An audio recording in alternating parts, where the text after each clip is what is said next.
Everyone gathered here should know that the beast tide is dangerous and deadly, and many of us might die. But still, knowing this, we are all gathered here to fight. I respect all of you who have come knowing this, the blindfolded old man said with a commanding presence. The beast tide, according to our information, will reach Hunter City in 3 minutes, so there isn't time to waste. His words resonated with the warriors, instilling both fear and resolve. Apollo steadied himself. Feeling the weight of the impending battle, he glanced around, seeing the determination in the eyes of those around him, and took a deep breath, preparing himself for the imminent clash. The army will be divided into 30 groups, each having around 2,000 warriors, and they will be led by the people standing beside me. The blindfolded old man continued. Apollo didn't waste any time and quickly joined the group, led by his master. Reed and his grandfather also joined the same group, and within minutes, everything was decided. The groups marched ahead to face the beast tide. The atmosphere was tense but resolute as the warriors moved in unison, their footsteps creating a rhythmic sound that echoed the city's heartbeat. As they reached their designated positions, Apollo glanced at his master, whose calm demeanor reassured him. The white cat, still following Apollo, seemed unusually alert, its eyes scanning the surroundings. The distant rumble of the approaching beast tide grew louder, and the ground began to tremble. Apollo tightened his grip on his weapon, ready to face whatever came their way. The battle for Hunter City was about to begin. They finally saw the sea of beasts, a terrifying horde filled with ferocious aura and bloodlust that sought to slaughter and destroy everything in its path. The intensity of the aura was overwhelming. Many of the weaker soldiers felt their spirits waver, some even being hurt by the sheer force of it. They couldn't help but tremble in fear. Seeing this, every group leader quickly made their move, using their spirit to shield and support their troops, helping them regain their footing and composure. "Hold your ground." Master Aaron's voice rang out, strong and steady, as he reinforced the soldiers in his group with his formidable spirit. Apollo could see the fear in the eyes of many around him. He glanced at Reed and his grandfather, both standing resolute, ready for the imminent clash. The air was thick with tension, the roars of the beasts growing louder as they neared. The ground beneath them shook with each step of the advancing horde. "Prepare for impact," the blindfolded old man commanded from the front lines, his voice cutting through the chaos like a blade. The warriors braced themselves, weapons drawn, hearts pounding. Apollo could feel the adrenaline coursing through his veins, sharpening his senses. And then, with a deafening roar, the beast tide crashed into the city's defenses. The battle had begun. Apollo didn't use his sword, Froststar, immediately, as it drained too much of his energy. Instead, he wielded a normal, 100-tempered sword, the best among ordinary grade swords. The first wave of beasts, mindless and driven by bloodlust, charged at the soldiers. Apollo was among those facing the onslaught. With his brilliant swordsmanship and lightning-fast speed, he began to slaughter the beasts, cutting and severing them as if they were mere fruits. In a single breath, he had already dispatched more than a dozen beasts. Around him, the battle raged. Master Aaron and Old Man Aragon led a group of warriors and fought valiantly, their powerful strikes felling beasts left and right. The sky darkened with the dust and chaos of battle, and the air filled with the cacophony of roars and clashes. Yet, amidst the chaos, Apollo maintained his focus, his sword a blur as he continued to cut down any beast that dared approach. "Keep pushing. Don't let them break through." Master Aaron's voice commanded a beacon of resolve amidst the pandemonium that Apollo's movements were precise and lethal. Each swing of his sword found its mark, and each step was taken with purpose. He could feel the heat of the battle and the thrill of the fight coursing through him. Apollo, along with the other strong warriors on the battlefield, noticed a disturbing difference in the beasts' behavior. They were extraordinarily mindless and ferocious, completely disregarding their own lives as if they were lifeless zombies. This was unlike any usual beast tide they had encountered before. An eerie and ominous aura permeated the air, adding to the oppressive atmosphere. Master Aaron, fighting nearby, called out to Apollo amidst the chaos. "These beasts, something's not right. Stay alert." Apollo nodded, his senses heightened. He could feel the strange aura intensifying, pressing down on him like an invisible weight. Each beast he cut down seemed to exude this malevolent energy, making the battle even more daunting. Apollo's thoughts raced. The weird behavior of the beasts, combined with the ominous aura, hinted at a darker, more sinister force at play. He remembered his earlier suspicions about the 4 gangs and their potential involvement in gathering corpses. Could they somehow be behind this unnatural tide? But there was no time to ponder. A massive beast, larger and more ferocious than the rest, broke through the front lines, heading straight for Apollo. He tightened his grip on his sword and met the beast head-on. With a swift and powerful strike, he severed its head, but not before noticing its eyes, glazed over, lifeless, yet filled with an unnatural, dark energy amid the chaos. Apollo caught sight of the white cat, the so-called Pussy King, watching the battle with an inscrutable expression. There was something in its eyes, a flicker of recognition or understanding. Apollo felt a shiver run down his spine. The cat knew something crucial. But for now, all he could do was fight. Fight to protect this city, fight to uncover the truth, and fight to survive the nightmarish tide that threatened to consume them all. Apollo was taken aback as the white cat suddenly nimbly landed on his shoulder, skillfully evading the attacking beasts. Before he could react, the cat began to whisper in his ear, using a strange technique that ensured no one else could hear their conversation. "Kid, there's a serious problem here," the cat murmured. "The beasts are all being controlled. Something must have happened to the beast generals, and then someone controlled all the beasts here." Apollo's eyes widened as the cat's words sank in. The unusual behavior of the beasts now makes sense. If the beast generals were compromised, it would explain the eerie, mindless ferocity of the attacking creatures. Who could do something like that? Apollo whispered back, his voice tense. "And why?" The white cat's eyes narrowed. "It's not easy to say, but whoever it is, they possess immense power. This kind of control requires a strong, dark, malevolent force, and we need to find out who is behind this and stop them, or Hunter City is doomed." Apollo nodded, his mind racing. He had a deep feeling it must be related to the four gangs. "Do you have any idea where we should start looking?" "The source of the control will be somewhere close, but hidden. It could be an artifact, a spellcaster, or even a corrupted beast. We need to get past this wave and find it," the cat replied. Before Apollo could respond, a particularly massive beast lunged at him. He swiftly decapitated it with a clean strike. "We can't let this continue," Apollo said, determination stealing his voice.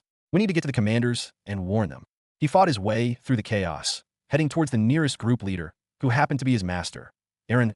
As he approached, he called out over the din of battle, "Master, there's something you need to know." Aaron, in the middle of dispatching a beast, turned to Apollo. "What is it, Apollo?"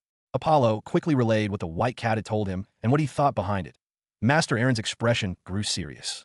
"If what you say is true, we have an even bigger problem on our hands that we need to inform the other leaders and organize a search for four gang leaders and the source of this chaos." The battle continued to rage around them, but Master Aaron managed to communicate Apollo's information to the other leaders. The gravity of the situation was not lost on them, and they quickly coordinated a plan to search for the source of the beast's control. Surprisingly, it was soon discovered that most of the four gang leaders were conspicuously absent from the battlefield. Only a few members of the gang were seen fighting amidst the chaos. "This can't be a coincidence," Apollo muttered, his eyes scanning the battlefield. "Those gang leaders must be involved in this somehow." Master Aaron nodded, his expression grim.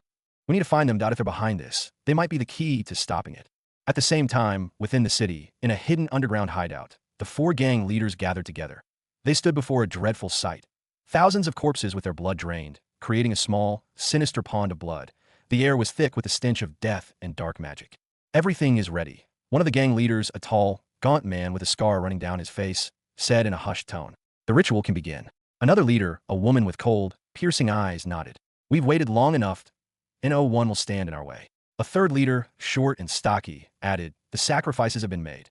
Now, we just need to channel the energy." The fourth leader, a weak-looking, middle-aged man, nodded as he spoke. "We already drew the dark spell circle before the battle started.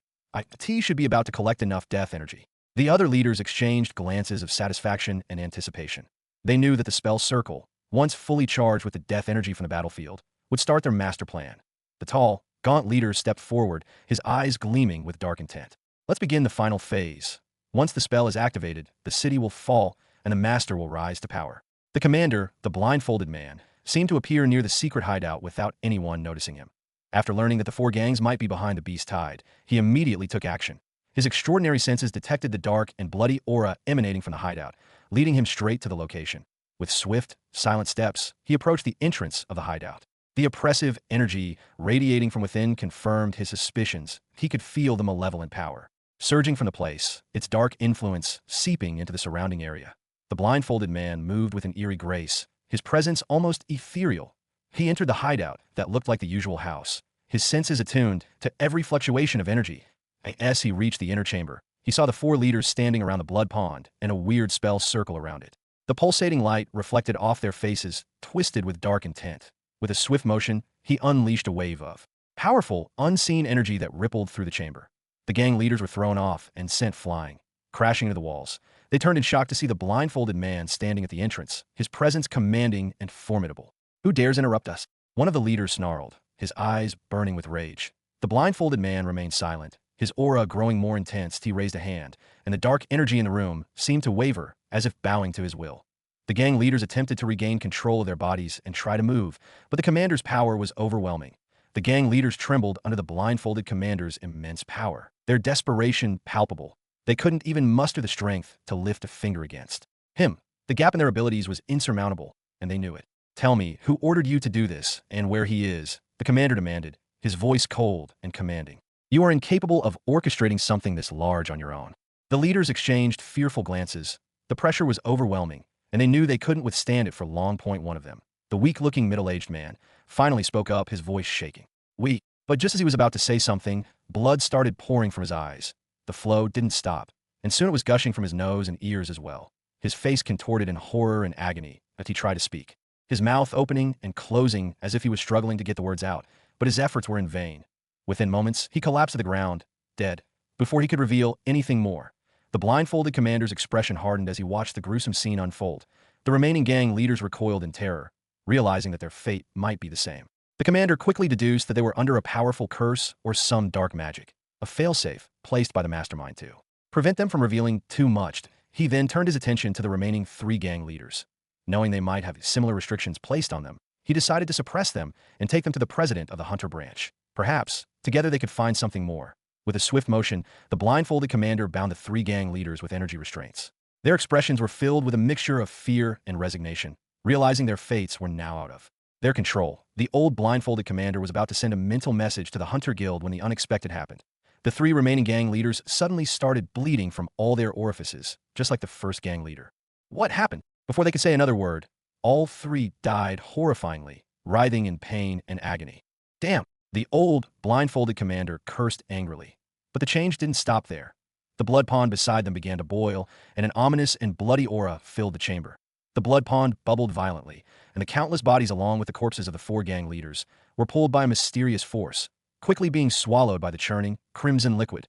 The aura grew more oppressive, filling the air with a sense of dread. The old, blindfolded commander's expression became grim.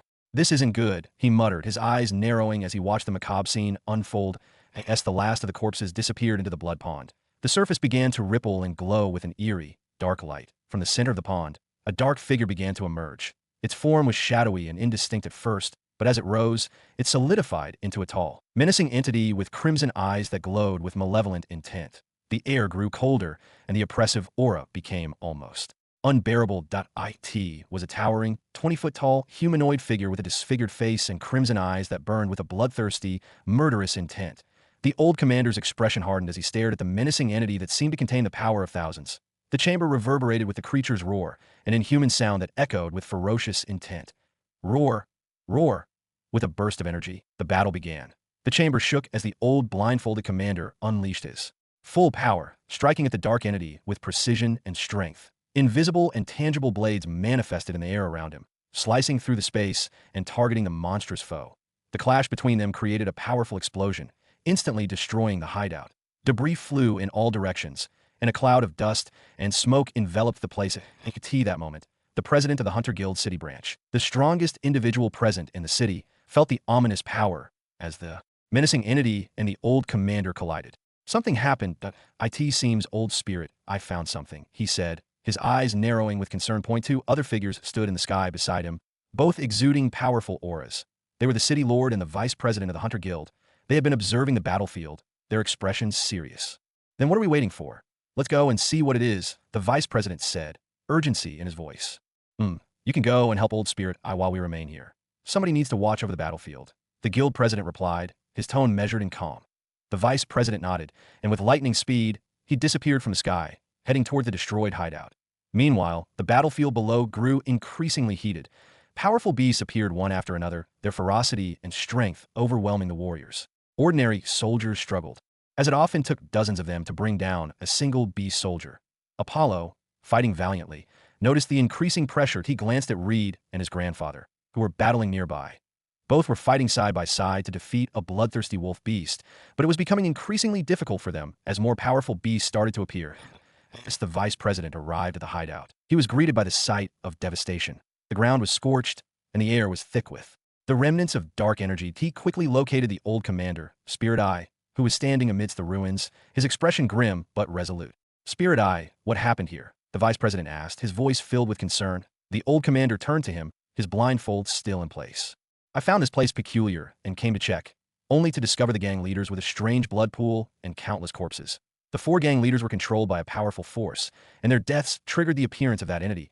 It was unlike anything I've ever encountered. But suddenly, the ferocious humanoid entity emerged from the ruins, its half-blown-off head and countless holes in its body rapidly healing. Within seconds, it burst forth with an even more terrifying aura. "What the Fouquet is this thing?" the vice president exclaimed, his eyes widening in shock. The strange human chimera healed itself from a wound that should have killed most beings in seconds, demonstrating a regeneration ability, unlike anything they had ever seen in their long lives. The powerful limit breakers, despite their vast experiences in numerous battles, had never encountered such a phenomenon. "It healed from that," the vice president exclaimed, his disbelief evident. "I've never seen anything regenerate like this." "Spirit," I nodded grimly. "This entity is beyond anything we've encountered. Its ability to heal is unparalleled, and it seems to have become stronger after regenerating." The human chimera roared. The sound was so loud and powerful that it created gusts of wind and shock waves. It fixed its gaze on the two warriors and charged at them, faster and stronger than before. Boom! It broke the sound barrier, creating sonic booms as it attacked ferociously. Spirit Eye and the vice president barely had time to react as the chimera's immense speed and power bore down on them. They split up, dodging the initial onslaught, but the creature's relentless pursuit left them with little room to maneuver. Spirit Eye summoned his formidable spirit energy, creating an invisible barrier to momentarily halt the chimera's advance. The vice president, wielding his powerful lightning abilities, launched a series of electrifying strikes at the beast. However, the chimera shrugged off the attacks with frightening ease, its regeneration kicking in almost immediately and almost instantly healing himself. The battle was brutal and fast-paced, with each side landing blows that would have failed most limit breakers. "We need to find a way to disrupt its regeneration," Spirit Eye shouted, his voice barely audible over the roar of the battle. Back on the battlefield, Apollo and the other warriors continued to fight valiantly. The tide of beasts seemed unending. Apollo was fighting four powerful bee soldiers. One was a large lizard, and the other three were gigantic boars with thick skin and immense strength. He evaded the charging boar bee soldiers and lunged at the lizard bee soldier, who was preparing to attack him with its tail. Apollo was faster, fiercer, and more accurate, aiming directly for the lizard's skull and killing it in an instant. The boars roared in fury, their massive bodies charging at him with relentless force. Apollo dodged and weaved. His movements were precise and calculated. As the first boar charged, Apollo sidestepped, causing it to crash into the second boar. The impact stunned them both momentarily, giving Apollo the opening he needed. He slashed at the first boar's exposed side, his sword cutting through its thick hide. The third boar, seeing its comrades wounded, bellowed in rage and charged with even greater ferocity. Apollo braced himself, his eyes focused and determined. The last moment. He leapt into the air, evading the charge and landing on the boar's back. With a swift and powerful strike, he drove his sword deep into the beast's spine, bringing it down. The remaining two boars, now wounded and disoriented, attempted to regroup. Apollo didn't give them the chance. He launched a series of rapid attacks, his sword slicing through flesh and bone. Within moments, both beasts lay defeated at his feet. Many noticed Apollo's battle, seeing how easily he killed four beast soldiers. Surprised them, as they could clearly see how young he was and yet possessed such shocking strength. The city lord and the Hunter Guild branch president, observing from the sky above the battlefield, had already taken note of him and couldn't help but be impressed. "This kid is really young and talented. If it weren't for the current situation, I would have talked with such a rising dragon," the city lord remarked. "Yes, you are right. Indeed, such a genius deserves some attention," the Hunter Guild president agreed. But just as they were talking, a major change occurred. The real threat to the city finally appeared. Numerous beast soldiers, beast guardians, beast commanders, and finally, beast generals emerged on all four battlefields. The ground trembled as the massive creatures advanced, their roars echoing through the city. The atmosphere grew tense, and the air was thick with the smell of blood and the palpable fear of the defenders. Each beast general was a towering monstrosity, exuding an aura of pure menace and power. The sight of the beast generals was enough to send a chill down anyone's spine. "It looks like we have to make our move. The number of beast generals is more than we expected," the city lord said, surveying the battlefield filled with monstrous beasts, his expression grave. "Yes, it looks like that," the Hunter Guild president agreed. But just as they were about to join the battlefield, a dark magic circle appeared behind them, surprising both. Slowly, a figure emerged from the dark magic, stopping them in their tracks. The figure was cloaked in shadows, exuding a menacing aura. His eyes glowed with an unnatural light, and a sinister smile played on his lips. The city lord and the Hunter Guild president tensed, recognizing the powerful dark energy emanating from the newcomer. "Who are you?" the city lord demanded, his voice firm despite the ominous presence before them. The figure chuckled, his voice dripping with malice. "I'm not someone you should concern yourself with, and I'm not here to talk. You should stay here and not interfere with the fun below." The city lord and the hunter guild president instantly understood that this person might be orchestrating the attack and intended to stop them from aiding the warriors below. Their auras surged and exploded, making the air around them heavy with pressure. Even the warriors and beasts on the battlefield below felt the intense energy from above. "Oh, why so hot-headed?" the figure chuckled darkly. "We could have talked a bit." Instantly, the dark aura around him expanded, and two large dark magic circles appeared in the sky. Two enormous figures ripped their way out of the magic circles. The two enormous figures that emerged from the dark magic circles were truly terrifying. One was a gigantic, 30-foot humanoid being with 4 hands and 4 crimson eyes, its pitch-black body covered in red blood tattoos that seemed to pulse with sinister energy. The other was a dragon-like beast, its body covered in pitch-black scales, with 3 heads that each bore eyes glowing with an eerie red light. The city lord and the hunter guild president exchanged a grim glance. These were no ordinary adversaries. The malevolent power radiating from the entities was palpable, a testament to the dark power that had summoned them. "Why are you attacking the hunter's city?" the city lord demanded. The mysterious figure chuckled, the sound echoing with malice. "You wouldn't understand even if I told you. Just know that your city is doomed." Before the city lord or the hunter guild president could respond, the humanoid entity charged at them with blinding speed, its 4 hands swinging massive weapons made of dark energy. The dragon-like beast followed suit, its 3 heads breathing torrents of dark flames that threatened to consume everything in their path. The city lord raised his sword, its blade glowing with a brilliant light, and met the humanoid's attack head-on. The impact of their clash sent shockwaves through the air, causing the ground below to tremble. The hunter guild president engaged the dragon-like beast, dodging its fiery breath and striking back with precise, mighty blows. Apollo and the other warriors had little time to watch the powerful fight in the sky. The new wave of powerful beasts had already made their move. The leaders, including Master Aaron and Old Man Aragon, who had the strength to face the beast generals, quickly engaged them, leaving the beast guardians and beast commanders to the remaining warriors. Apollo, having demonstrated his strength in previous battles, was among those chosen to face the beast commanders. His prowess had not gone unnoticed. 3 beast commanders, each equal in strength to 3rd rank, limit-breaking warriors, targeted him. Despite the odds, Apollo stood his ground, determined to battle. The other warriors around him fought valiantly, but the sheer number of powerful beasts put them at a disadvantage. As the 3 beast commanders advanced on Apollo, he tightened his grip on his sword, ready to face the challenge head-on. The first beast commander, a massive, armored rhinoceros-like creature with a ferocious aura, charged at Apollo with incredible speed. Apollo sidestepped the charge, using his agility to avoid the beast's deadly horns. With a swift counterattack, he slashed at the beast's side with his sword armored with his powerful life force, drawing blood but not enough to bring it down. The second beast commander, a serpentine creature with venomous fangs, struck next at lunged at Apollo with lightning speed, its fangs dripping with poison.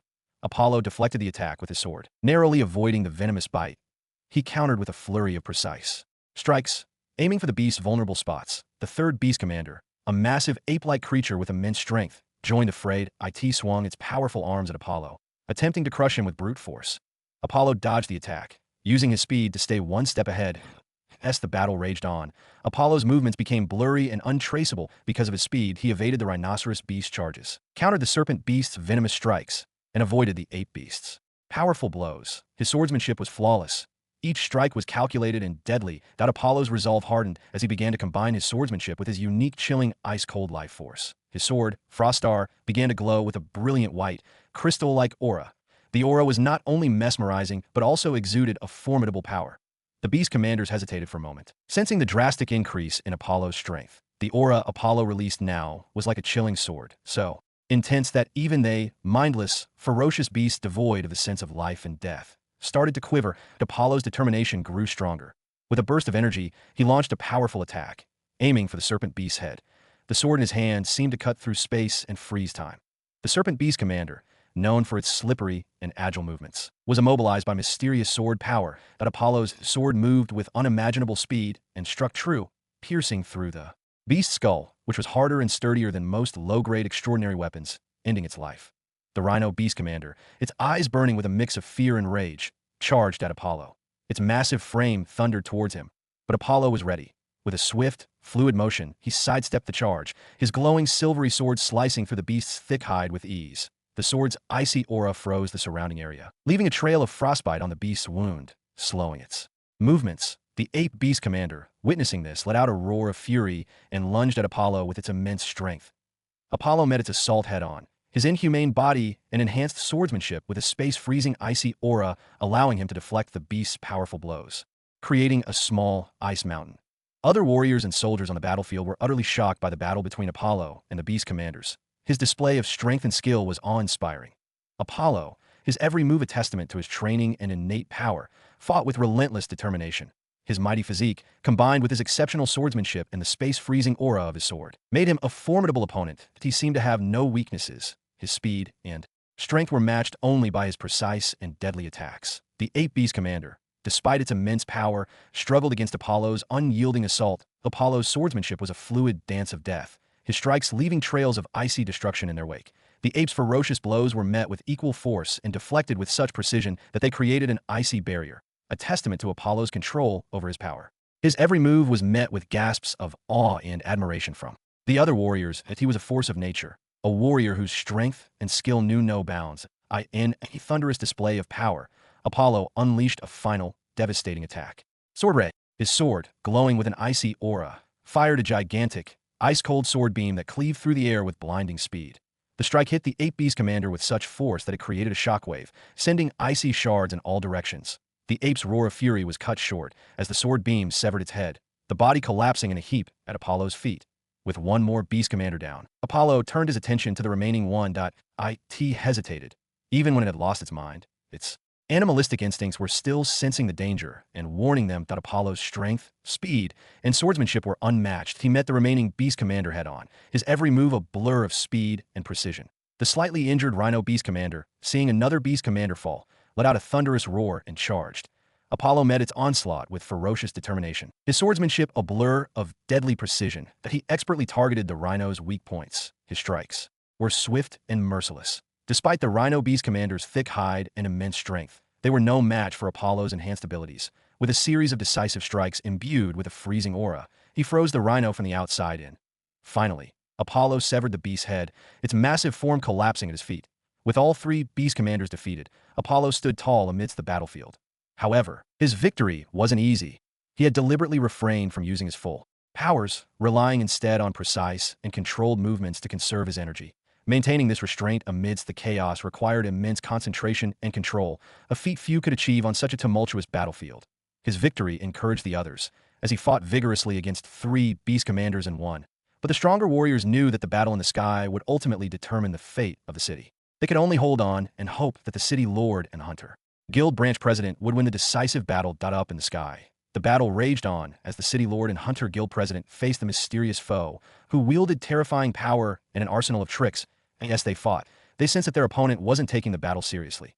After summoning two dangerous dark creatures, the foe didn't make a single move. Yet these summons alone were already formidable enough to hold them back. The city lord and the hunter guild president exchanged glances, their expressions tense yet determined. They could sense that their opponent was holding back, perhaps testing their strength or waiting for the right moment to strike. The dark creatures summoned by their foe loomed ominously, their presence alone enough to create a barrier between them. In the midst of the battle, the city lord's mind raced with strategies. They needed to find a way to break through their opponent's summons and confront him directly. The hunter guild president, his aura surging with determination, was ready to unleash his full power against their mysterious foe.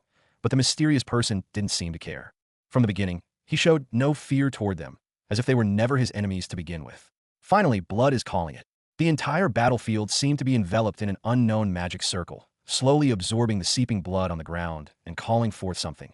Apollo, amidst the chaos of battle, sensed a presence. His mind received signals he couldn't quite understand or put into words. All he knew was that something was emerging, something that called to him. The eerie feeling persisted, a subtle tug in his mind, urging him to pay attention to the unfolding events around him. The blood-soaked ground seemed to pulse with an unseen force, drawing Apollo's attention as he continued to fend off the relentless attacks of the beasts.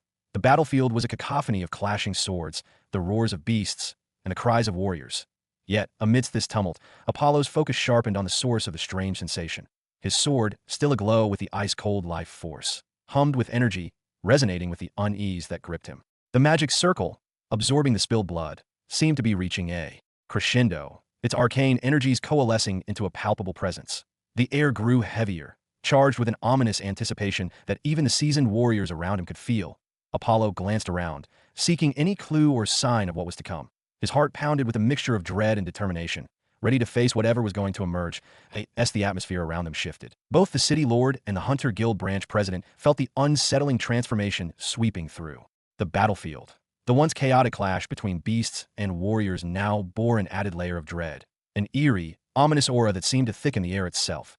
High above the tumultuous ground, amidst their intense aerial battle with a mysterious adversary, both leaders sensed the change. The sky, usually a backdrop to their skills and displays of power, now felt charged with an unseen tension that it was as if the very fabric of reality had shifted, responding to the arcane energies converging.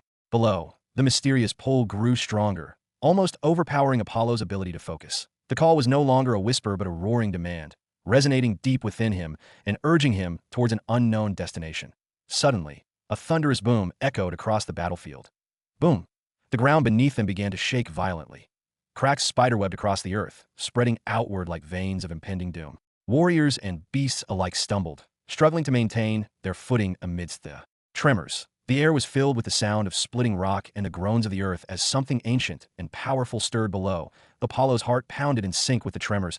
He could feel it now, a presence that was both familiar and alien, a force that seemed to call directly to his very essence. The ground where the magic circle had absorbed the blood now glowed with a sinister light, and the cracks around it widened. The ground crumbled, creating a vast, abyssal hole in the eastern battlefield near Hunter City, where Apollo was fighting. Instantly, a dark and bloody, ominous aura burst forth from the chasm, its malevolence palpable. The entire city shuddered, and the sky seemed to darken, enveloped by an eerie, oppressive force. Warriors and beasts paused, momentarily united in their shock and fear. The dark aura spread rapidly, casting an unnatural twilight over the battlefield. The ground around the chasm trembled violently, and a chilling wind swept across the landscape, carrying whispers of dread that Apollo's heart pounded as he stared into the abyss. The pull he had been feeling was now an unrelenting force, compelling him toward the chasm. Ha ha! Finally, it has appeared. I can finally take that step. In the sky, the mysterious person, who had shown no emotion until now, laughed maniacally. His voice echoed across the battlefield, filled with excitement and fanaticism. His previously calm demeanor shattered, replaced by an expression of sheer exhilaration. The city lord and the Hunter Guild president paused, their eyes narrowing as they focused on the man. His sudden shift in demeanor was unsettling, and they knew that whatever he was planning, it was about to reach its climax. They both felt their souls tremble as an ominous presence blanketed the land and sky, filling them with unease. Unable to do anything, they watched helplessly as the two summoned creatures of their mysterious enemy stood unscathed. Any injuries they inflicted were swiftly healed by the dark power that enveloped the creatures, restoring them to their best state. All they could do now was stare into the deep, abyss-like pit below, a hellish void that sent goosebumps racing across their skin. They couldn't begin to imagine what horrors lay within its bottomless depths. Boom! An explosion of dark aura erupted from the pit, causing the ground to quake. Slowly, something emerged, and everyone felt their souls and bodies tremble in response to its approach. They remained frozen in their battle stances as the overwhelming dark aura grew denser and denser. Whatever was coming out of that pit was undeniably powerful, and its presence filled them with dread. Finally, everyone saw the thing that emerged from the depths of the abyss-like pit. It was not a monstrous creature or a horrifying demon, but a book covered in a black aura of death and despair. Its presence alone made the sky tremble, the air growing colder and heavier with each passing moment. Apollo felt a chill run down his spine as he looked at the book. The pull he had been feeling intensified, becoming almost unbearable. The city lord and the hunter guild president, both seasoned warriors, could barely contain their shock. They had faced many powerful foes in their time, but nothing quite like this. The book's aura was suffocating, its power seemingly limitless. The mysterious figure who had orchestrated the attack stepped forward, his grin widening. "Behold," he said, his voice dripping with malice, "the Book of Death." The book floated above the pit, its pages flipping open on their own. Dark tendrils of energy spread out, engulfing the battlefield in a wave of despair. Warriors and beasts alike found themselves frozen in place, unable to move under the crushing weight of the book's aura. The mysterious enemy made his move, flying towards the book at a speed that shattered sound barriers, appearing near the Book of Death in an instant. His appearance shocked the others, but they quickly recognized him as the foe who had been battling the city lord and the Hunter Guild president, likely the mastermind behind the attack. He moved slowly towards the Book of Death, unfazed by the dark and deadly aura that surrounded the pit. This aura, ominous and capable of swallowing anything, seemed to part before him as he penetrated its deadly embrace. "Finally, you are mine," he whispered with a malevolent grin. Just as he was about to grasp the book, it erupted with horrendous energy, enveloping the entire city. The dark power swallowed everything in its path. The Hunter Guild's president, the warriors, the beasts, even the city itself, plunging all into impenetrable darkness. Apollo opened his eyes to find himself enveloped in nothingness, surrounded by an infinite darkness. Waves of energy crashed over him, an overwhelming force that threatened to snuff out his very existence. Yet, within that oppressive darkness, he felt a faint, familiar pull guiding him. Apollo quickly drew his best weapon, his new sword, Ice Star, and infused it with his icy life force. The blade flared up, creating a small sanctuary of cold light around him. He held onto that light, using it as a beacon to navigate the abyss. Within the oppressive darkness, Apollo felt an irresistible pull on his soul, while his understanding of the law of death was increasing. Rapidly, his blood boiled with an overwhelming urge, one that he struggled to control. The temptation to transform into his half-demon god form surged within him. A power he knew was both incredible and dangerous. Summoning all his willpower, Apollo fought against the transformation. His strong mind and determination kept him grounded as he slowly moved forward, following the mysterious pull in this all-encompassing darkness. It was the only path he could take. Every step felt like an eternity. The cold light of the Ice Star cutting through the suffocating gloom. He could feel the presence of countless souls trapped within the dark energy. Their despair and agony fueling his resolve he would not succumb to the darkness. He would find the source and put an end to this madness. As he moved, the pull grew stronger, guiding him deeper into the heart of the darkness. The air grew heavier, and the whispers of lost souls became louder. But Apollo pressed on the other side. The mysterious being, whose plan had been proceeding flawlessly, now found his calm and collected demeanor shattered in the unimaginable darkness. Why is this happening? This isn't supposed to happen. I have a high degree of understanding of the law of death. I should be able to control it. His voice echoed with frustration and disbelief, reverberating through the abyssal void. He clenched his fists, dark energy swirling around him like a tempest. But why can't I control it? Why? His eyes, usually filled with cold calculation, now burned with desperation and rage. He had meticulously planned every step, weaving a web of darkness and death to ensnare his enemies and seize ultimate power. Yet here he was, faced with a force that defied his will. The Book of Death didn't seem to choose him as its master, and he hadn't considered this possibility, that he was one of the few talented individuals with a deep understanding of the law of death, and he couldn't imagine the book having any other choice. Who else in the city could have a better understanding of this law than him? In his fury, the dark aura around him intensified. Crackling with chaotic energy, he reached out, tried to reassert his dominance over the Book of Death he had summoned. But the energy recoiled, resisting his command. It was as if the very essence of death and despair he had harnessed was rebelling against him. The mysterious being's frustration grew as he realized his failure. What's wrong? Why didn't the Book of Death choose me? Darn it. He cursed. He was a prodigy who embraced the path of death and blood at the tender age of 13, slaughtering hundreds within his own family who had made his life worse than death after his father's demise, stripping him of everything. He understood early on that, without strength, he would only be trampled by others. He devoted himself to mastering necromancy and dark sorcery, committing countless horrifying acts over centuries to attain power that rivaled that of saints. Thus, he became infamous as Arcane, the Lich Lord. Even after transforming into an undead lich himself, he remained unable to lay hands on the ultimate treasure that could not only solve all his problems, but also grant him unimaginable power. It had taken him a century to discover, pinpoint its location, and finally find it. Yet remained unresponsive to him. But he refused to stay idle and pressed onward into the darkness. Following the law of death, he couldn't afford to let it slip away. On the other side, Apollo also moved in the same direction, drawn by an inexplicable force that grew stronger with every step he took. As Apollo pressed forward, the darkness seemed to thicken around him, swirling with unseen forces that tugged at his very being. Each step he took felt heavier, as if the weight of ages pressed down upon him. The pull he felt was undeniable, drawing him deeper into the heart of the darkness. His mind raced with thoughts and questions, but they were drowned out by the overwhelming sensation that he was on the cusp of something profound and dangerous. Apollo moved forward, each step feeling like an eternity, until he finally reached the source of the mysterious calling. His entire being was drawn to the Book of Death, an object emanating an overwhelming aura of death and despair. As he approached, an uncontrollable force surged within him, and he felt his body begin to transform, that he couldn't resist the transformation into his half-demon god form. His muscles, tissues, and cells expanded exponentially, causing his height to increase rapidly. His eyes and hair changed. The silvery white strands were now streaked with black. The change was as terrifying as it was awe-inspiring, imbuing him with a primal, raw power that seemed to resonate with the very essence of the Book of Death. Meanwhile, Arcane was grappling with his inner turmoil as he navigated the dark, death-filled abyss. He pressed forward, determined to claim the Book of Death for himself. However, a strange sensation washed over him, causing him to pause. The law of death within his mind trembled, as if acknowledging a presence far greater than his own, a king that governed the law of death itself. Panic surged through Arcane. This wasn't how it was supposed to be. He quickened his pace, desperation fueling his every step as he tried to reach the Book of Death before it was too late. Darkness, the Book of Death, seemed to react to Apollo's presence. Its pages glowed with an eerie light, the dark tendrils of energy reaching out like fingers, probing the air around them. Apollo, fully transformed into his half-demon god form, felt the book's pull intensify. His connection to the law of death became clearer and more profound. It was as if he was meant to wield this power, to control the very essence of death itself. The understanding of the law of death began to increase at an extremely rapid rate. 1%, 2%, 9%, 20%. It didn't stop until it reached 20%. Such a surge was overwhelming. He felt like the ruler of death, able to control anyone's demise. The power was so intoxicating that he nearly lost himself in the sensation, feeling like a god.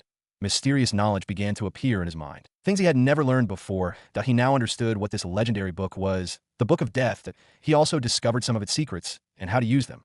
Arcane, now within sight of the book, felt the ground beneath him tremble. He saw Apollo standing before the book. The power radiating from him was unmistakable. "No!" Arcane screamed, his voice filled with rage and fear.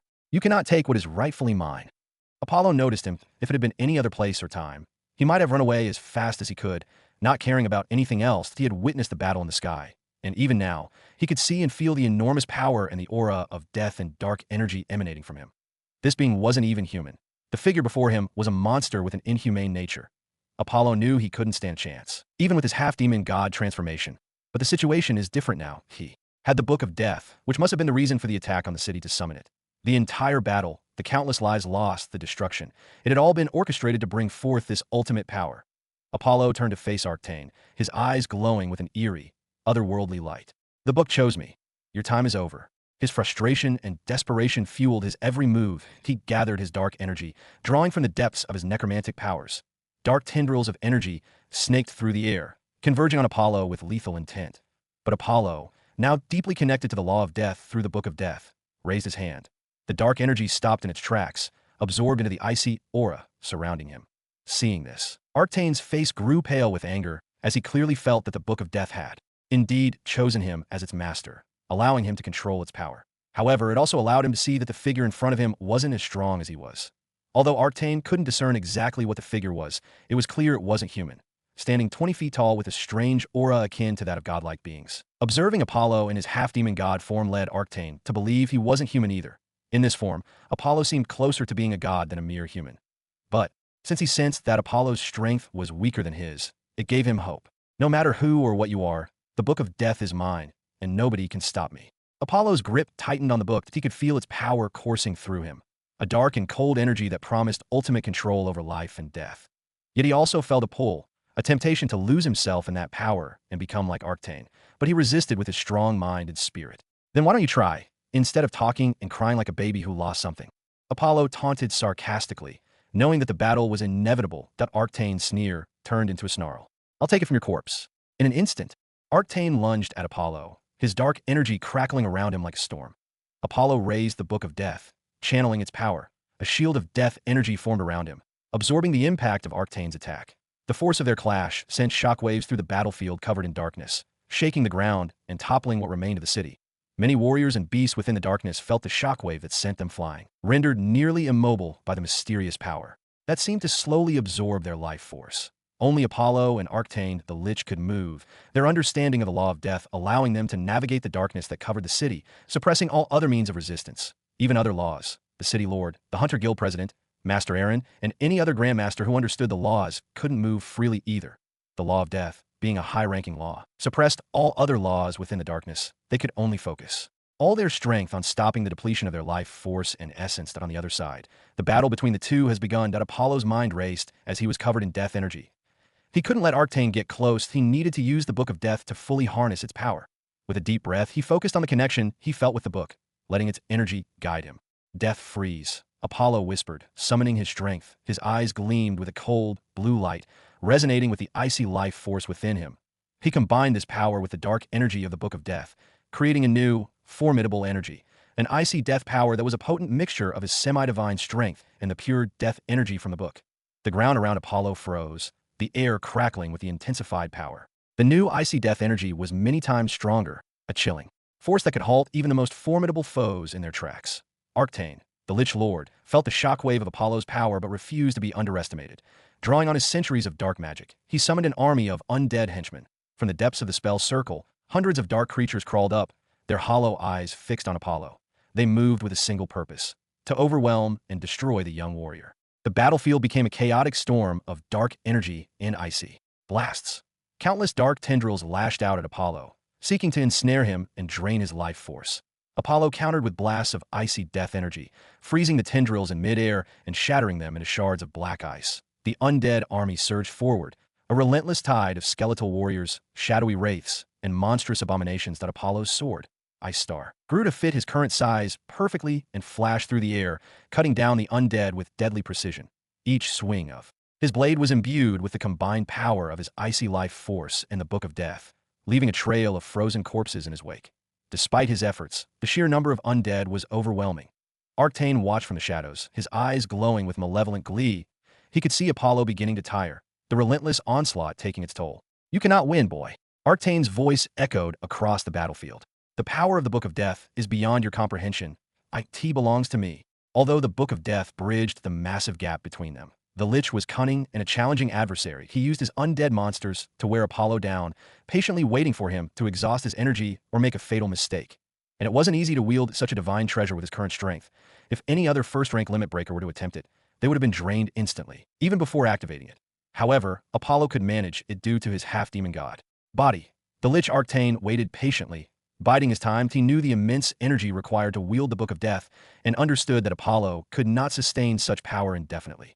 All Arcane needed to do was maintain a fair distance, avoiding the brunt of Apollo's attacks, and let his relentless undead summons wear the young warrior down. From his vantage point, Arcane observed Apollo's every move. He watched as Apollo unleashed powerful waves of icy death energy, freezing and shattering the undead minions that surged toward him. Yet, for every creature that fell, another two took its place. Crawling from the depths of the spell circle Arcane had conjured, that Apollo's breaths came in ragged gasps, the strain of maintaining his power evident in the sweat that glistened on his brow. His grip on the Ice Star tightened the sword, a beacon of cold light amid darkness. He knew he was running out of time, and that the Lich was waiting for him to falter.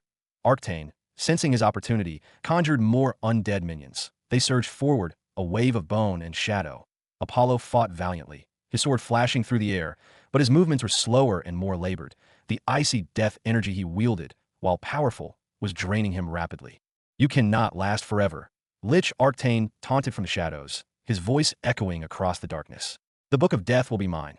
You are but a fleeting obstacle." Apollo ignored the taunts. Focusing on the immediate threats, he cut down the undead with precision, each strike fueled by a mixture of a strong mind and determination. But the tide of darkness seemed unending, and fatigue was setting in. "Damn, a necromancer is really a pain in the ass when they fight from behind the scenes," he cursed, seeing the never-ending army. How many of these hellspawns can he summon? He had to do something. He could not be passive and was drained by the summons, whose strength was between first-rank limit breakers and third-rank limit breakers. Arcane watched with a cruel smile, his skeletal features twisted in anticipation. He could feel the energy within Apollo waning, the flicker of resistance growing dimmer. The Lich began to gather his dark power, preparing for the final strike that would secure his victory. Apollo, who now seems barely able to stand, felt the overwhelming weight of the situation. His connection to the Book of Death appeared to be slipping, the immense power taking its toll on his body and mind. Death Ripple. The Lich saw an opening and unleashed his most powerful spell, destroying everything in its path. Even many of his undead summons were caught in the attack, disintegrating instantly. Apollo, shocked, quickly focused all his energy on the Book of Death, creating a powerful black ice wall to stop the devastating attack. Boom! A large explosion erupted, and it seemed Apollo couldn't fully block the Lich Arcane's attack. He was sent flying dozens of meters, the force so strong that it knocked him out. Senseless, that Arcane's red eyes glowed with fierce light and excitement as he felt the darkness around him receding and the aura of death slowly decreasing. "Ha! It belongs to me, only me, ha!" He couldn't stop laughing menacingly as he quickly approached the unconscious Apollo, who was still gripping the Book of Death. "Ha! Trash, thinking they could use my things. Come, my Book of Death." As he was about to take the book from Apollo's hands, Apollo suddenly opened his eyes, surprising the Lich Arcane. "Surprise, mother of cur." Apollo's voice was cold and resolute, his eyes blazing with a fierce aura. The deadly aura around him intensified, and the Book of Death responded to his will. Instantly, he burst with a powerful, deadly aura, and the Book of Death exploded with unseen powers. "Death Domain, burial of 10,000 scythes." Apollo's voice echoed across the city, covered in darkness. The death aura became many times denser, immediately covering a 100-meter radius and creating an independent domain that seemed outside of the world with its own laws. Everything within the domain disappeared, countless undead summons, and the land itself vanished. Even the energy of heaven and earth seemed to have disappeared, like a vacuum in space, but not entirely empty, instead filled with only death energy, leaving only the two of them. The death energy was incredibly potent and dangerous. Even the body of Lich Arcane, which was supposed to feel nothing, experienced unimaginable pain as it slowly seemed to melt. The air around them darkened once more. Under Apollo's control, thousands of spectral sighs materialized, their blades shimmering with a cold, deadly light. They swirled around Apollo and Arcane, creating a vortex of lethal energy. That Arcane's confidence vanished instantly. He could feel the overwhelming power of Apollo's attack and the unyielding force of the Book of Death. Desperation took hold. "No, this cannot be," he roared, frantically summoning his dark magic to shield himself. But nothing happened. It was as if the strength and dark energy he had gathered over centuries had disappeared. The sides moved with a will of their own, slicing through his defenses with relentless precision. Every attempt to counterattack was futile. The spectral death sides tore through Arcane's dark magic and undead body. His undead lich body, sustained by centuries of dark sorcery, was being unraveled. The pain was unbearable, a torment he had never imagined possible. His mind raced, searching for an escape, but there was none. Apollo stood at the center of the maelstrom, his grip on the Book of Death unwavering. He directed the sides with his will, focusing their fury on Arcane. "Your reign of terror ends here," Apollo declared, his voice echoing with authority. That Arcane's screams of defiance and pain echoed within the domain. "I will not be defeated by you, a mere thief." But his words were lost in the vortex of death energy. The spectral sides converged on Arcane, their combined force obliterating his form. The undead body sustaining him was torn apart, and with a final, agonized wail, Arcane disintegrated into nothingness. Apollo stood victorious, with the Book of Death glowing softly in his hand. He sighed in relief as he finally defeated the fearsome enemy that was going to such lengths to obtain more power. The human chimera, at another place within the city, that was still alive despite facing unimaginable injuries from battling two powerful warriors. However, it finally began to slowly disintegrate and turn into dust after its master died. At Apollo's transformation gradually receded, with his body returning to its normal state. Exhaustion washed over him, but a sense of triumph filled his heart. The Book of Death then quickly seemed to enter his mind and disappear. The mighty power of death within him had disappeared, leaving him once again a weak warrior whose strength was nowhere near that of the Lich, who could rival powerful saints. Yet today, with the body of a first-rank limit breaker, he had defeated a menacing enemy that rivaled saints. He couldn't help but wonder if anyone else could achieve such a feat today. The domain slowly dissipated, the death energy receding. The battlefield returned to normal, though the scars of the battle were evident. The oppressive darkness lifted, and the air cleared. Everyone within the city felt relieved as the aura of death and darkness that enveloped the entire city slowly started to disappear, and warriors found themselves able to move again. Shouts of joy and relief echoed through the streets as people emerged from their hiding places, surveying the damage but grateful to be alive. Apollo quickly left the place, knowing that the city lord, Hunter Guild branch president, and many warriors and soldiers would soon arrive.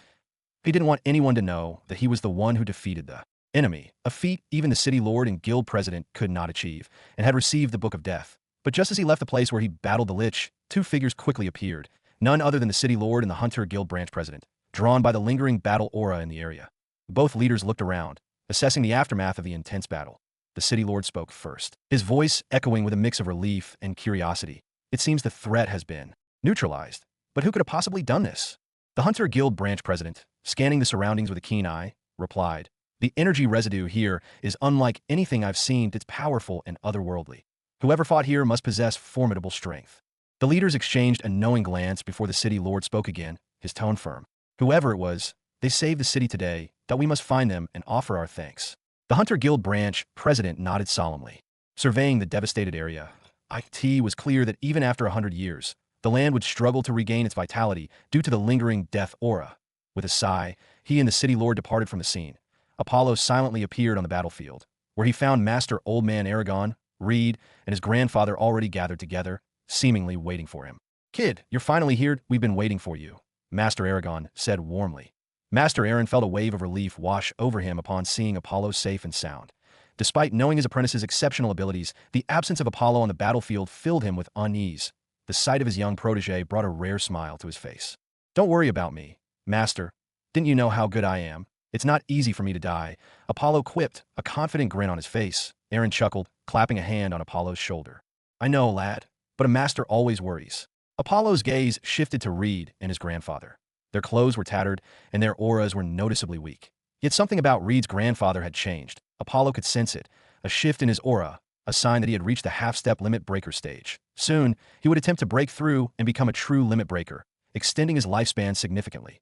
Apollo sighed, contemplating the brutal reality of their world. Life and death battles are indeed the best way to become stronger, he thought.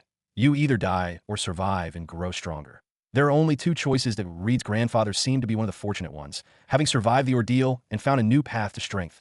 Reed, noticing Apollo's scrutiny, approached with a tired but grateful smile. Thanks for everything, Apollo. During the battle with countless beasts, Apollo kept an eye on Reed and his grandfather occasionally. Otherwise, it would have been more dangerous, and he wasn't sure if they would have survived the war. Apollo shook his head. We all fought hard today. Your grandfather's breakthrough is a testament to his will and strength. It has nothing to do with me taking care. Reed's grandfather, though exhausted, managed a weak nod.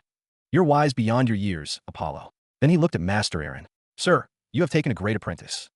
Naturally, he is smart. Look whose apprentice he is, Master Aaron laughed, standing beside them. Apollo glanced around for the white cat, Pussy King, but it had disappeared as mysteriously as it often did. He didn't dwell on it. In fact, he found it preferable when the enigmatic cat wasn't around. After this, the group stood in silence for a moment and sighed, each reflecting on the day's events and the battles. Apollo, with the Book of Death now in his possession, felt its dark power pulsing faintly, that he knew he had to examine it carefully to understand its secrets and capabilities. The book was undeniably powerful, yet its true potential was veiled in mystery. The realization that this power could be both a blessing and a curse weighed heavily on his mind. He knew he had to navigate the dangers carefully. Slowly, people began to emerge from hiding. Faces weary with fear and relief appeared from the rubble, warriors and civilians alike. They began to regroup, with the strong supporting the weak and starting to tend to the wounded. The remnants of the battle were everywhere, scars in the earth, fallen buildings, and a lingering sense of dread. As the night settled in, the survivors worked tirelessly. Apollo, now in the villa's room alone, a place that hadn't received much damage except for losing its luster due to the death energy enveloping the city, found a corner to sit and reflect. He held the Book of Death, feeling its cold, dark aura intertwine with his own energy. His mind was a whirlwind of thoughts and plans. He had to learn to control this power and harness it without being consumed by it. The death law in the Book of Death felt different, as if it had a mind of its own, influencing the user's thoughts. Apollo knew he had to be careful with it. Now that he had understood 20% of the law of death, he finally used it to open the book, something he couldn't do during the battle when he had only utilized its function as a divine weapon to increase his strength and use its divine ability. Yes, soon as he opened the first page of the Black Book of Death, covered in unique runes, it burst out with death energy. The villa instantly became dark, transforming into a haunted house from within. That a mysterious power, imbued with the law of death, began to force its way into his mind. This sudden intrusion surprised and made him a bit anxious, causing him to wonder if he shouldn't have tried to open the book. But just as the weird, mysterious power of death entered his mind, it encountered a force even greater. Instead of gaining any control, it was instantly swallowed by mysterious power, akin to a black hole that consumed light, space, and even time. The Book of Death trembled, but the mysterious power seemed to have locked onto him. In a few seconds, it finally stopped, and the strange death energy dissipated. The clear page of the Book of Death appeared before Apollo's eyes. Apollo gazed at the revealed page, feeling the weight of the death law pressing against his consciousness. The runes on the page began to glow, forming intricate patterns that seemed to shift and dance. Words in an ancient language he couldn't fully understand appeared, but their meaning seeped into his mind. Death's embrace, the ability to call upon the souls, granting them life to serve the wielder's will. Apollo felt a shiver run down his spine. This was a power unlike any he had ever encountered. It was both awe-inspiring and terrifying. He can play with death and soul and bring them back to life with the Book of Death. He couldn't help but be shocked by its power. It is truly a divine weapon. But just as he was about to close the Book of Death, it trembled, indicating that it sensed the power of death nearby.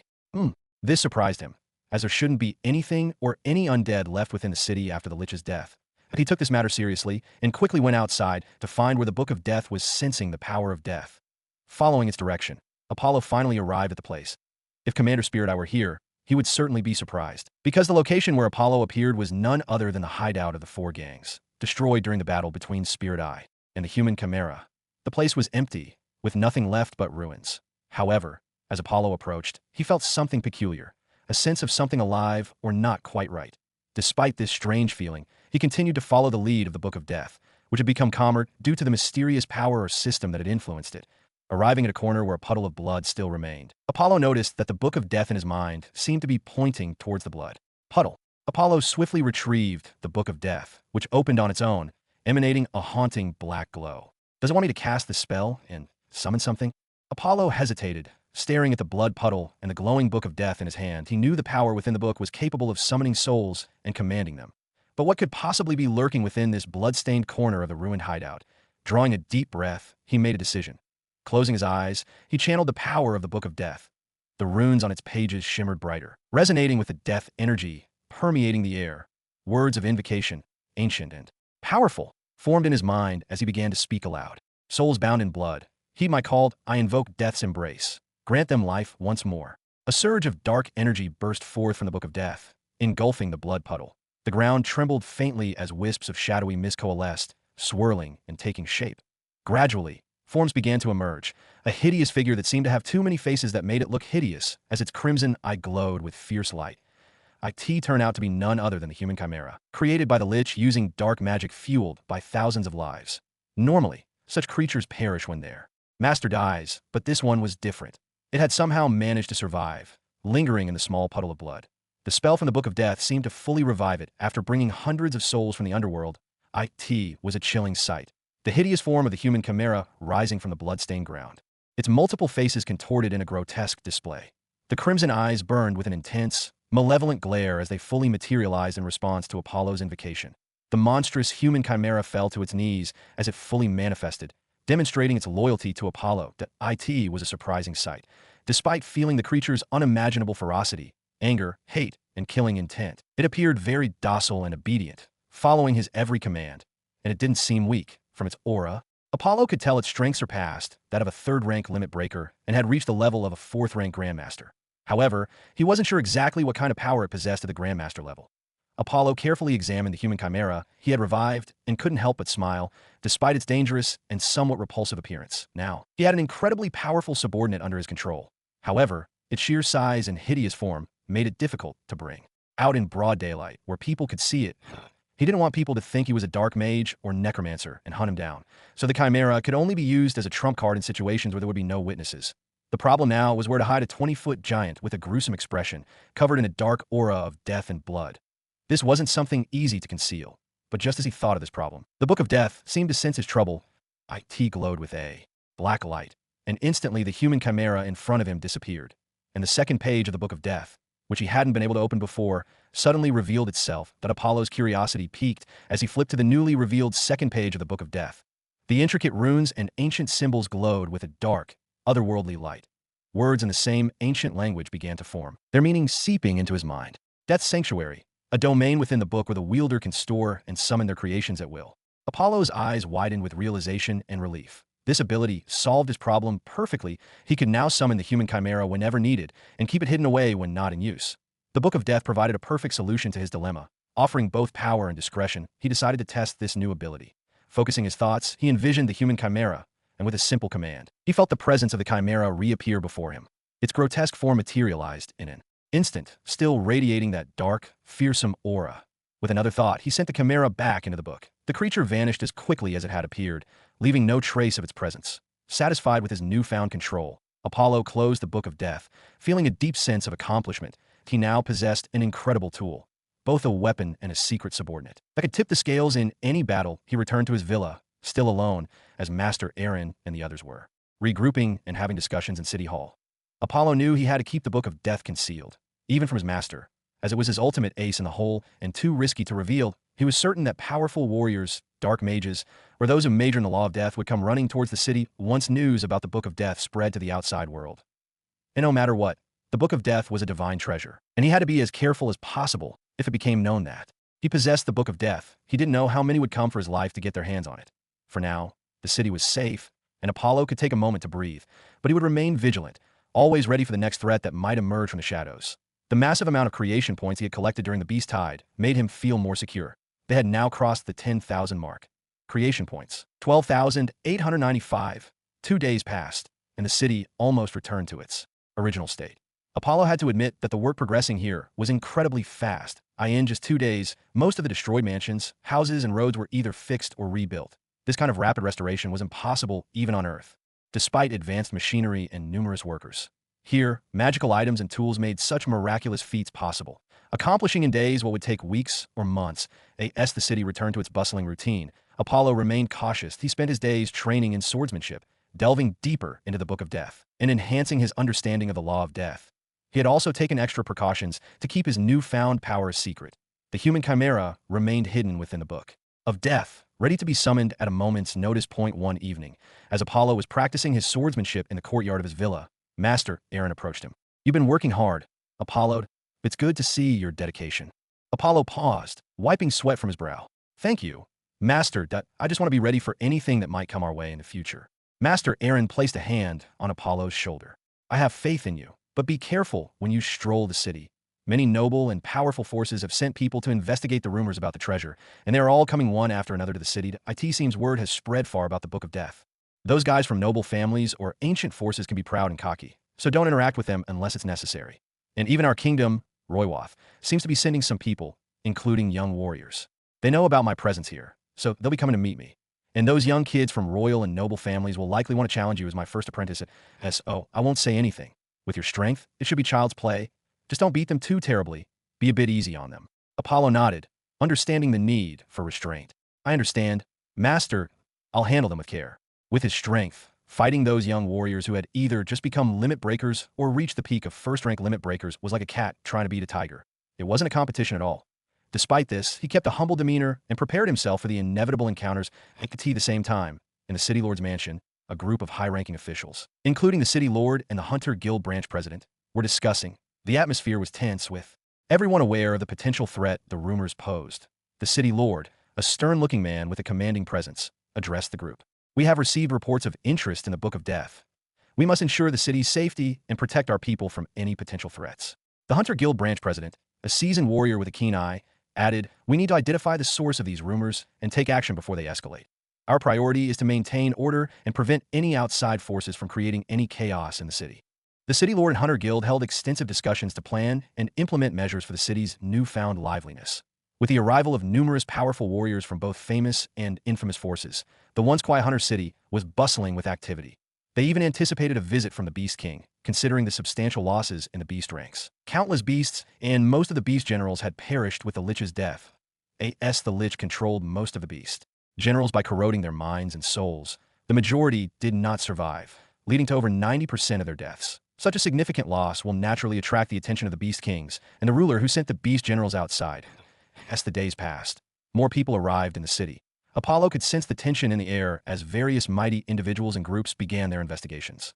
The rumors about the Book of Death had indeed spread far and wide, drawing attention from every corner. In the meantime, Apollo continued his training and preparation. He knew that the coming days would be filled with challenges. On the fifth day, the White Cat, Pussy King, which had disappeared during the battle, returned and resumed its usual routine of following him around and enjoying quality food. He attempted to ask, but the cat remained tight-lipped and didn't utter a word. Seeing this, he decided not to inquire further. One day later, finally, people from the kingdom of Ryaweth arrived to meet with his master Aaron, and they brought 3 young geniuses from the royal clan and 2 noble clans. Apollo observed from a distance as Master Aaron welcomed another famous expert of Ryaweth, known as the Fist King, accompanied by the 3 young geniuses from royal and noble clans. The Fist King was renowned throughout the kingdom for his prowess in dominating fists and combat strategy. He's a formidable figure, Apollo thought to himself, watching the Fist King exchange pleasantries with Master Aaron. The Fist King's demeanor was calm, yet commanding, his movements deliberate and precise. At Apollo's attention then turned to the 3 young geniuses who accompanied the Fist King. They exuded an air of confidence and intelligence. Despite their youthful appearances, the oldest among them appeared to be in their early 20s, displaying a maturity that belied their age. The youngest looked about 17 or 18 years old, their expressions serious and focused. These are no ordinary youths, Apollo mused, recognizing their potential from the subtle but unmistakable aura of competence that surrounded them. The Fist King noticed Apollo watching him and glanced back. The air around them grew heavy with an invisible oppression that sought to suppress Apollo, but he stood firm, meeting the Fist King's gaze without flinching. This surprised the Fist King, who was taken aback by Apollo's calm and steady demeanor. He had encountered many young warriors from various noble families and different kingdoms, but he had never seen anyone like Apollo. It felt like he wasn't facing a young kid, but a seasoned veteran warrior with unimaginable strength. The Fist King's eyes narrowed slightly as he continued to study Apollo, intrigued by this unexpected resilience. Master Aaron, noticing the silent exchange, approached with a knowing smile. Fist King, this is Apollo, my first apprentice, he introduced. He's been training diligently and has shown remarkable progress. He was surprised to hear this, as he had never known Swordmaster Aaron to have an apprentice. This meant Apollo was a newly accepted apprentice, yet he was already this good. The Fist King's exclamation was one of genuine surprise. I had no idea Swordmaster Aaron had taken an apprentice. For him to speak highly of you, Apollo, is quite the commendation. Apollo, sensing the shift in the Fist King's demeanor, offered a respectful nod. Thank you, Fist King, he replied. I have been fortunate to learn under the Master's guidance. The Fist King's expression softened, and his eyes carried a hint of respect as he nodded in acknowledgement. I can see that, he said, his tone carrying a weight of approval. You have a strong presence, Apollo. It is clear you have been trained well. The other young geniuses, observing the interaction, seemed to take notice of Apollo for the first time. Their expressions ranged from curiosity to mild surprise. The youngest one of them, a tall young man with a regal bearing and an air of confidence, stepped forward. So, you're Master Aaron's apprentice, he said, his tone a mix of curiosity and challenge. Apollo didn't mind it and met his gaze evenly. And you are? I am Leon, the young man replied, his voice steady. Ninth Prince of Ryoweth. Another young genius, a girl with fiery red hair and piercing green eyes, spoke up next. I'm Seraphina of the noble house of McKenna, she said, her tone carrying a hint of pride. The third and oldest genius, a quiet guy with an intense gaze and an aura of calm, introduced himself last. My name is Elias, he said simply, and he didn't talk much. Apollo nodded to each of them, recognizing the weight of their titles and the reputations they carried. My name is Apollo, and it's a pleasure to meet you all, he said, his voice calm and composed without feeling any pressure while talking to the genius of a powerful clan or royal family. Although his family status was insignificant compared to these three, he wasn't shocked or awed by their prestige. In just a month or two, he had witnessed many extraordinary events. His own strength was also not weak. Even if their families had ancestor saints, he had the power to take on a fourth-rank grandmaster. Especially now that he commanded a powerful human chimera SO, he didn't feel inferior to them. Instead, he was curious about their talent and abilities, as he had never met the geniuses of his generation. Whether it was the divine child of the Dark Heaven Court or any other adversaries he faced, they were always much older than him. In comparison, he was closer in age to these three, especially the Ninth Prince, who seemed to be 16 years old, just 4 years older than him.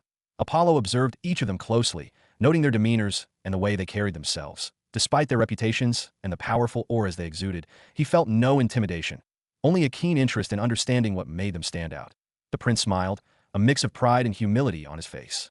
I never knew Swordmaster Aaron had accepted an apprentice, so I would like to have a discussion with you, Apollo, he said, his voice carrying a hint of challenge. I'm curious to see you in action. Elias and Seraphina remained quiet, but their intense gaze never left Apollo. Master Aaron, noticing the interaction, decided to break the ice. Why don't we have a friendly sparring session, he suggested. It will give you all a chance to test your skills and learn from each other. He knew these young nobles wouldn't back down until they tested each other's strength, so he directly urged them to battle, allowing them to gauge each other's abilities. The young geniuses exchanged eager glances, each one silently accepting the challenge. Apollo, though he remained composed, felt a spark of excitement. This was a rare opportunity to see the best of his generation. They moved to the newly built training grounds, a large, open space with various training dummies and equipment. Scattered around, the area was soon cleared, and a circle was formed, marking the sparring area. The atmosphere was charged with anticipation. Leon, the Ninth Prince, stepped forward first, as he was the youngest and seemed to be closest in age to Apollo. His bearing was regal, and his movements were fluid and precise. Shall we begin? He asked, drawing his sword with a flourish. Apollo nodded, drawing his own weapon. And then they both appeared in the ring as they faced each other. And with a signal from Master Aaron, the spar began. The moment Master Aaron signaled, Apollo and Prince Leon both surged forward, their movements a blur of speed and precision. The sound of clashing steel echoed through the training grounds as their swords met in a shower of sparks. Both of them were using ordinary swords, but their attacks were swift and devastating. Apollo felt the strength of Prince Leon, as it wasn't bad, as he seemed to be at the peak of the first-rank limit breaker stage and could try to break through to become a second-rank limit dash breaker. It wouldn't be considered bad, as he seems to be just 16 years old, and his swordsmanship seems to be not bad. Apollo was impressed by Prince Leon's skill and strength. The prince's movements were fluid and precise, each strike carrying the weight of his powered It. Was evident that Elias had undergone rigorous training to reach such a level at his age. Prince Leon launched a flurry of rapid strikes, each one aimed at breaking through Apollo's defenses. Apollo met each strike with calculated parries and counterattacks, his movements sharp and deliberate. The clash of their swords created a rhythm, a deadly dance of steel and skill. Both sides didn't use any flashy skills or attacks. As it was sparring to see each other's skills and battle instincts, Apollo even suppressed his strength to match Prince Leon's level. The prince's strikes grew more aggressive as he tried to gain the upper hand, but Apollo's calm demeanor and focused eyes betrayed no sign of faltering. With each parry, he observed the subtle shifts in Leon's stance, looking for an opening. As the intensity of the sparring match increased, Apollo decided to test Leon further. He shifted his stance slightly, feinting a strike to the prince's left side. As Leon moved to the counter, Apollo swiftly redirected his attack, aiming for Leon's right shoulder. Leon reacted quickly, twisting his body to avoid the strike, but the tip of Apollo's sword grazed his shoulder lightly. The prince's eyes widened in surprise, but he quickly regained his composure. "Impressive," Leon said, his voice steady despite the slight breathlessness. "Your technique is exceptional." Apollo smiled, appreciating the compliment. "Thank you, Prince Leon. Your skill is equally remarkable." The sparring continued, with both fighters pushing their limits. Leon's attacks became more strategic, incorporating feints and deceptive movements to catch Apollo off guard. But Apollo's keen senses and adaptability allowed him to anticipate and counter each move. Finally, after a particularly intense exchange, Apollo saw an opening. He stepped forward, delivering a precise strike that tapped Leon's sword hand, disarming him. The prince's sword clattered to the ground, and Apollo's blade came to rest just inches from his chest. Leon took a step back, raising his hands in a gesture of surrender. "Well fought," he said, a hint of respect in his voice. "You have bested me." Apollo lowered his sword, offering a nod of acknowledgement.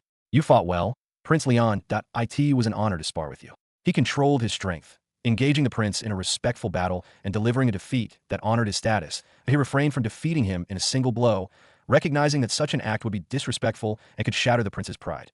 Furthermore, making an enemy of the kingdom where his entire family resided would be foolish. The other two watched in silent surprise throughout the entire sparring match. They weren't astonished that he was also a limit breaker at such a young age, but were astonished by Apollo's skill and swordsmanship.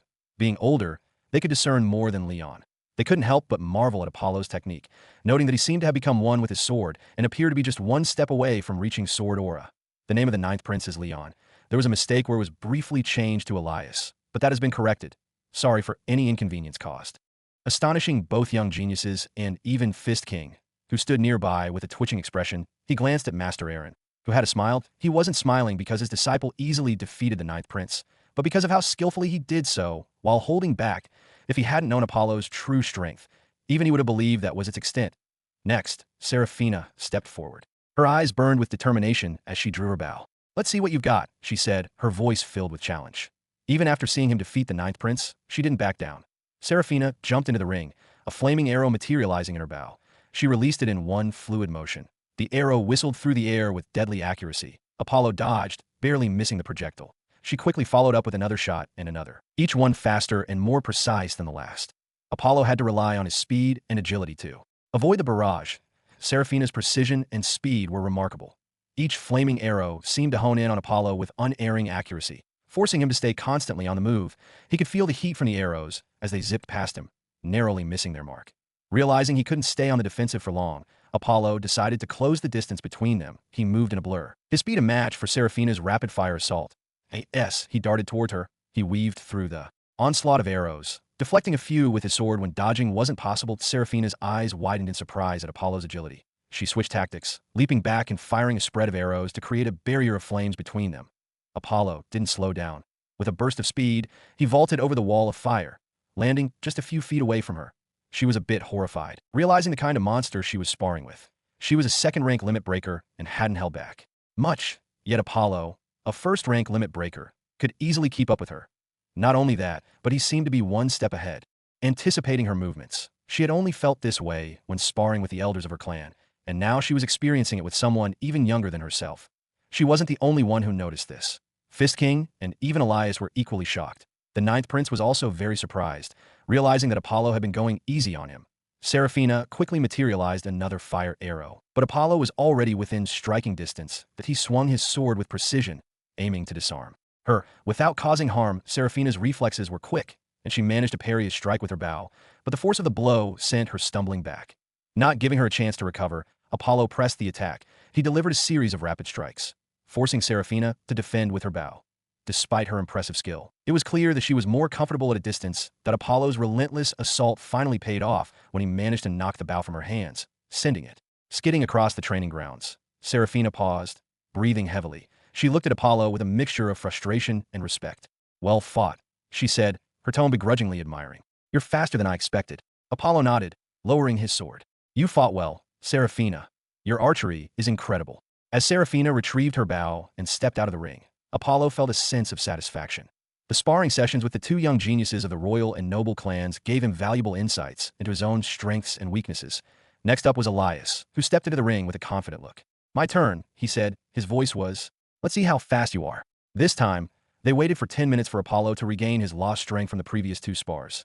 Elias stepped into the ring, a wiry young man with the swift, fluid movements of an assassin. His presence was like a shadow, silent and unassuming, yet brimming with latent power. The two faced each other, their swords at the ready. Master Aaron gave the signal, and the match began. Elias moved first, vanishing from sight almost instantly. Apollo's eyes widened as he realized he was up against a fighter who could seemingly appear and disappear at will. He strained his senses, trying to predict where Elias would strike from next. A whisper of movement to his left. Apollo spun just in time to parry a swift, deadly strike aimed at his side. Elias was gone again, reappearing behind him in a heartbeat. Apollo twisted, their blades clashing with a metallic ring. Elias's attacks were relentless and unpredictable, coming from all directions in rapid succession. Apollo had to rely on his instincts and reflexes, his mind racing to keep up with the assassin's blinding speed. Finally, Apollo felt pressured as he faced Elias, whose assassin skills were formidable enough to hunt third-rank limit breakers. Apollo became serious, fully concentrating on Elias. He focused on every breath and movement, beginning to discern a pattern in Elias's attacks. Subtle hints that revealed his next move. Elias lunged at him from the shadows, his blade slicing through the air with lethal precision. Apollo dodged, but instead of merely evading, he countered, striking where he anticipated Elias would reappear. Their blades clashed in a flurry of sparks, and Elias vanished again, only to reappear behind Apollo. This time, Apollo was ready, spinning around to meet the attack head-on. The duel was intense, a game of wits and agility. Apollo was enjoying the spar, as this battle brought not only some difficulty, but also a battle of observation and anticipation. Each move required him to think several steps ahead, to predict and to react in the same breath. Elias's confidence began to waver as he realized Apollo was not only matching his speed, but also predicting his moves. He attempted to outmaneuver Apollo with more complex feints and misdirections, but Apollo adapted swiftly. His keen senses and quick thinking proved to be a significant challenge for Elias. Sweat dripped from their brows as the battle raged on. Apollo could see the frustration in Elias's eyes. The assassin's movements, once fluid and confident, now held a hint of desperation. Not letting go of this change, Apollo's speed suddenly skyrocketed, shocking Elias. It was as if Apollo had been holding back, and now he was revealing his true potential. Elias struggled to keep up, his form blurring as he tried to evade the onslaught. Apollo pressed his advantage, his strikes coming faster and harder.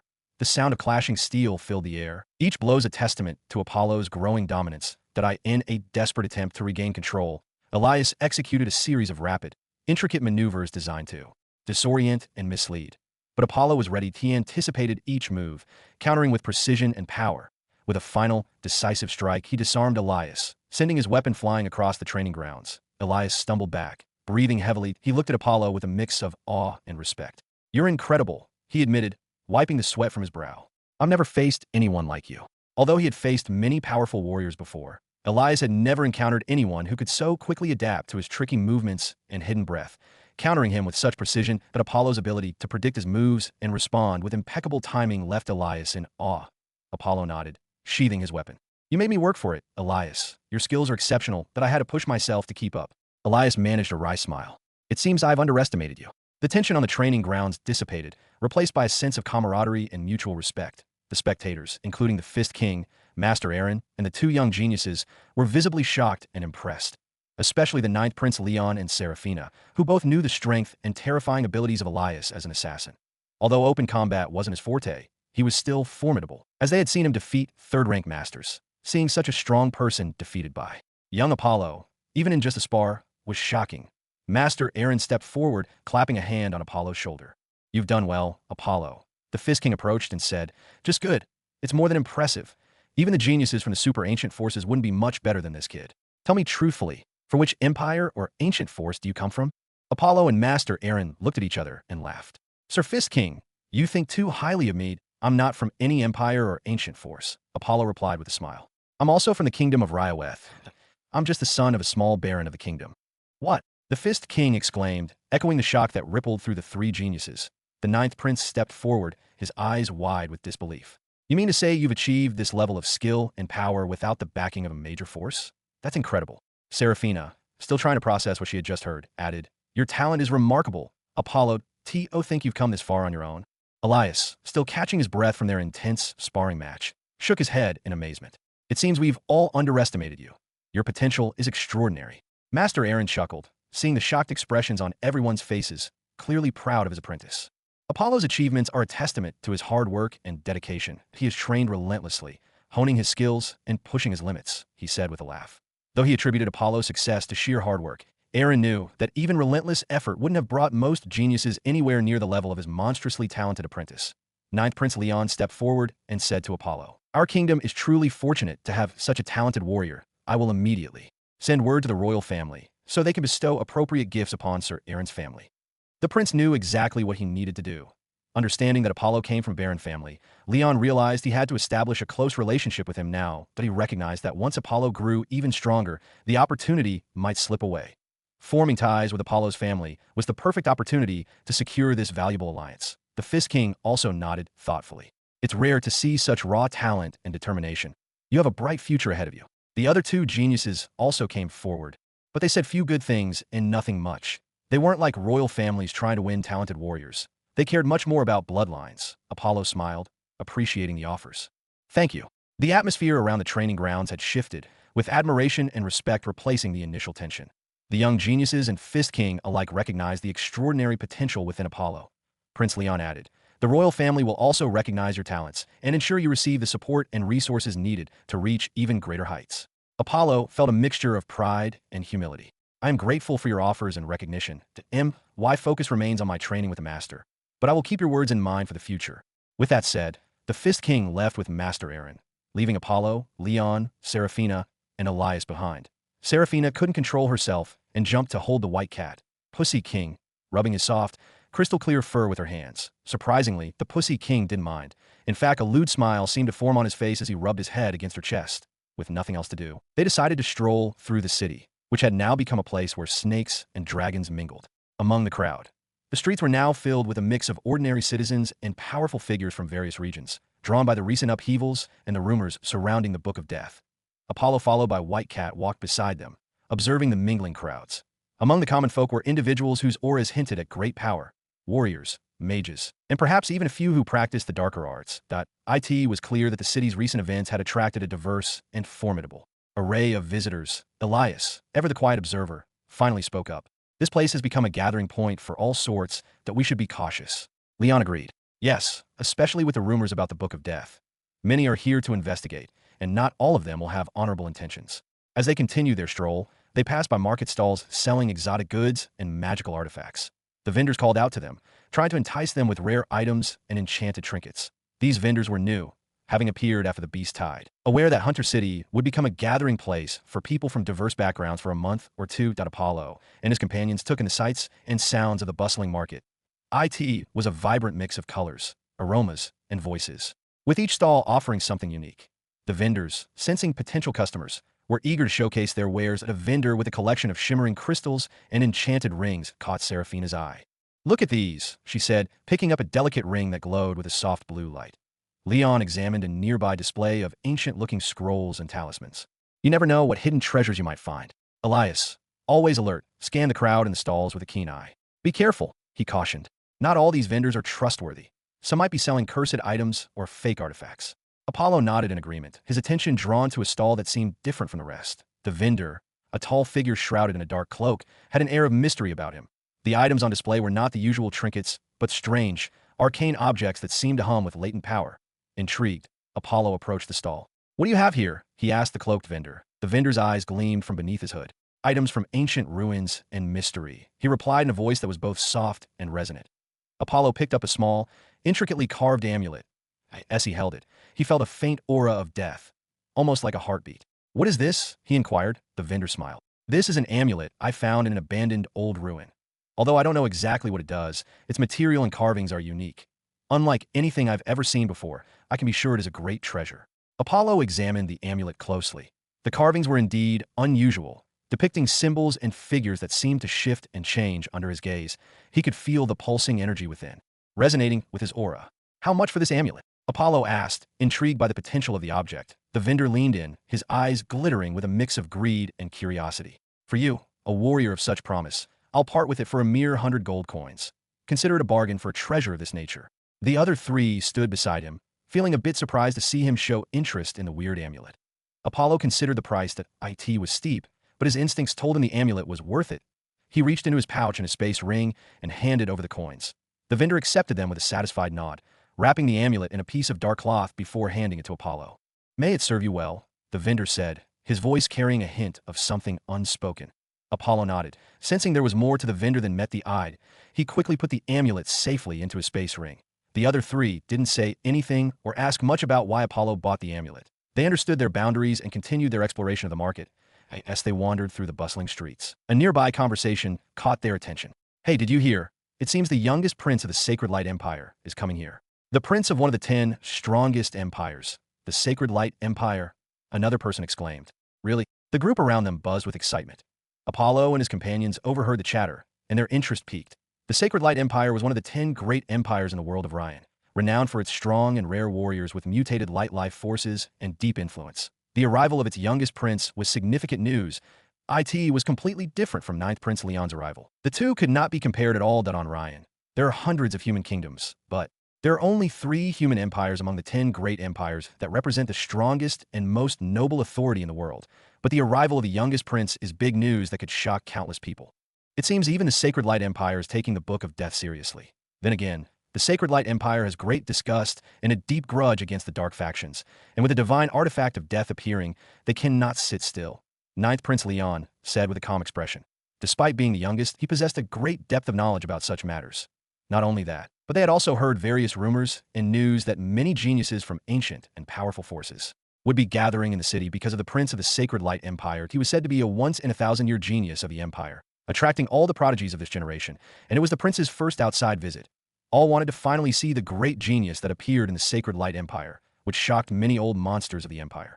All factions are eager to witness this extraordinary genius from the Sacred Light Empire, 9th Prince Leon concluded.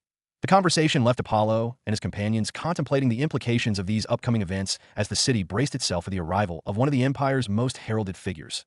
After returning, Apollo first examined the amulet closely, but after some time, he found nothing unusual.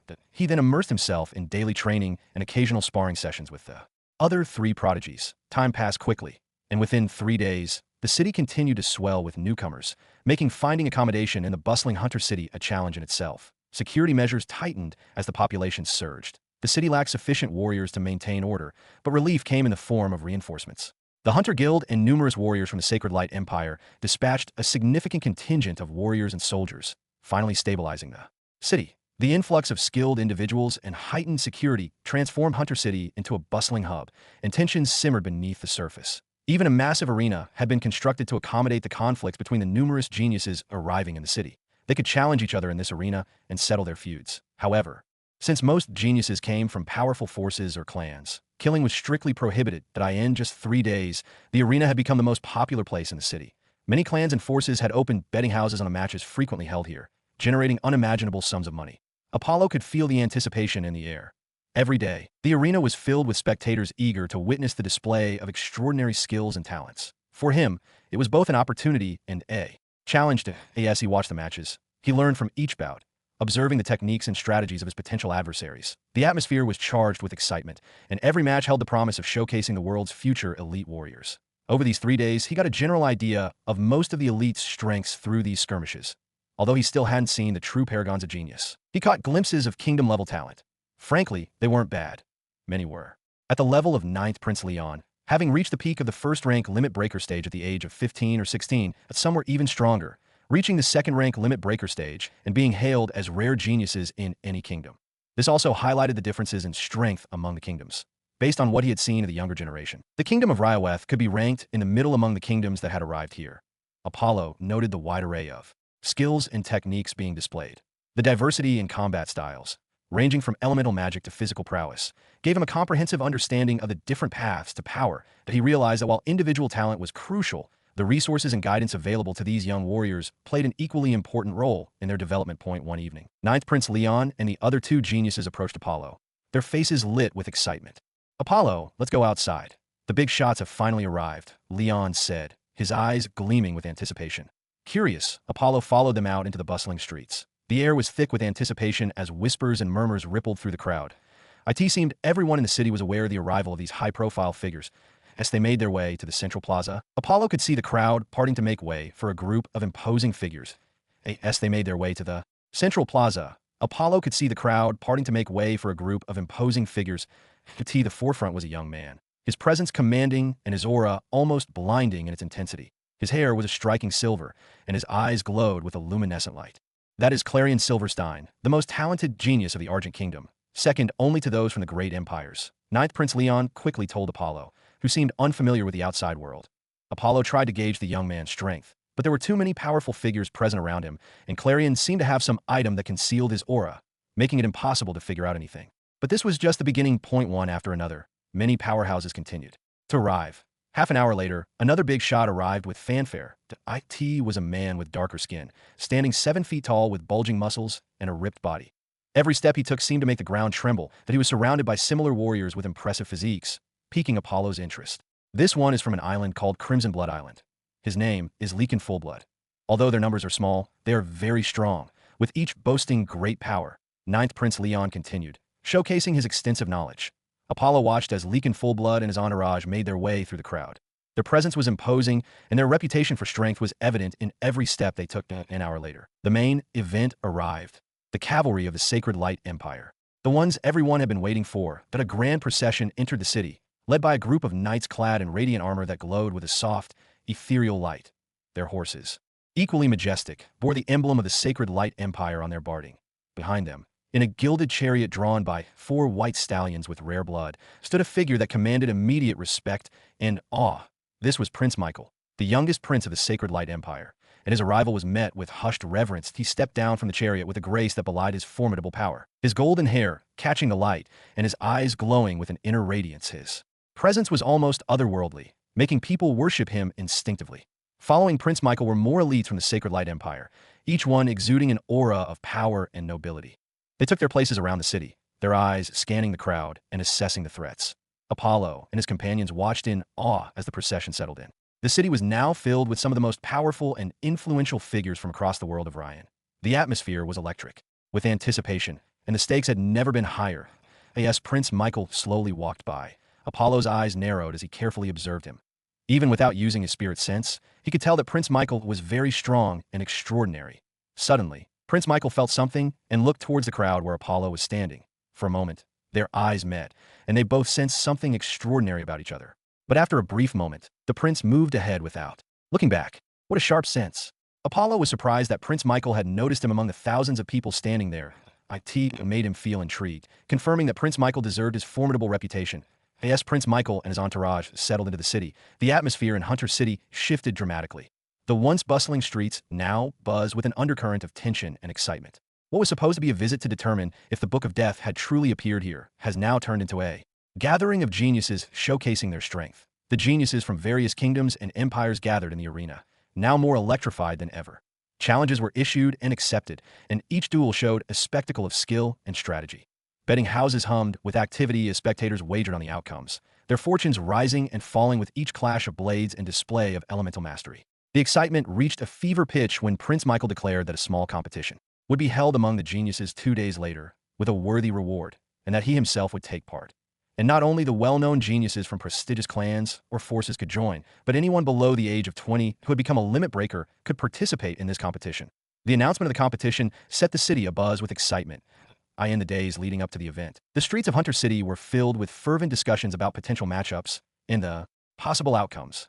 Every tavern, market stall, and street corner echoed with speculation and anticipation that it seemed this was the moment that major geniuses from ancient and extremely powerful forces had been waiting for. The chance to see Prince Michael in action at IT was also an opportunity for other equally talented geniuses who wanted to challenge Prince Michael and prove themselves. In the days leading up to the competition, the city teemed with activity. Inns and taverns were filled to capacity, with young fighters and their entourages. The training grounds buzzed with energy as participants honed their skills and prepared for the upcoming event. Conversations centered on strategies, potential matchups, and the excitement of seeing previously unknown talents rise to prominence. The arena, which had already seen its fair share of incredible battles, became a focal point of preparation. Workers toiled day and night to ensure everything was perfect for the event. Stands were reinforced, and magical wards were strengthened. Ninth Prince Leon and Serafina also intensified their preparations. But sadly, Elias couldn't join as he was older than 20. They trained rigorously, sparred with Apollo, and shared insights gained from observing the various contenders who had arrived in the city. The day of the competition arrived with a sense of anticipation that was palpable in the air. The arena, now the centerpiece of the city's activities, was packed with spectators. Nobles, commoners, and warriors of all backgrounds filled the stands, their eyes fixed on the stage where the young warriors would soon demonstrate their prowess. The opening ceremony was a grand affair, featuring music, dance, and displays of magical prowess that dazzled the audience. The excitement reached a crescendo when Prince Michael took the stage to address the crowd.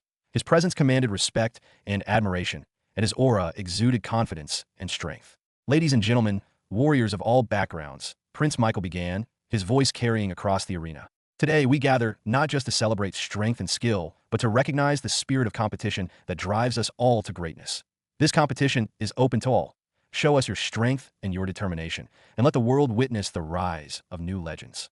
With that, the competition began. Instantly, the arena glowed with mysterious runes, and a transparent golden barrier appeared, enclosing the entire space. An old man from the Sacred Light Empire appeared and began to explain the rules.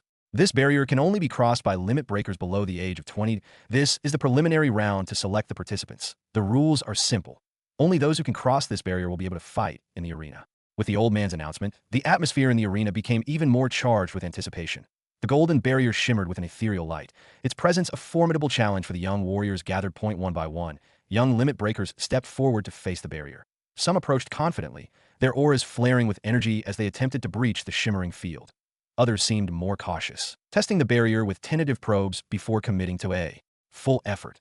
The first few participants struggled, their attempts meeting with varying degrees of success.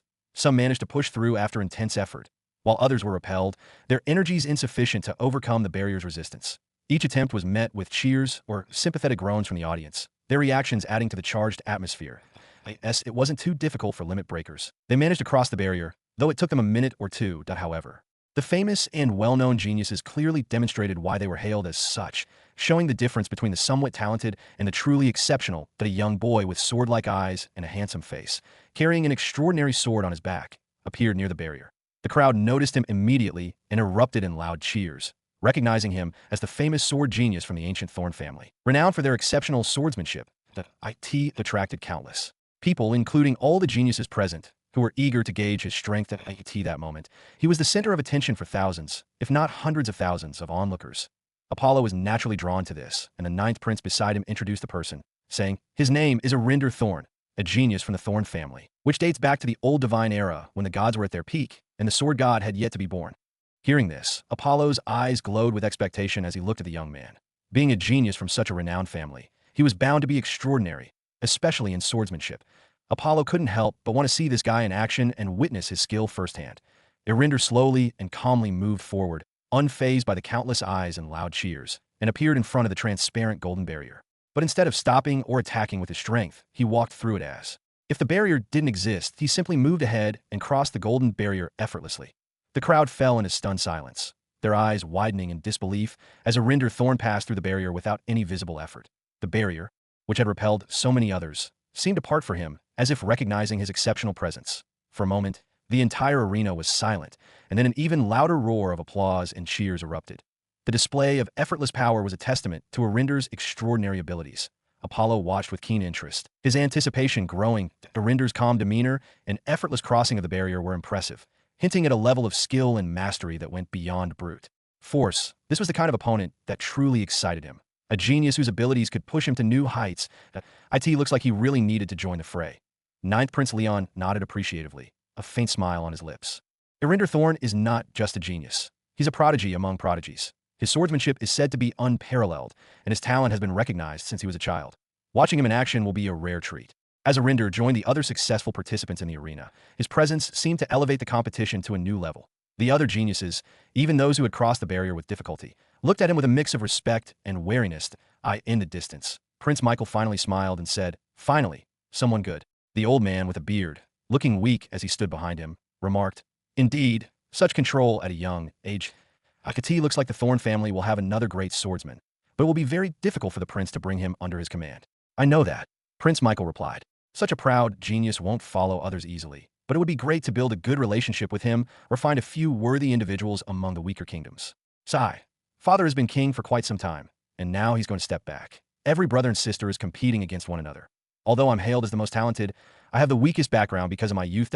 So, making friends with such old and powerful forces is a great opportunity. Prince Michael sighed as he and the old man continued to watch the geniuses. After this, it seemed to open the floodgates, as one genius after another appeared. Some displayed great control, crossing the barrier in just a few seconds. However, none could quite match the effortless grace and profound control displayed by Thorn. Apollo watched closely as the competition unfolded. Each person showed their diverse talents and backgrounds. Some wielded elemental magic with precision, some showcased incredible physical prowess, and some brutes forced their way through the barrier. Prince Michael's keen observation did not go unnoticed that he noted promising individuals from various kingdoms, recognizing potential talent that could strengthen his standing. Geniuses like Clarion Silverstein and Leakin Fullblood, who were among the top, also made their move. Like Thorn, they didn't disappoint and easily crossed the golden barrier as if taking a walk. Even many dark horses appeared, whose performances matched the top geniuses, shocking many warriors present. Apollo, let's go. We should also start, as not many people are left, Ninth Prince Leon said, standing beside him. Apollo nodded, and together with Ninth Prince Leon and Seraphina, they walked toward the golden barrier. As Apollo, Ninth Prince Leon, and Seraphina approached the golden barrier, they were all excited with anticipation. They didn't attract much attention among the group of geniuses who, like them, were also going through the test, as they weren't famous. Even Ninth Prince Leon was relatively unknown outside the kingdom. First, Seraphina and Ninth Prince Leon tried, while Apollo calmly watched both of them attempt to cross the golden barrier that blocked their path. They couldn't simply walk through like the top geniuses, but instead used their life force and skills to attack the barrier. Eventually, they managed to break through and reach the other side. Their crossing was neither particularly fast nor slow compared to the other geniuses who had passed through, placing them in the middle ranks. Finally, it was Apollo's turn. Master Aaron, Old Man Aragon, and the Fist King had appeared some time ago and were waiting for this moment. They wanted to see how well he would fare against the top-ranking geniuses from all over the world. He closed his eyes for a brief moment. Centering himself, he could feel the subtle hum of the golden barrier in front of him, a shimmering wall of energy that tested not only physical strength, but also the depth of one's life force. With a deep breath, he opened his eyes and began to move. Unlike Ninth Prince Leon and Seraphina, Apollo chose not to immediately attack the barrier. Instead, he focused on understanding it and feeling the currents of energy that flowed through it. He immediately understood what he needed to do. Cross the barrier without attacking it was similar to frequency synchronization. He needed to adjust his flow of life force to match that of the golden barrier. By doing this, he could walk directly through it, just like the top geniuses. After understanding this, he didn't wait. He walked calmly and, with a simple stroll, passed through the golden barrier. Shocking those who noticed this scene, as he emerged on the other side, the crowd erupted in murmurs of surprise and admiration. Master Aaron and Old Man Aragon smiled proudly, as they were among the few who truly knew about Apollo's monstrous talent. Meanwhile, the Fist King was shocked, realizing he had underestimated Apollo's talent. Even the top talents from different parts of the world, and Prince Michael glanced at him with surprise, recognizing that another dark horse had appeared. Apollo, you were awesome. Ninth Prince Leon and Seraphina both approached him with shock and excitement on their faces, not expecting him to be this good. The other participants also looked at him with interest, wanting to know more about him as they might face him in the competition. Apollo smiled modestly, nodding at his friends. Thanks, it felt good to get through that. As the preliminary selection drew to a close, the arena buzzed with energy. In an hour, the final count was tallied. A staggering 1,800 geniuses had cleared the selection. The sheer number of talented individuals present was a testament to the intensity and competitiveness of the upcoming battles. Prince Michael stood once again to address the crowd, his presence commanding immediate attention. Congratulations to all who have passed the preliminary round. The true competition begins tomorrow. Prepare yourselves, for you will face challenges that will test not only your strength but your wit and resolve. Only the best will advance. With that, the arena began to empty as the participants dispersed to prepare for the next day. Apollo, Leon, and Seraphina walked together, discussing their strategies and potential opponents. That was just the first hurdle, Leon said thoughtfully. The real test is yet to come. We'll be up against the best of the best. Seraphina nodded. We got to stay focused and support each other. This is going to be intense. Apollo looked around at the throngs of people, feeling a mix of excitement and determination. He was looking forward to meeting those powerful geniuses from the mighty and ancient forces. Nicely done, kid. Master Aaron and others also met them on their way back and couldn't help but praise him as they returned to their villa. The city buzzed with anticipation for the battles to come. The streets were filled with crowds discussing participants, vendors selling restorative potions and enchanted gear, and spectators eagerly placing their bets. The night passed quickly, and as dawn broke, the city buzzed with activity. The arena, now divided into 5 separate sections, gleamed under the morning sun, fully prepared for the competition. The golden barrier had been deactivated, and a grand stage was set for the battles. Apollo and his companions arrived early, taking in the sight of the magnificent arena. The air was thick with tension and excitement as the crowd filled the stands, ready to witness the unfolding of epic duels. As the participants gathered, Prince Michael appeared once more, his presence eliciting hushed whispers from the crowd. Instantly, 5 senior members of the Sacred Light Empire appeared in the 5 different sections of the arena, each exuding a mysterious and awe-inspiring aura that rendered the crowd silent. Their mere presence commanded respect and reverence. After that, the old man with a weak presence around Prince Michael stepped forward and appeared above the arena. Today, out of 1,800 geniuses, only 60 will remain for the final battle to determine this. We have decided to have an all-out battle royal with 30 geniuses at a time.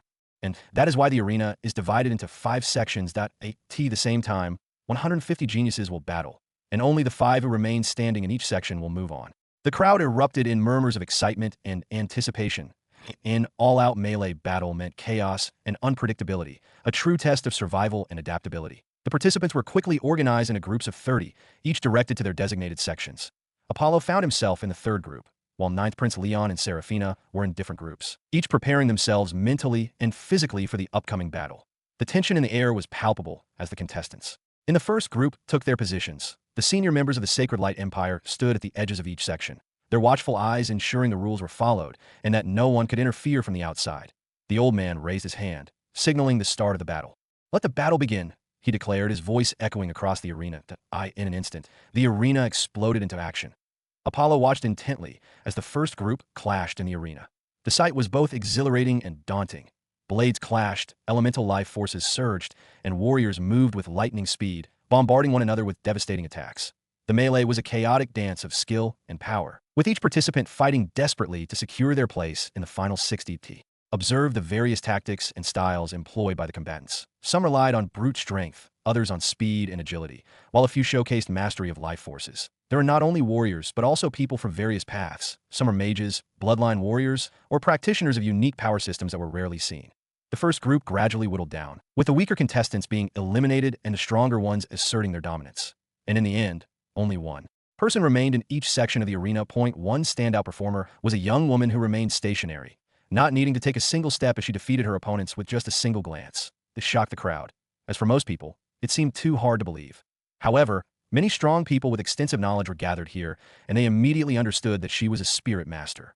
Spirit masters can defeat their enemies with a single thought, and their attacks are often unseen and unpredictable, making them exceptionally dangerous. They're the trickiest ones to deal with, as improving one's spirit is far more difficult compared to enhancing physique or life force.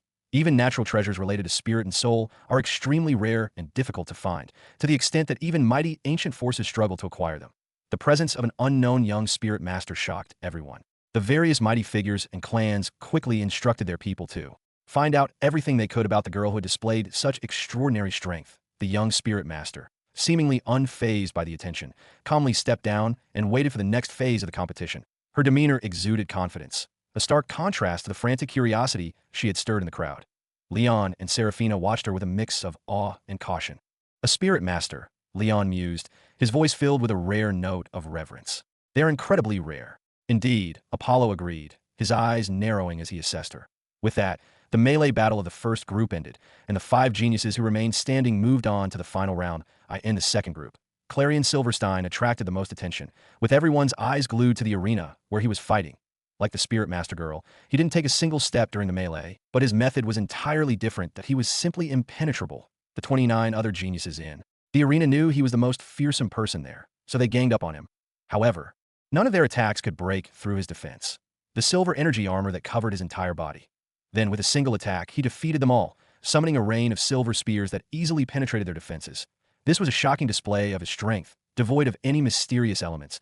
He was simply far stronger than his opponents. Afterwards, the battles in the other sections continued, and after half an hour, all the fights in the 2nd group ended. Apollo approached his designated section of the arena with calm determination, his mind focused on the impending battle. Around him, the other 29 geniuses awaited, each one a formidable opponent in their own right. 9th Prince Leon and Seraphina cheered him on from the sidelines. The arena hummed with anticipation as the group prepared for their battle. Apollo scanned his competitors, noting their varying strengths. Some were masters of different elemental life force skills, while others wielded weapons of extraordinary craftsmanship. Among them, a few stood out with their imposing presence and intense focus, ready to prove themselves in the crucible of combat. But because of luck or whatever reason, his group doesn't seem to have any famous top geniuses. The old man overseeing the competition raised his hand to signal the start. Apollo steadied himself. He knew that to succeed in this fierce competition, he would need to be careful and not underestimate anyone. The moment the signal was given, the arena erupted into motion. Elemental life force crackled in the air, blades flashed, and warriors engaged in swift and calculated attacks. Apollo moved with calculated precision, analyzing the battlefield to adapt swiftly and counter his opponent's attacks one by one. The geniuses in his group engaged in intense duels. Apollo, having gained some recognition from his previous performances, immediately became a target. 6 or 7 of the geniuses focused their attacks on him, as if they had planned it. But he wasn't surprised. He had expected it, knowing that his performance in the first preliminary round would make him a prime target in this melee battle. Outside the arena, Ninth Prince Leon and Seraphina watched with bated breath, their anxiety palpable. The 6 opponents who had converged on Apollo were formidable, each one displaying a level of strength and skill that rivaled their own. The tension in the air was thick as they worried about whether Apollo could withstand the onslaught from such powerful adversaries. Apollo, however, remained composed. His eyes darted between the 6 attackers, analyzing and predicting their movements. Each opponent had a unique fighting style, and Apollo had to adapt quickly to defeat them. The first opponent, a burly warrior with a massive axe covered in life force, charged at Apollo with brute force. Apollo sidestepped the attack with a swift dodge, countering with a precise strike to the warrior's side. The impact was enough to stagger his opponent, but not to take him down. Simultaneously, a first-rank mage wielding elemental spells launched a barrage of fireballs at Apollo. He rolled to the side, narrowly avoiding the scorching flames that the pair of twin warrior assassins, moving in perfect unison, attempted to flank Apollo. Their synchronized attacks were a blur of blades aimed at his vital points. Apollo parried and deflected their strikes, using their momentum against them to create a brief opening that he struck back with lightning speed, forcing the assassins to retreat while coughing blood and regrouping. As the battle raged on, Apollo found himself cornered by the remaining 2 opponents, a spear-wielding warrior with unparalleled reach and a lithe fighter who specialized in close-quarters combat. The spear-wielder thrust his weapon covered in life force with deadly precision, while the agile fighter tried to exploit any gaps in Apollo's defense. Apollo employed a series of rapid movements and feints to keep his opponents off balance. Ducking under the arc of the spear, he landed a powerful kick to the agile fighter's midsection, sending him sprawling and spitting blood. The spear-wielding warrior pressed his attack, but Apollo caught the spear shaft, twisted it from his grasp, and disarmed him before knocking him unconscious with a single strike to the neck. With 2 opponents temporarily out of commission, Apollo turned his attention back to the burly warrior and the mage. The burly warrior, recovering from the initial strike, roared in anger and charged once more. Apollo met the charge head-on, using a combination of agility and strength to redirect the warrior's momentum. He threw him off balance and sent him flying with a devastating kick to the stomach. The burly warrior, stunned by the difference in strength and speed, was sent hurtling out of the arena. The mage conjured 3 powerful fireballs, each the size of 4 basketballs combined, and aimed them directly at Apollo. With split-second timing, Apollo rolled to the side and moved in a zigzag pattern, allowing the fiery orbs to pass harmlessly by. He then closed the distance between them, delivering a swift and decisive blow to the mage's chest, knocking him out of the fight. Finally, the twin assassins, having regrouped, launched a coordinated attack. Apollo, sensing their approach, spun on his heel and delivered a lightning-fast, sweeping kick that sent one assassin crashing into the other. He followed up with a series of rapid punches that incapacitated both of them in a matter of seconds. Breathing calmly and standing tall, Apollo surveyed the battlefield. The 6 opponents lay defeated around him, defeating them without using any skills, just by his speed and raw strength. The crowd erupted in cheers, astonished by his incredible performance. Outside the battle ring, Ninth Prince Leon and Seraphina exchanged relieved glances. They had feared for Apollo's safety, but he had proven himself more than capable of handling the fierce competition. Their admiration for him grew even stronger as they watched him stand tall among the geniuses. Master Aaron, Old Man Aragon, and Fist King were also watching. For Master Aaron and Old Man Aragon, Apollo's performance wasn't surprising. They knew his true strength and could see he was holding back. His simple fists and kicks were enough to disable his opponents. Only Fist King, standing beside them, was surprised. Apollo seemed shrouded in mystery, and he couldn't gauge his depth at all. Prince Michael, who also had his eyes on Apollo, appeared calm. He had already instructed his people to gather information about Apollo and receive some intriguing news. Apollo had fought in the Beast Tide, facing multiple beast commanders alone and killing them. This was a shocking scene, witnessed by countless people. Knowing such a terrifying record, Prince Michael was genuinely astonished. Even for him, facing multiple beast commanders and killing them would not be easy. This revelation suggested that Apollo's strength might not be weaker than his own. He couldn't help but feel surprised, knowing this. There were not many geniuses in the world who could challenge him. Even if they existed, they hailed from equally ancient and mighty forces. Yet now, he had encountered an unknown genius who didn't seem to be from such clans or forces, but possessed such shocking strength. Prince Michael's thoughts raced as he watched Apollo. This unknown factor intrigued him. Could there be a hidden force behind Apollo, or was he simply an extraordinary outlier? The competition had just become much more interesting, and Prince Michael couldn't wait to see what other surprises Apollo had in store. Seeing Apollo's prowess, the remaining 10 or so geniuses exchanged glances, a silent agreement forming among them. They decided to take down Apollo first before determining the winner among themselves. Each one of them, ranging from first rank to second rank limit breakers, steeled themselves for the impending clash. Apollo, however, remained indifferent to their united front. He knew that the time for play was over. Without a moment's hesitation, he unleashed his true physical prowess in a burst of unseen speed, creating sonic booms that echoed through the arena. The spectators. He seemed to teleport multiple times, his movements too fast to follow. In an instant, he was among his opponents, his presence a blur of motion. Apollo struck with precise and devastating force. A single fist or kick enough to send each genius flying out of the arena. His attacks were relentless, each blow landing with the power and precision of a master warrior. The crowd watched in awe as, one by one, the remaining geniuses were defeated, unable to withstand his overwhelming speed and strength. Within moments, the arena was cleared. Apollo stood alone in the center, breathing steadily, his gaze sweeping over the fallen opponents around him. The crowd erupted into thunderous applause, their cheers filling the air. His display of dominance had left an indelible mark on everyone present. He was truly an unstoppable force. The top geniuses and those powerful figures all noticed that it was merely a display of his physical prowess, which seemed to have surpassed even a monster beast's. The first 6 opponents who had faced him earlier felt a surge of relief as they looked at the 10 geniuses lying around. It was clear that Apollo had been holding back and was going easy on them. Apollo calmly walked down from the ring as the battle ended. He decided to change his approach after this fight. Most times he hid his strength so instinctively that it had become second nature to him. But today, holding back initially gave the 10 geniuses the idea that they could defeat him by teaming up if he had displayed his full power from the start. Such a scenario wouldn't have occurred if he realized that his cautious mindset was hindering him from fully understanding and embracing his unique sword aura. Fully grasp his sword aura. Apollo's mind needed to be liberated from such cautious thoughts. His sword shouldn't be restrained by carefulness. Instead, it needed to embody the confidence that it could cut through anything. The senior members of the Sacred Light Empire nodded in approval, acknowledging Apollo's exceptional performance. His place among the final 60 was unquestionable. As the arena quieted down and the next group prepared to enter, Apollo rejoined his companions. Ninth Prince Leon and Seraphina greeted him with wide smiles and words of encouragement. "You were incredible, Apollo," Seraphina exclaimed, her eyes shining with admiration.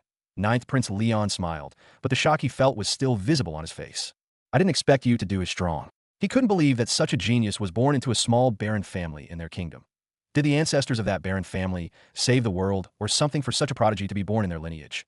Ninth Prince Leon made up his mind. He would ensure the royal family did everything possible, even granting a marquee title directly to Apollo's family, to please and retain their relationship with him. Apollo smiled, and his eyes glowed with a bright light as he looked in the direction where Prince Michael was sitting. This is just the beginning. Prince Michael felt it too, as they both looked at each other from a distance, smiles of mutual recognition and confidence in their strength playing on their lips. "Bring it on." Many noticed this small interaction between Apollo and Prince Michael, sparking excitement about the potential showdown between the two. The battles in all the rings concluded and the next groups took turns. The competition continued with a few surprises. Beyond the well-known geniuses, there were 7 or 8 others, like Apollo and the Spirit Master Girl, who displayed unbelievable power and left the crowd stunned. These unexpected talents added an extra layer of anticipation to the event, keeping everyone on edge. Ninth Prince Leon and Seraphina's turn also came as they joined the royal battle. Despite fighting valiantly and showing no signs of losing their will, they were ultimately eliminated. Among the extraordinary geniuses, their efforts, while commendable, were not enough to secure a spot in the final 60. As the sun set, casting a golden glow over the arena, the battles came to an end. Out of the 1,800 participants, only 60 remained. These 60 would face one another tomorrow to determine the strongest. Apollo, Ninth Prince Leon, and Seraphina regrouped. Although the two of them lost, their spirits were still high from the day's events. They have tried their best, but there were too many geniuses present, so in the end, they can only be defeated. "Tomorrow's battles will be intense," Seraphina said, her eyes reflecting excitement as she looked at Apollo, who was now among the top contenders. "We've seen some incredible talents today." Ninth Prince Leon nodded, his gaze thoughtful. Yes, and the competition will only get fiercer. You must be prepared for anything.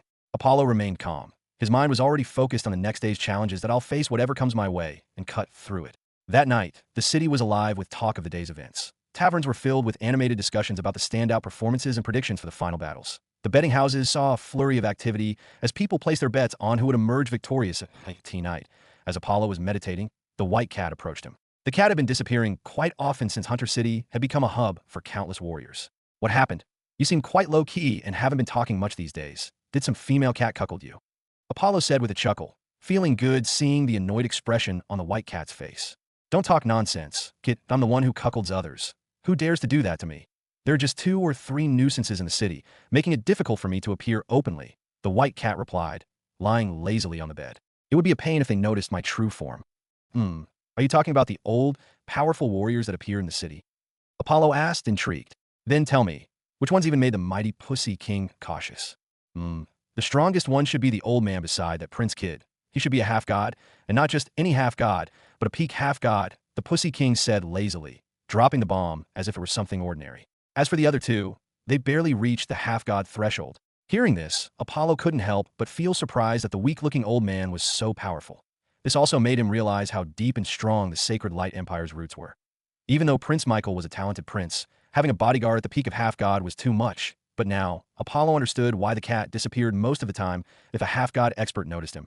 It would be quite a problem. Even if Apollo didn't fully believe all of the cat's words, he knew the white feline was extraordinary and had some shocking origin. As dawn broke the next day, the arena was once again filled with spectators. The air was charged with excitement and tension. The final 60 participants took their places, ready to prove their mettle. The morning air was crisp, and the atmosphere buzzed with excitement and tension.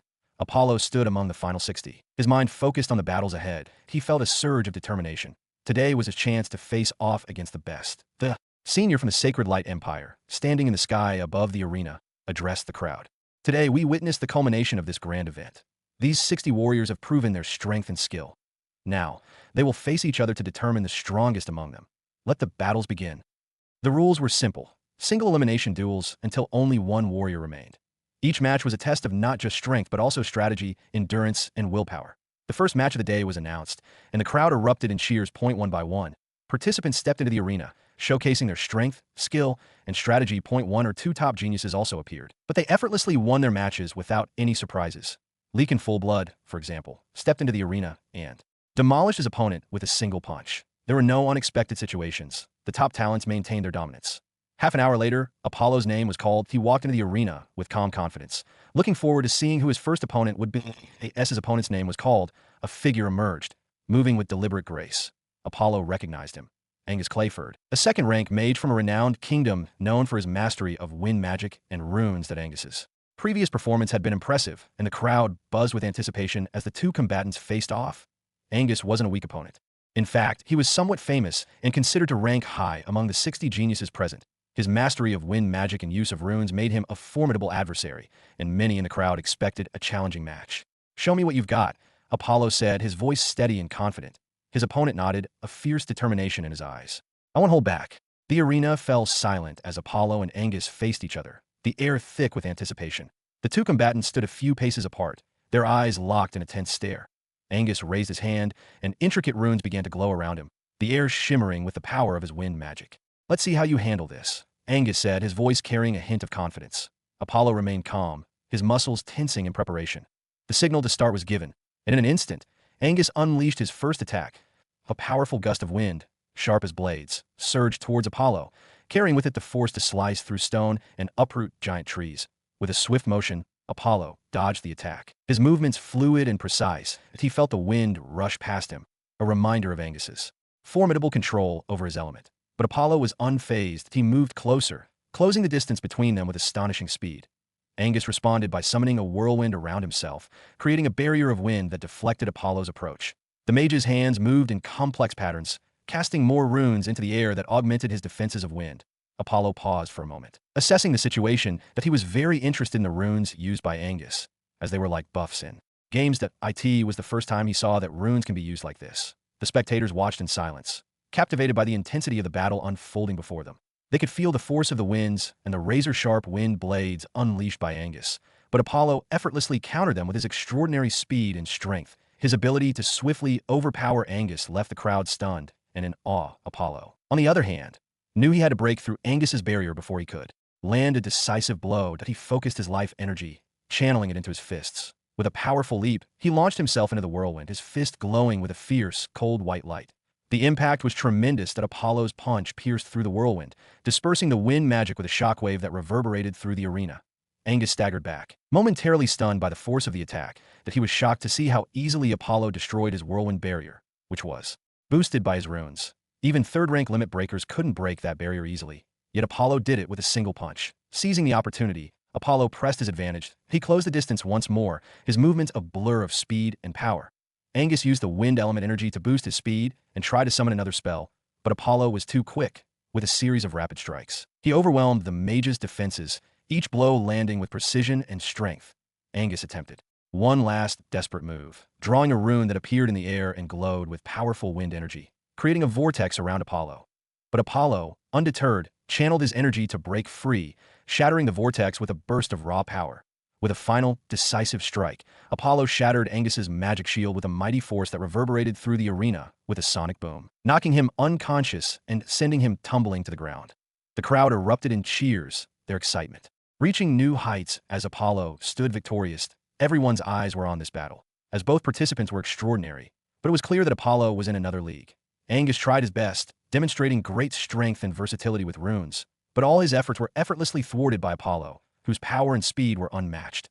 "Remarkable," whispered a senior member of the Sacred Light Empire, his eyes never leaving Apollo. "His control and power are exceptional." From their seats, Ninth Prince Leon and Seraphina cheered, their voices ringing out above the din of the crowd. Prince Michael, watching from a distance, noted the reactions of those around him. The senior members, the elite geniuses, and even the spectators were all captivated by Apollo. He exchanged a glance with the old man beside him, a silent acknowledgement of Apollo's potential. Speculations about Apollo's origins, his training, and his future prospects filled the air. "Who is he?" one observer asked, eyes wide with curiosity. "I've never seen anyone fight like that," another added, shaking his head in disbelief. And no matter what, after today, Apollo would be truly famous, and his name would become known in every kingdom around. Apollo, now back, felt the weight of the stares and whispers, but he remained composed, his focus unwavering. There were more battles ahead, and each one would be a step towards proving himself further as the arena prepared for the next set of battles. The crowd's excitement showed no signs of waning. Today, the competition has revealed a slew of extraordinary talents, with Apollo standing out as a beacon of potential and strength. The anticipation for the upcoming matches grew, promising even more spectacular displays of skill and power. The duels continued, but it seemed the battles weren't random. The organizers had ensured that the top geniuses didn't meet each other this early in the competition. It could be said that the battle between Apollo and Angus was the most entertaining, as their destructive power reached the level of third-rank limit breakers. Other battles were good, but they didn't reach this level. After the initial round of battles, only 30 geniuses remained, and every single one of them was exceptionally strong. The remaining 30 geniuses stood ready, their eyes gleaming with determination and focus. Each had proven their mettle. But the path to the final victory was far from over as the organizers adjusted the matchups. It was clear that the real tests were about to begin. Apollo watched the other contestants closely, assessing their strengths and weaknesses. The arena, once a place of curiosity and spectacle, now felt like a cauldron of pressure and expectation. Every move and every decision would be scrutinized by thousands of eyes. The battle of the top 30 began, and the first match announcement sent waves of excitement through the crowd. It was a clash between two dark horses, each eager to prove their mettle and seize victory. The first contender was Alistair Crombold, a young noble hailing from the small kingdom of Wavehaven, near the sea. The second was James, not even from a weak noble family, but a true commoner who had risen through sheer talent and determination. The anticipation in the arena was palpable as the crowd buzzed with excitement. The match between Alistair Crombold and James promised to be an intense clash, given their backgrounds and the stark contrast in their upbringings. Alistair, with his ocean blue armor and a trident in hand, carried the aura of the sea. His movements were fluid and graceful, reminiscent of the ways he had grown up with. The young warrior from Wavehaven had honed his skills against the harsh tides and dangerous sea creatures, making him a formidable opponent. James, on the other hand, stood with a simple but well-crafted sword, his posture relaxed yet ready. He had no noble lineage to boast of, but his journey from a commoner to one of the top 30 geniuses was a testament to his relentless hard work and natural talent. His eyes burned with a quiet determination, knowing that he had nothing to lose and everything to gain. Apollo watched with keen interest, recognizing James as the embodiment of countless protagonists from the novels he had read. A commoner who, after facing humiliation and countless dangers, continued to grow stronger. Now, he was here, challenging nobles and princes without any backing. The senior from the Sacred Light Empire raised his hand, signaling the start of the battle. Begin. Alistair moved first, his trident spinning in his hands as he summoned a wave of blue life force, conjuring a massive tidal wave that surged towards James. The crowd gasped as the water crashed down with immense force. James didn't flinch. Instead, he grounded himself and waited for the opportune moment. Just as the wave was about to engulf him, he slashed his sword downward, splitting the wave in two and creating a clear path through the water. The spectators erupted in cheers at the display of skill, but all the swordsmen, even Apollo, were stunned by what they saw. The simple slash. Swaltoha. James had seemingly grasped the elusive sword aura, the pinnacle every swordsman strives for in their lifetime, and he had done it at such a young age. As James stood amidst the splitting tidal wave, the realization of what had just occurred rippled through the arena. The simple slash he had executed was no ordinary strike. It was imbued with the legendary sword aura. This level of mastery was something that swordsmen spent their entire lives striving to achieve, and yet here was James, a commoner, wielding it with a precision that left even the most seasoned warriors in awe. Apollo's eyes widened in surprise. He was also on the verge of understanding sword aura himself, despite encountering true swordsmanship relatively late. Witnessing James wield sword aura was still shocking. Initially, Apollo believed that the only one who might understand sword aura here was the genius from the Thorn family. However, James defied expectations, fitting the archetype of a protagonist and demonstrating mastery beyond Apollo's initial assumptions. Alistair, regaining his composure, understood the gravity of the situation. He knew that defeating an opponent who wielded sword aura would require everything he had. Channeling his blue life force, he created a barrier of swirling water around him, enhancing his defenses and preparing for the next assault. James, sensing the shift in Alistair's strategy, moved with confidence. His steps were measured, and his focus was unbroken. He could feel the sword aura coursing through him, a manifestation of his years of dedication and training. With a swift motion, James lunged forward, his sword cutting through the air with a sharp, ethereal glow. Alistair met him head-on, using his trident to parry the attack and counter with a barrage of water spears. The arena was a blur of movement as the two combatants clashed, their life forces colliding in a dazzling display of power. The crowd watched in stunned silence, captivated by the intensity of the duel. Each exchange was a testament to the skill and resilience of both fighters. That Alistair's control over water was formidable, but James' sword aura allowed him to slice through the water-based attacks with ease, rendering them ineffective. As the battle raged on, it became clear that James was gaining the upper hand. His movements were fluid and precise, with each strike calculated to exploit the smallest openings in Alistair's defenses. Despite Alistair's best efforts, he found himself being pushed back, unable to mount a successful offense against James' relentless onslaught. In a final, decisive move, James unleashed a powerful horizontal slash, the sword aura extending from his blade like a crescent moon. The energy wave cut through Alistair's water barrier and struck his armor squarely, sending him sprawling to the ground. Even his sturdy armor couldn't mitigate the damage, leaving him senseless and defeated. The old man from the Sacred Light Empire raised his hand, signaling the end of the match. Victory goes to James. The arena erupted in applause, the crowd cheering for the underdog who had risen to the occasion. Apollo was initially surprised, but quickly reminded himself that a protagonist-like figure would undoubtedly possess unique qualities. Both the geniuses and the seasoned warriors present remembered the name James. Despite being a commoner, he had transcended the ordinary warrior path, surpassing millions from prestigious families and powerful forces to become one of the top geniuses in the world. The arena buzzed with excitement and admiration, and the name James lingered on everyone's lips, marking him as a true prodigy who had risen above his humble origins. As the next battle unfolded, the crowd's anticipation only grew. That Apollo's thoughts wandered to his upcoming battles. That he knew that in this competition, the unexpected was the norm, and every contender had their hidden strengths. As the names of the next participants were called, he focused, ready to face whatever challenge came his way. The battles continued with a mix of known prodigies and dark horses. Each clash brought its own surprises, from elemental masters to formidable skills, all demonstrating why they deserved a place among the final 30. The arena's atmosphere was electric, with every fight adding to the mounting tension. Among the 30 impressive geniuses, a few stood out, shocking everyone with their strength. Clarion Silverstein, Leakin Fullblood, and even James, who made everyone's blood boil with excitement. Finally, Apollo's turn came in the sixth match. The announcer's voice rang out. Next match, Apollo versus Eric Solflare. Although he wasn't as famous as Prince Michael, he was still an absolute genius from an ancient family with a profound history. He wasn't an ordinary foe. Apollo stepped forward, his expression calm and focused, as the crowd erupted in cheers and whispers. Eric Solflare, a young warrior with fiery red hair and a fierce demeanor, approached from the opposite side of the arena, known for his mutated fire life force. Eric was a formidable opponent, and the anticipation in the air was palpable. "Begin," the old man overseeing the matches announced. Apollo and Eric stood poised, the atmosphere in the arena electric with anticipation. The old man's voice rang out, signaling the start of the match. Eric immediately used his fire life force, a powerful and unique mutation that manifested as deep crimson flames dancing around him. With a fierce battle cry, Eric launched a barrage of flames towards Apollo. The heat was intense, causing the front row of the crowd to lean back. Instinctively, Apollo, his expression unwavering, moved with agility and precision, dodging the fiery onslaught with ease. As he sidestepped another fiery blast, Apollo's eyes narrowed, assessing his opponent's rhythm and strategy. Eric was relentless, continuously channeling his mutated fire life force to keep Apollo at a distance. The arena crackled with energy as flames roared and flickered, creating a dazzling yet dangerous spectacle. Apollo remained calm, dodging the flames with fluid movements, his eyes locked onto Eric. The crowd watched in awe as Apollo seemed to glide effortlessly around the arena, avoiding every attack. That Eric's frustration grew, and he unleashed a massive wave of fire, hoping to overwhelm Apollo with sheer force. But Apollo stood his ground, raising his hand and summoning a barrier of ice life force. The flames crashed against it, but the barrier held strong, dispersing the fire immediately. With a swift motion, Apollo closed the distance between them, his speed catching Eric off guard. He delivered a powerful punch to Eric's midsection, sending him sprawling across the arena floor.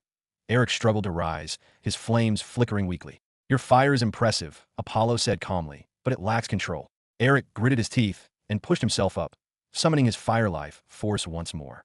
"I'll show you control," he shouted, his flames roaring back to life. That Eric's flames roared to life around him as he regained his footing, his eyes burning with determination. He conjured a long spear from the inferno, its shaft glowing with molten heat. "Impressive," Apollo acknowledged, readying himself for the next assault.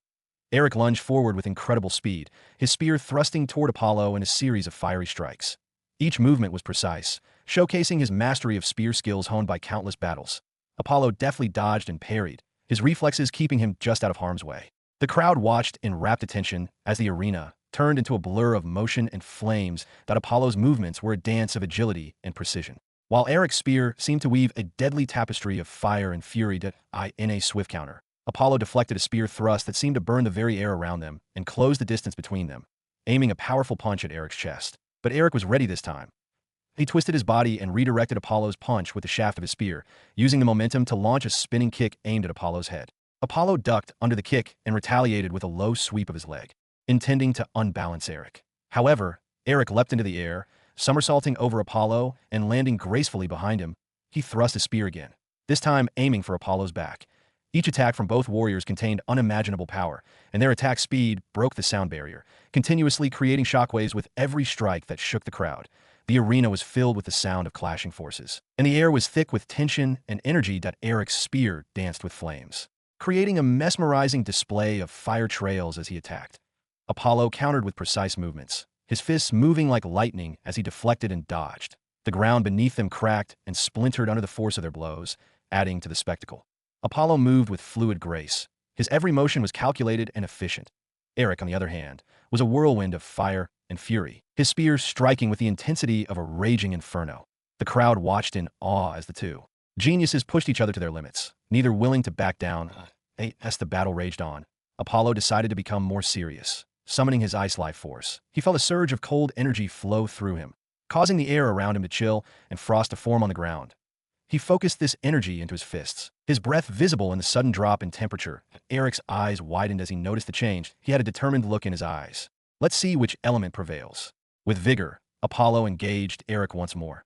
This time, his strikes were accompanied by bursts of icy energy that clashed with Eric's flames, creating a stunning display of steam and frost. The contrasting elements created an even more intense atmosphere, captivating the audience.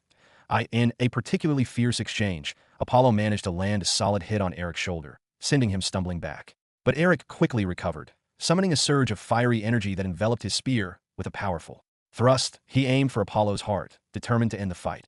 Apollo sidestepped at the last moment, the spear grazing his side and scorching his clothes. He retaliated with a spinning back kick that connected with Eric's midsection, driving the air from his lungs and forcing him to his knees. The impact created a shockwave that rippled through the arena, leaving the crowd breathless.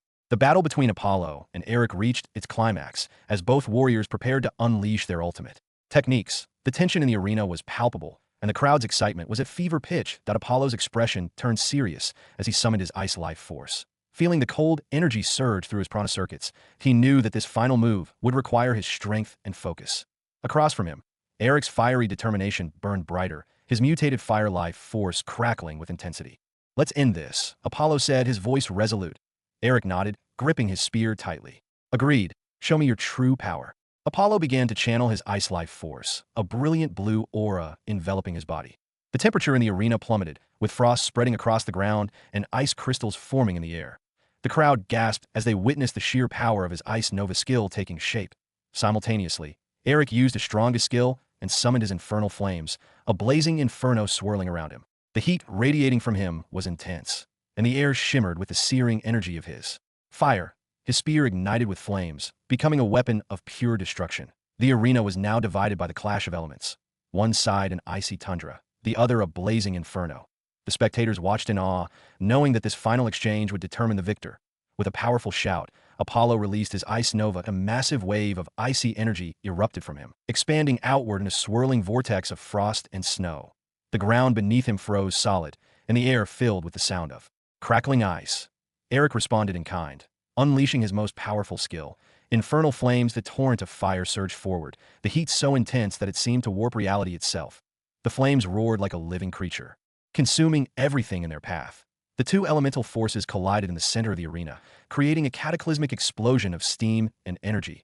The shockwave from the impact rocked the entire stadium, and the spectators shielded their eyes from the blinding light. For a moment, it seemed as if the very fabric of reality was tearing apart as the ice and fire fought for dominance. The ground quaked, and the air was filled with a deafening roar.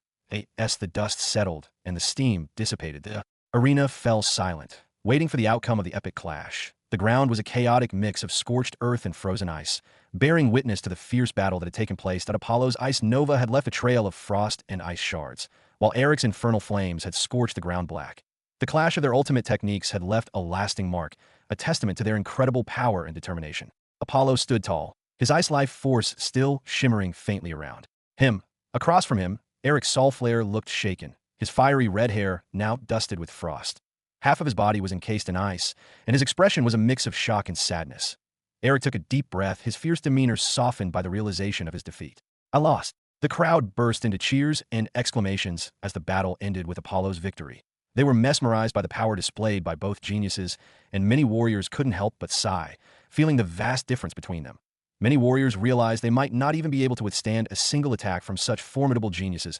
As they left the arena, the spectators continued to cheer, their admiration for both warriors evident. Apollo's victory had not only solidified his reputation, but also earned him the respect of one of the fiercest opponents he had ever faced. In the crowd, Master Aaron laughed heartily, his eyes filled with pride, as he watched Apollo continue to shock and amaze the spectators. Back in the resting area, Ninth Prince Leon and Seraphina approached Apollo, their faces beaming with pride. "You did it!" Leon exclaimed, clapping Apollo on the shoulder. "That was an incredible fight." Seraphina nodded in agreement, her eyes shining with excitement. "You were amazing out there, Apollo. Truly a performance to remember." Apollo smiled, feeling a sense of accomplishment and gratitude. "Thanks, both of you, but there's still a long way to go." The battles continued, each duel as intense and fierce as the last, showcasing the prowess of the top 30 contenders. Every participant fought valiantly, but in the end, only 15 absolute geniuses remained, each having proven their worth in a series of grueling and surprising encounters. The final 15 contestants were now set, and the battles ahead would be even more intense. The anticipation was palpable, and the stage was set for an unforgettable showdown between one of the greatest geniuses of this generation. Prince Michael stood up from his seat and joined the 15 remaining geniuses, making it a total of 16 contenders. From now on, the prince would also be part of the battles. The atmosphere in the arena was electric as the final 15 geniuses gathered, their faces a mixture of determination and anticipation. The crowd buzzed with excitement, knowing that the upcoming battles would be the most intense and thrilling yet. The addition of Prince Michael to the competition added an extra layer of intrigue, making it clear that these final duels would be a test of the absolute best. Prince Michael stood among the remaining contestants, his regal presence commanding attention. His calm demeanor contrasted with the fierce determination etched on the faces of the other contenders. The old man beside him made his move. Tokens with engraved numbers materialized in their hands, each representing their order in the upcoming matches. "These tokens will determine the matchups," the old man announced, his voice carrying across the arena. "Each of you will draw a token, and your opponent will be the one with the corresponding number." Apollo felt the cool metal of his token and glanced at the number engraved on it. 7th, he wondered who his opponent would be and felt a surge of excitement. He was ready for whatever challenges lay ahead. Prince Michael held the number 1 token, signaling that he would draw first. He steadily walked ahead and placed his hand within the enclosed box to pick a random number.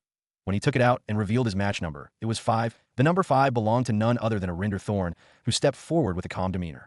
The genius swordsman from the ancient Thorn family had a hint of excitement in his eyes, clearly looking forward to the impending battle. The excitement in the arena reached a fever pitch as Prince Michael revealed his token number, 5. The match was set, Prince Michael versus Arinder Thorn, the genius swordsman from the ancient Thorn family.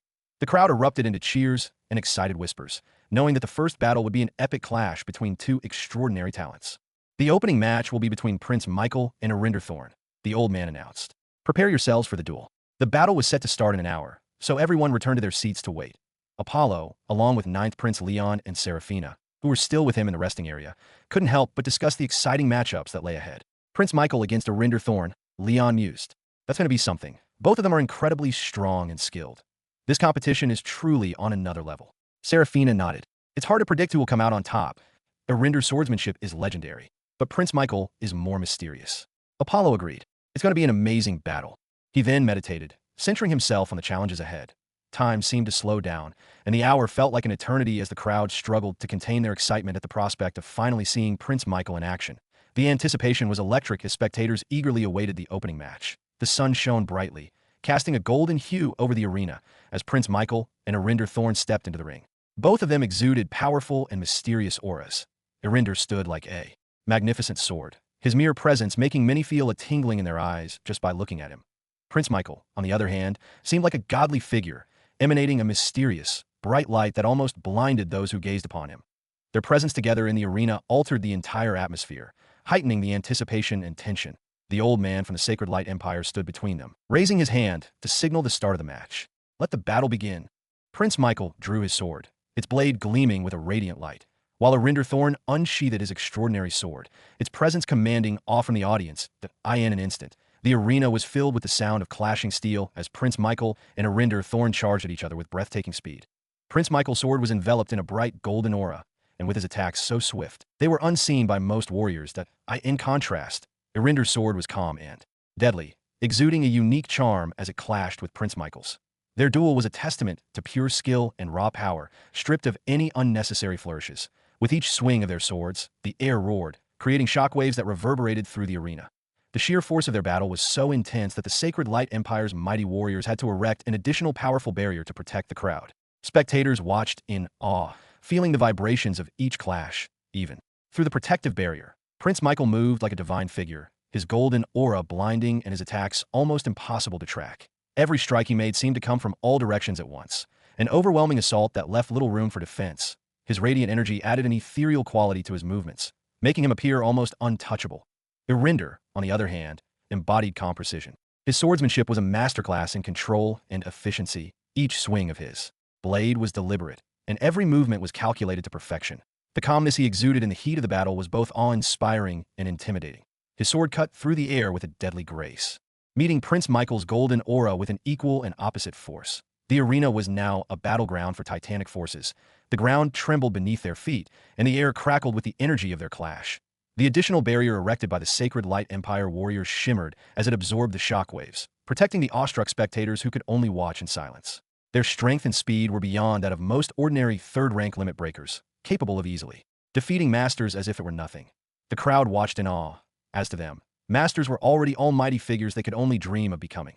Yet here were two young men, less than 20 years old, who had surpassed most third-rank limit breakers.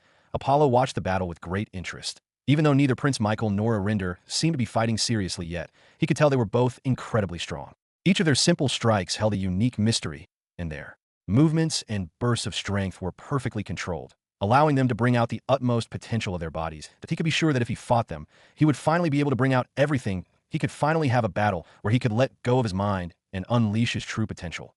Just thinking about it made his blood boil. 9th Prince Leon and Seraphina, standing beside him, misinterpreted Apollo's intense focus. They thought he might be feeling dejected after witnessing the top legendary genius's strength. You're not bad, Apollo. Your strength will reach this level in a few years. Don't worry, the 9th Prince said with concern. Hearing this, Apollo was surprised. When had he felt dejected? He just laughed and continued to watch the battle. The intensity of their clash grew with each passing moment. The golden aura of Prince Michael's sword seemed to brighten, becoming almost blinding. Dorinder's calm demeanor never wavered, and his sword also started to glow with a gray aura, moving with deadly intent. The shockwaves from their battle intensified, causing the arena to shatter in multiple places. The protective barrier shimmered and vibrated under the strain, struggling to contain the sheer force of their clash. This should be enough of a warm-up, Prince Michael, Irinder said, breaking the silence as they stood on opposite sides of the arena. Yes, it is enough, Prince Michael replied confidently. I'll let you go first. Show me how strong the Thorn family's swordsmanship is. Irinder's eyes gleamed with determination. As you wish, Your Highness. Irinder took a deep breath, his eyes narrowing as he focused all his energy. His sword glowed with a faint gray light, and the air around him seemed to be still in anticipation. The crowd watched in hushed silence, feeling the tension build as the young swordsman prepared to demonstrate the full might of the Thorn family swordsmanship. The gray aura enveloped Irinder's sword, resonating with a power that was unmistakably sword aura. The moment he unleashed it, swords within a 5-kilometer radius began to hum with excitement, and the very space around him seemed to tremble in response. The crowd gasped in awe as Irinder's sword began to glow with a gray aura, the unmistakable sign of sword aura. This was the pinnacle of swordsmanship, a rare and revered skill that only the greatest swordsman could achieve. The hum of resonating swords filled the air, creating a symphony of steel that echoed throughout the arena. Even the ground seemed to tremble beneath the weight of Irinder's power. Prince Michael's eyes widened slightly, a flicker of surprise crossing his usually composed features. Impressive, he murmured, tightening his grip on his golden blade. Let's see how far your sword aura can take you. With a powerful leap, Irinder closed the distance between them instantly. His sword moved like a blur, swinging toward Prince Michael. Boom! A mysterious sword slash, tens of meters long, flew toward Prince Michael with otherworldly power, seemingly severing everything in its path. Oh! Prince Michael smiled, bursting forth with a mighty aura that enveloped him in bright golden light. That a golden wheel suddenly appeared behind him, releasing a godly aura that seemed to command the world. Irinder's slash, imbued with the raw power of his sword aura, roared towards Prince Michael with a dominant power. The air crackled and distorted around the attack, its sheer force creating shockwaves that reverberated through the arena. The spectators held their breath, their eyes wide with anticipation. Prince Michael, enveloped in his radiant golden aura, stood his ground with an air of unshakable confidence. The golden wheel behind him glowed brighter, radiating an aura that seemed to bend the very fabric of reality to his will. As the devastating sword slash approached, Prince Michael raised his blade, channeling the power of the golden wheel into a single, decisive counter. Radiant blade, he shouted, his voice echoing with authority. With a swift, fluid motion, Prince Michael swung his sword downward, releasing a brilliant arc of golden light. The radiant blade met Irinder's attack head-on, and for a moment, time seemed to stand still as the two forces collided. The impact was cataclysmic, a blinding explosion of light and energy erupted from the collision, sending shockwaves rippling through the arena. The protective barrier around the spectators shimmered and strained, barely holding against the sheer power of the clash. The ground beneath the combatants cracked and fissured, unable to withstand the tremendous force. As the dust and light settled, Irinder and Prince Michael stood at opposite ends of the arena, their auras still crackling with residual energy. Irinder's sword hummed with latent power, the gray aura flickering around its blade. He breathed heavily, a mixture of determination and respect in his eyes. You truly are formidable, Prince Michael, he admitted, acknowledging the prince's strength. Prince Michael, his golden aura still radiating brightly, nodded in acknowledgement. And you, Irinder Thorn, have proven yourself to be a worthy opponent, he replied, a hint of admiration in his voice. Among the spectators, Apollo and some of the more talented third-rank limit breakers and higher-ranked warriors were the most shocked.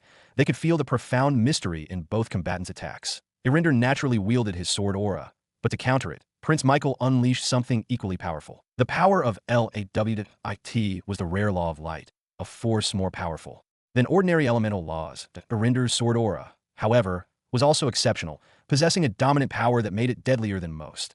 Now, as the battle unfolded, it became clear that the outcome would hinge on who had a deeper mastery over their respective laws and sword aura.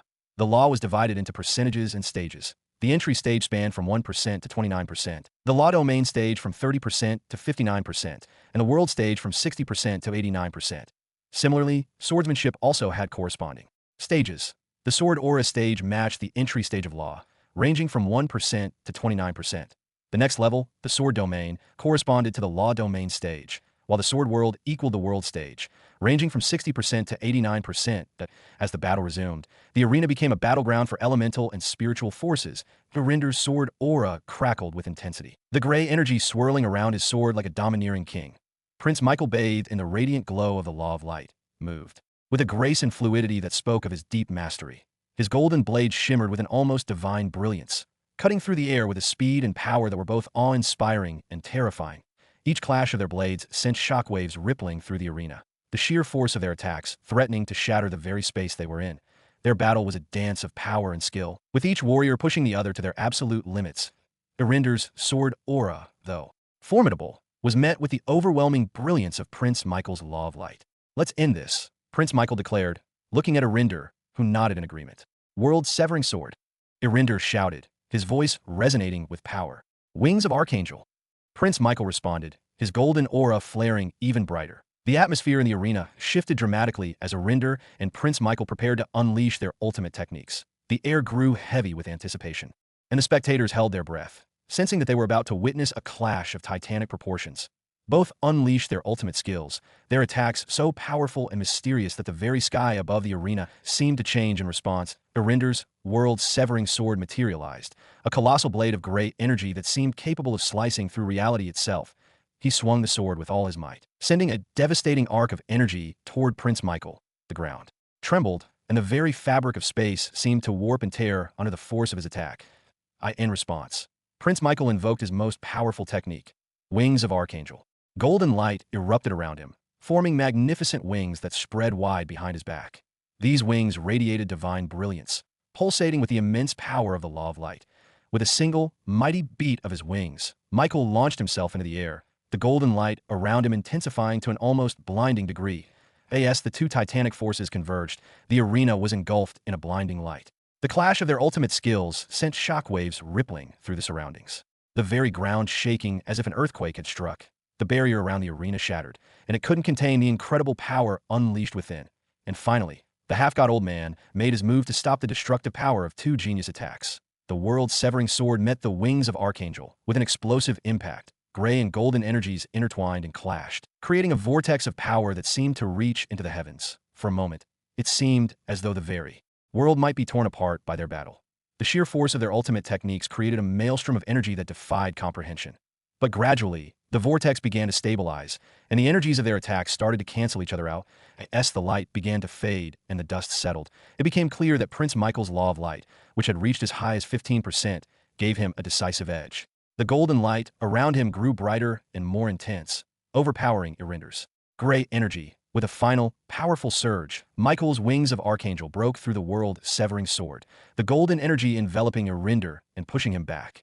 Irinder staggered, his sword lowering as the gray energy dissipated. He fell to one knee, breathing heavily and exhausted. Prince Michael, still enveloped in the divine golden light, landed gracefully, his wings of light slowly fading into the air. There was utter silence in the arena as the crowd still couldn't believe what they had witnessed, until the old man overseeing the match stepped forward, his authoritative voice breaking the silence. "The match is concluded. The winner is Prince Michael." The crowd erupted into applause and cheers, their admiration for Prince Michael's victory palpable.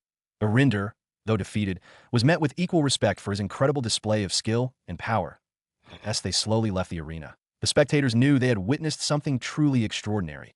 Apollo watched all of this, his eyes glowing brightly as he realized his upcoming battles would be even more challenging. He hadn't expected such a deep understanding of law and sword aura. According to his estimate, Irinder's sword aura should be close to 10% law understanding. And since his sword aura wasn't ordinary, it was likely stronger than most typical 10% laws. However, his opponent was Prince Michael, who not only understood the 15% law, but also wielded the rare light law, which was more powerful than the basic elemental laws. After this intense battle, the competition paused for half an hour to repair the stage and increase the number of barriers around it. The half-hour break passed quickly, and the anticipation in the arena was palpable. The crowd was eager for the next match, buzzing with excitement and speculation about who would be the next to showcase their abilities. As the repairs were completed, the old man, overseeing the competition, stepped forward once more. "The next contender, holding the number 2 token, please step forward and draw your opponent." A tall, lean figure emerged from the crowd of contestants.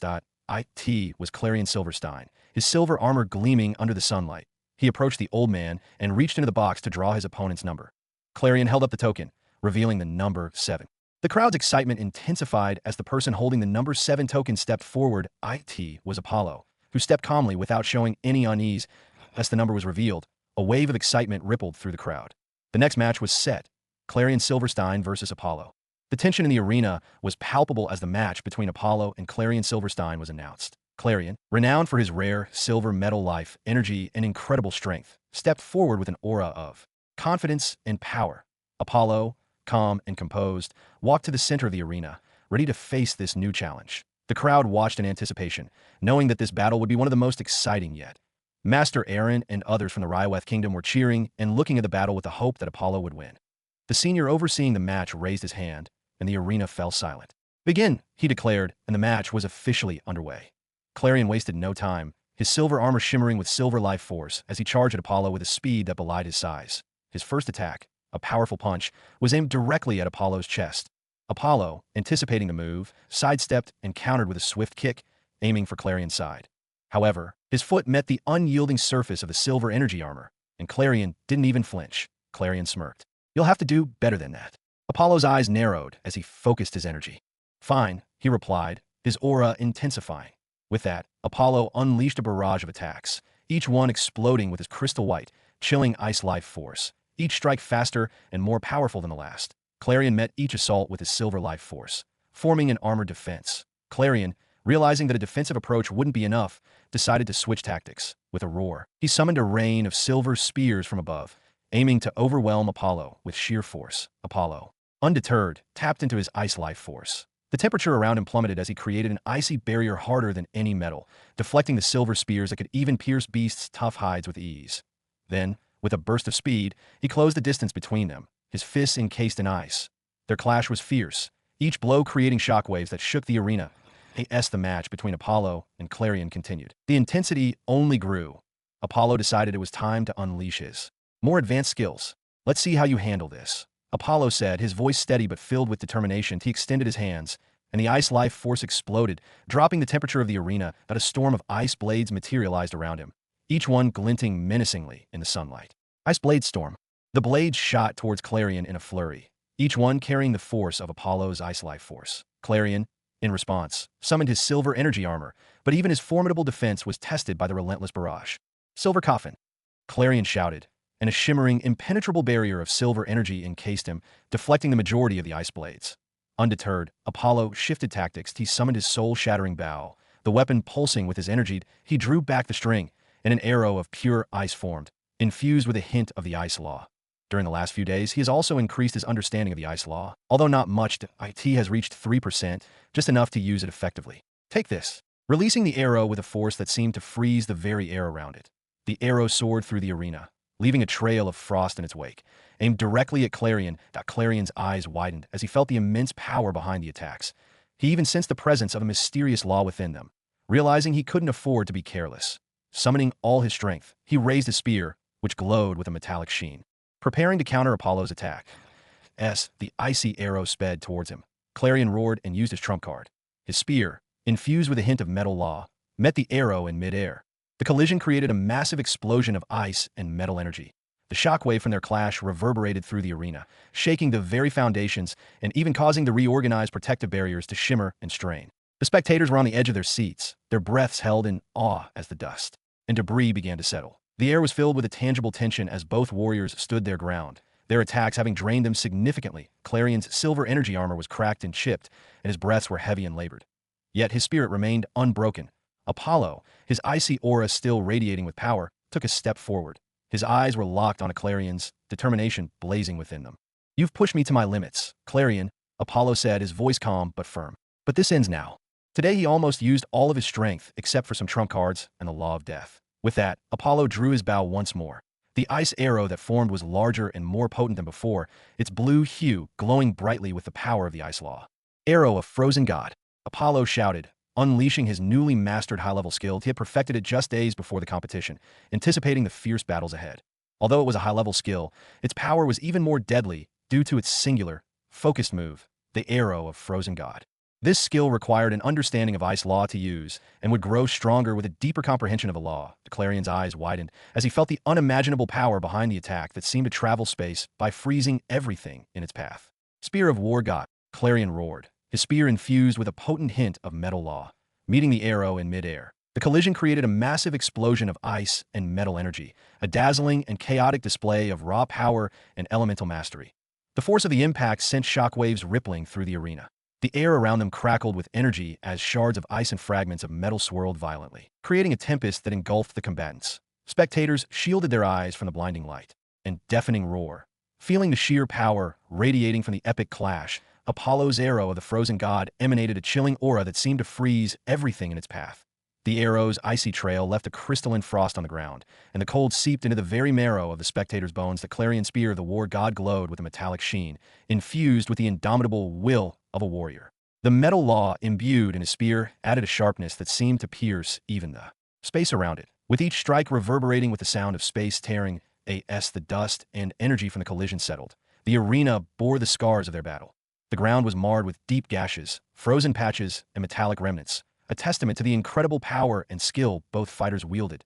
The protective barriers flickered, barely holding together under the strain, as the crowd erupted into awed murmurs and cheers, recognizing the extraordinary display of strength and technique they had just witnessed. But it was soon clear who the winner was as the dust settled and the arena came into view.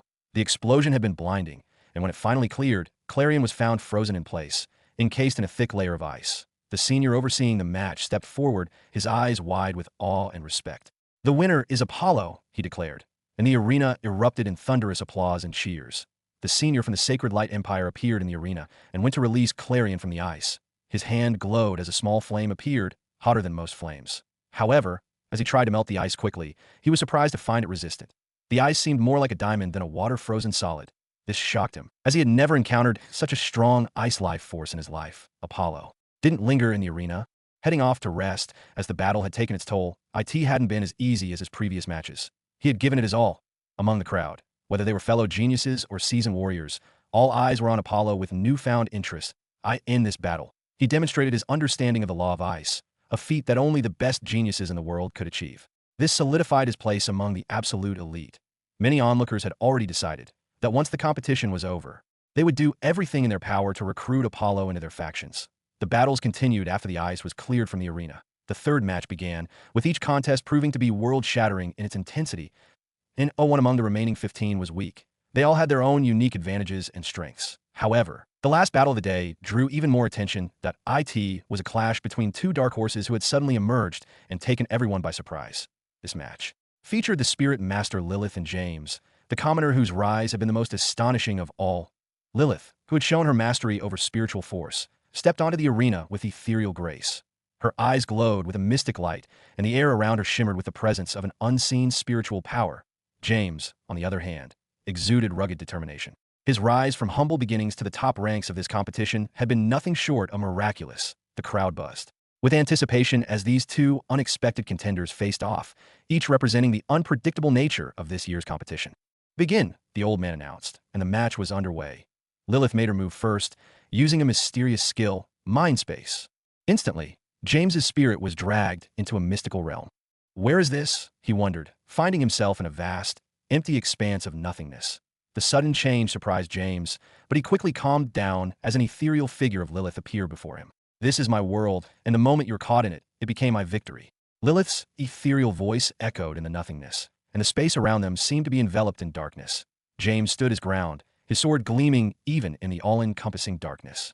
"You underestimate me, Lilith," he said, his voice echoing through the void. "Your world might be powerful, but my spirit is unyielding." Lilith's ethereal form floated above him, her eyes glowing with an eerie light. "You think mere willpower can defeat me?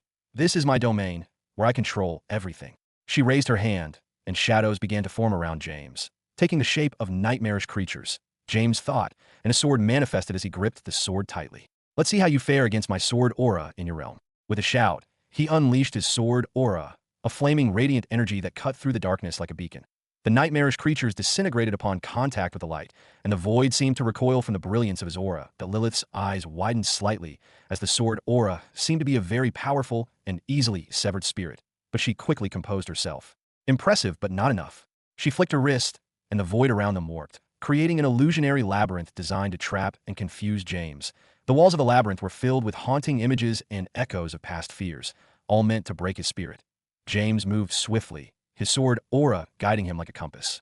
Each swing of his sword sliced through the illusions, dispelling the fearsome images and breaking down the walls. He advanced steadily, his determination unwavering in the mindscape where the battle took place. Lilith's presence was overwhelming.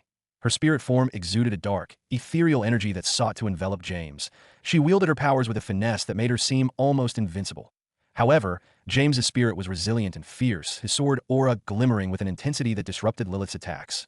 Outside the mindscape, the spectators watched as James and Lilith stood motionless, making it difficult to comprehend what was happening. What the hell? Why are they just standing there? Yes, what is happening? Most of the crowd was baffled, but veteran warriors and knowledgeable observers knew that the battle was unfolding in their minds, that Lilith's illusions were mysterious and formidable, twisting the very fabric of reality within a mindscape. She conjured terrifying nightmares and confusing labyrinths, trying to break James's spirit. But James's sword aura, a manifestation of his unyielding will, cut through the illusions with a strong will and determination like no other. You're resilient. Lilith admitted, her voice a mix of admiration and frustration. But can you handle this? She summoned a vortex of dark spirit force, aiming it directly at James. The vortex twisted and spiraled, creating a maelstrom of pure psychic force. James didn't flinch. He raised his sword high, channeling all his energy into it. Let's see if you can survive this. Sword aura, spirit cleave. With a decisive swing, he brought the sword down in a powerful arc, pouring his soul and spirit into the flaming, burning radiant energy, an embodiment of his trials and journey.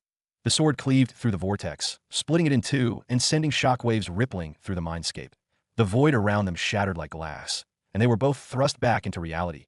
The audience, who had been holding their breath, erupted into cheers and gasps of astonishment. Lilith, now visibly drained, staggered slightly but managed to stay on her feet. James, equally exhausted, took a deep breath, holding his sword. "You're stronger than I thought," Lilith said, her voice cold but sincere. After saying this, she left the arena, acknowledging her loss. She wasn't adept at direct confrontation, and with her spirit having taken a heavy blow, she couldn't continue fighting. With a final respectful nod to each other, the match was declared in favor of James. The spectators roared with approval, even though most of them didn't understand what had just happened.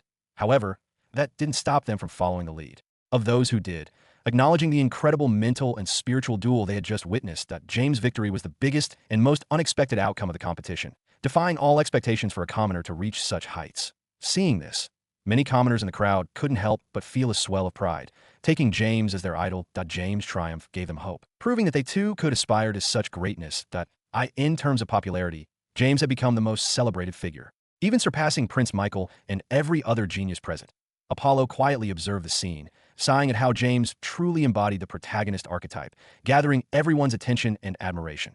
Even his victory seemed overshadowed by James's, as Apollo's status was perceived to be higher due to his association with the prince.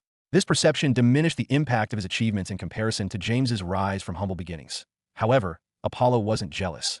Instead, he felt a sense of relief that it was better for others to bask in the limelight. He believed that being too famous could bring more trouble than it was worth. At the same time, Lilith, who had just lost, didn't seem to care and left the arena without hesitation. Many forces, intrigued by her mysterious nature, dispatched spies to follow her. However, as soon as she exited the arena, she vanished into thin air, as if she had never been there in the first place. Where did she go? One of the spies muttered in disbelief as they arrived moments later, finding no trace of Lilith. Despite their thorough search, they couldn't find any clues as to how she had disappeared or where she might have gone. Frustrated and dejected, they had no choice but to leave empty-handed. But just as Lilith disappeared, somewhere far from Hunter City, in a hidden realm filled with floating islands, a woman opened her eyes. "I finally found him," she murmured, a hint of satisfaction in her voice. "Anna, come here," she ordered, her eyes fixed on the vast expanse outside the floating island. Her reflection in the glass window bore an uncanny resemblance to Lilith, though older and more experienced. Anna, a young woman with an air of quiet strength, approached with a respectful bow. "Yes, master. My spirit fragment has finally found its inheritor. His name is James. You need to leave immediately to protect him and keep it subtle. We don't want to alert others just yet." "Yes, master. I will leave immediately." Wait, one more thing," she added with a hint of hesitation. "Send another group to gather information about a competitor named Apollo, who also participated in the same competition." Ninth Prince Leon and Seraphina stood together, their expressions a mixture of pride and frustration.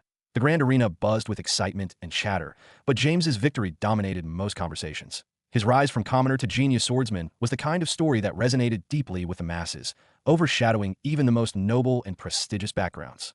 Where did this James come from? He's taken all the spotlight," Leon grumbled, unable to hide his irritation. "Apollo's performance was exceptional, and now it feels like it's being overshadowed by a commoner." Seraphina placed a comforting hand on Leon's shoulder, her eyes reflecting a shared sentiment.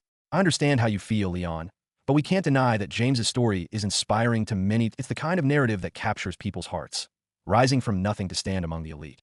Leon sighed, glancing at Apollo, who was resting nearby, seemingly unfazed by the current shift in attention. I know, but it still stings. Apollo deserves just as much recognition. His journey and achievements are remarkable. Serafina nodded. You're right. But remember, this is just the beginning. Apollo's story is far from over. The competition isn't finished, and there's still time for him to shine even brighter. Leon looked thoughtful, considering her words. You're right that we should focus on supporting Apollo. His potential is limitless, and this competition is just one of many opportunities. As they continued to watch the proceedings, the atmosphere in the arena remained charged with anticipation. Meanwhile, Apollo, seated in a meditative pose, opened his eyes. He had sensed the murmurs and whispers, but remained focused. The recent battles had taught him much, and he was determined to push his limits further. Apollo had a feeling that he might be able to understand sword aura in the upcoming battles, as he faced stronger challenges and fierce opponents. James, who had become the talk of everyone, seemed unfazed by the loud cheers from the countless people in the crowd. Instead, he had closed his eyes, lost in his own world. He was actually conversing with something, or rather, with someone, a mysterious sword spirit. Every divine weapon possessed a spirit and its own will, much like the Book of Death. However, even among these divine artifacts, it was rare for a spirit to manifest as purely as this sword's, allowing direct communication with its wielder.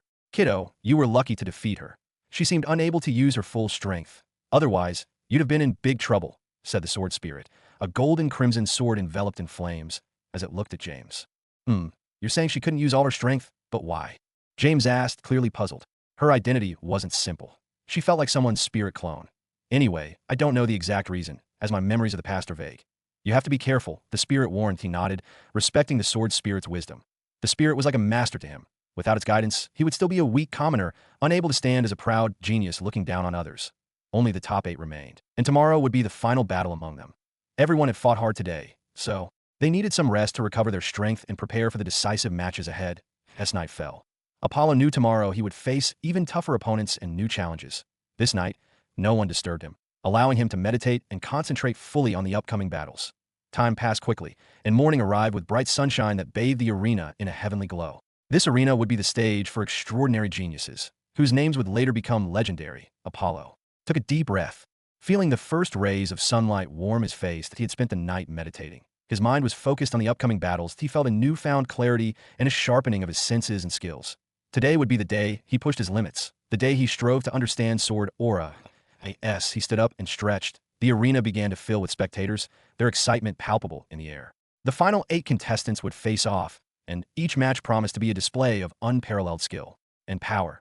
The anticipation was electric, and the atmosphere was charged with the energy of countless warriors and onlookers eager to witness the culmination of the competition. At Apollo's thoughts turned to his potential opponents. Each one of them was a formidable genius, with unique abilities and strengths that had brought them this far. Among them, Prince Michael seemed to be the strongest, having demonstrated his mastery of the 15% light law. Apollo knew he couldn't defeat that unless he used his 20% death law or his semi-divine energy, but doing so would instantly attract the attention of the old half-god from the Sacred Light Empire. As for his half-demon god form, that was his real trump card, one he wouldn't use unless he found himself in a life-or-death situation. There was also Leakin Fullblood, who wielded a unique and terrifying power, the law of blood. His opponents couldn't even move as their blood churned within them, making them helpless before his might. In addition to them, there was James, who was at his best at the moment. But this didn't mean the others were any less strong. They were equally formidable. Each of the remaining contenders had proven their worth through sheer skill, determination, and mastery over their unique abilities. As Apollo braced himself for the battles ahead, he understood that he would need to draw upon every lesson he had learned and every ounce of strength and skill he possessed. The path to victory would not be easy, but he was ready to face whatever challenges lay ahead. The first draw was made quickly, and it was Apollo's turn to battle. He was the one to open the exciting matches of the day. His opponent was none other than Leakin Fullblood, who leapt directly into the arena like a colossal beast, making the land tremble with his powerful impact. Leakin's presence was overwhelming. His eyes glowed with a predatory hunger, and his aura was a crimson haze that hinted at his terrifying mastery of the law of blood. The crowd gasped at the sight, and the tension in the air was palpable as the two combatants faced each other. Apollo remained calm, his eyes focused and determined. He could feel the weight of Leakin's power, but he was not intimidated. Begin, the old man from the Sacred Light Empire shouted, and the arena erupted into chaos. Leakin, known for his brute strength and fearsome abilities, charged at Apollo with the ferocity of a beast. The ground beneath him cracked with each step, and the air seemed to vibrate with his raw power. Apollo stood his ground, calm and focused. As Lycan closed the distance, Apollo launched himself forward, meeting his opponent head-on. Their fists collided with a deafening roar, the shockwave from the impact radiating outward and shaking the very foundation of the arena. The force of their clash sent debris flying, and the protective barriers around the arena shimmered as they absorbed the residual energy. Lycan's attacks were relentless, each punch and kick carrying the weight of a small mountain. He swung his massive fist at Apollo's head, but Apollo dove under the blow and countered with a powerful uppercut that sent Lycan staggering backwards. The ground beneath him splintered from the force of their movements, and the air crackled with the intensity of their battle, but Apollo's eyes gleamed with excitement as he launched a series of rapid punches, each one creating miniature shockwaves that rippled through the arena. Lycan blocked and parried, his muscles straining under the force of Apollo's attacks. With a roar, he retaliated with a sweeping kick that aimed to knock Apollo off his feet. Apollo leapt into the air, avoiding the kick, and landed behind Lycan with the grace of a seasoned warrior. He delivered a powerful roundhouse kick to Lycan's side, the impact causing a thunderous boom that echoed across the arena. Lycan grunted in pain, but quickly recovered, spinning around to deliver a backhand strike that Apollo barely dodged. The two combatants moved with blinding speed, their physical prowess on full display. Each strike and counterstrike was a testament to their incredible strength and skill. As they clashed, the ground beneath them continued to crack and fissure, the sheer force of their battle creating craters and trenches in the arena floor. Both of their strengths seemed to be on par, but Apollo demonstrated superior control and instinct. He was able to push Lycan full-blood hard, using his refined abilities to gain the upper hand in their fierce confrontation. Lycan grinned, his eyes blazing with a savage light. "You're strong, Apollo. Surprisingly, such a small frame can stand up to me, but let's see how you handle this." With a primal roar, he unleashed his blood law, the air around him thickening with dense, crimson energy. The crowd gasped in awe as Lycan's body pulsated with blood, his muscles swelling and his veins glowing an ominous red. The atmosphere grew heavy, causing everyone to feel a chilling sensation as if their blood had momentarily stopped flowing. As Lycan unleashed his blood law, his already massive body seemed to swell even larger. The blood mist enveloped the arena, causing spectators to tremble. With fear, the air grew thick with a crimson fog, and the very ground seemed to pulse with a sinister energy. Apollo, seeing this, remained calm. He had faced far more horrifying and unimaginable things on his journey, and his blood seems not to be affected or suppressed by the blood law. Quickly assessing the situation, he released his ice life force, with his law of ice creating a shimmering wall of frost to halt the spread of the blood mist. The temperature in the arena plummeted, and most of the blood mist froze mid-air, crackling as it solidified against the icy barrier. The two opposing forces clashed with a fury that shook the arena. The blood mist, once fluid and unstoppable, was now encased in glittering ice, creating an eerie, frozen tableau of red and blue. Lycan roared in frustration, his eyes burning with the intensity of his blood-fueled rage, as ice law was a bad match for his blood law.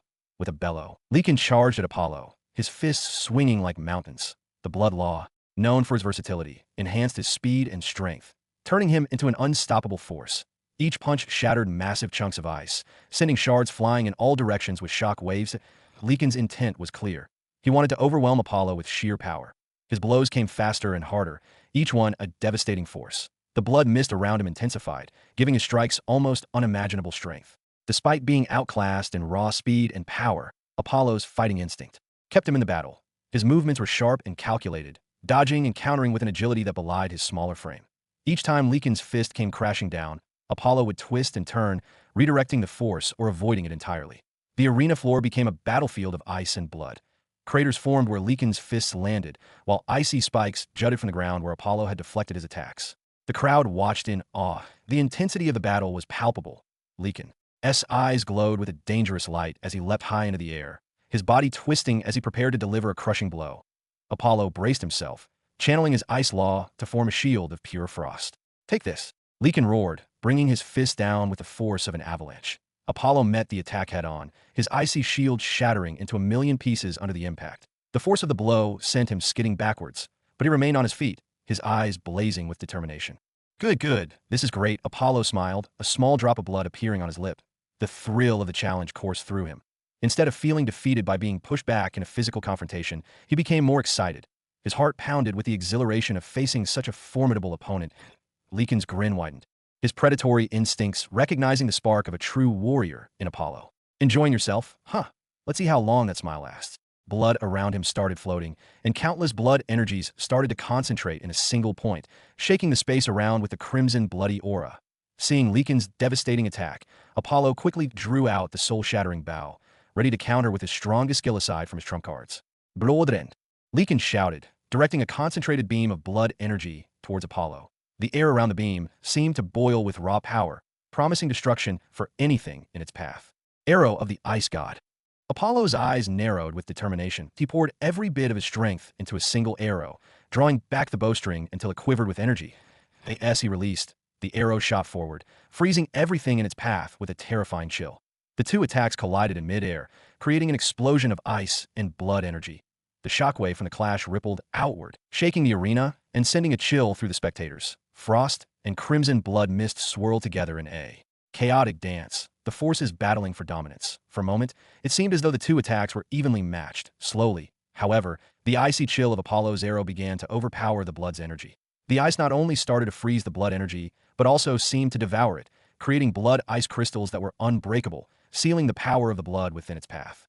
The old half-god from the Sacred Light Empire, along with the other two mighty figures with half-god strength, noticed this and couldn't help but feel shocked. They sensed another law within Apollo's attack. This arrow did not just contain the ice law.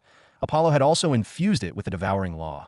Though his understanding of the devouring law was still below 1%, it was still very powerful. The combination of the two different laws wasn't merely additive. It was exponentially more powerful when combined correctly. The remnants of the arrow of the ice god continued forward, aimed straight at Leekin. Leekin's eyes widened as he braced himself. The remaining energy of his blood ran, dissipating. He crossed his arms in front of him, trying to shield himself from the icy onslaught. The arrow struck with a resounding impact, encasing Leekin in a thick layer of frost. Leekin struggled against the ice, his body trembling as he tried to break free. But the arrow containing ice and devouring law blood was unyielding. The devouring nature was sapping his strength. The spectators watched in awe, the intensity of the battle leaving them breathless. Apollo, breathing heavily, watched as Leekin's movement slowed, the frost creeping up his body. With one final, desperate effort, Leekin let out a roar, attempting to shatter the ice with a surge of blood energy. But it was too late. The combined power of the ice law and the devouring law had sealed his fate.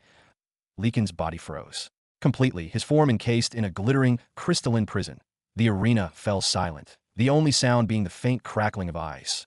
Apollo lowered his bow, his breath coming in ragged gasps. The battle had taken everything he had, but he had emerged victorious. The senior referee from the Sacred Light Empire appeared in the arena and quickly saved Leekin.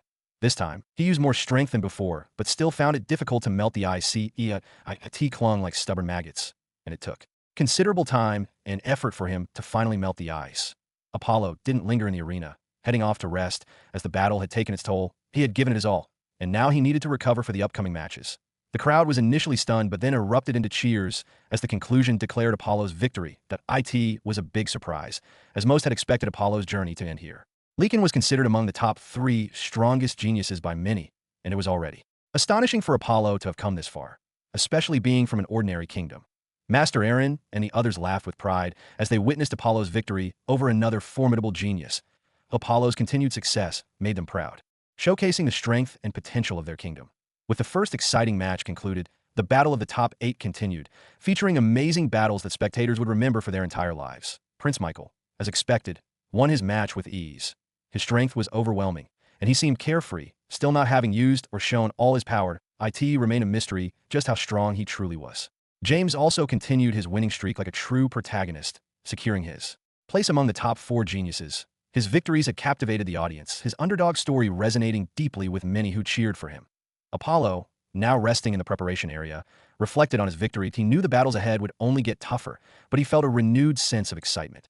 The taste of victory against such a formidable opponent had ignited a fire within him. The final 4 were now set: Apollo, Prince Michael, James, and Ceres, the only female contender who had demonstrated incredible prowess with her powerful Earth Law. The anticipation for the semifinals was electric. The arena buzzed with speculation and excitement. Each of the remaining fighters had proven their worth, and now the stage was set for the ultimate test of skill, strength, and wisdom. The battle would start in 2 hours, giving the contenders some time to rest. The Sacred Light Empire even provided restoration potions to ensure they could recover their energy quickly.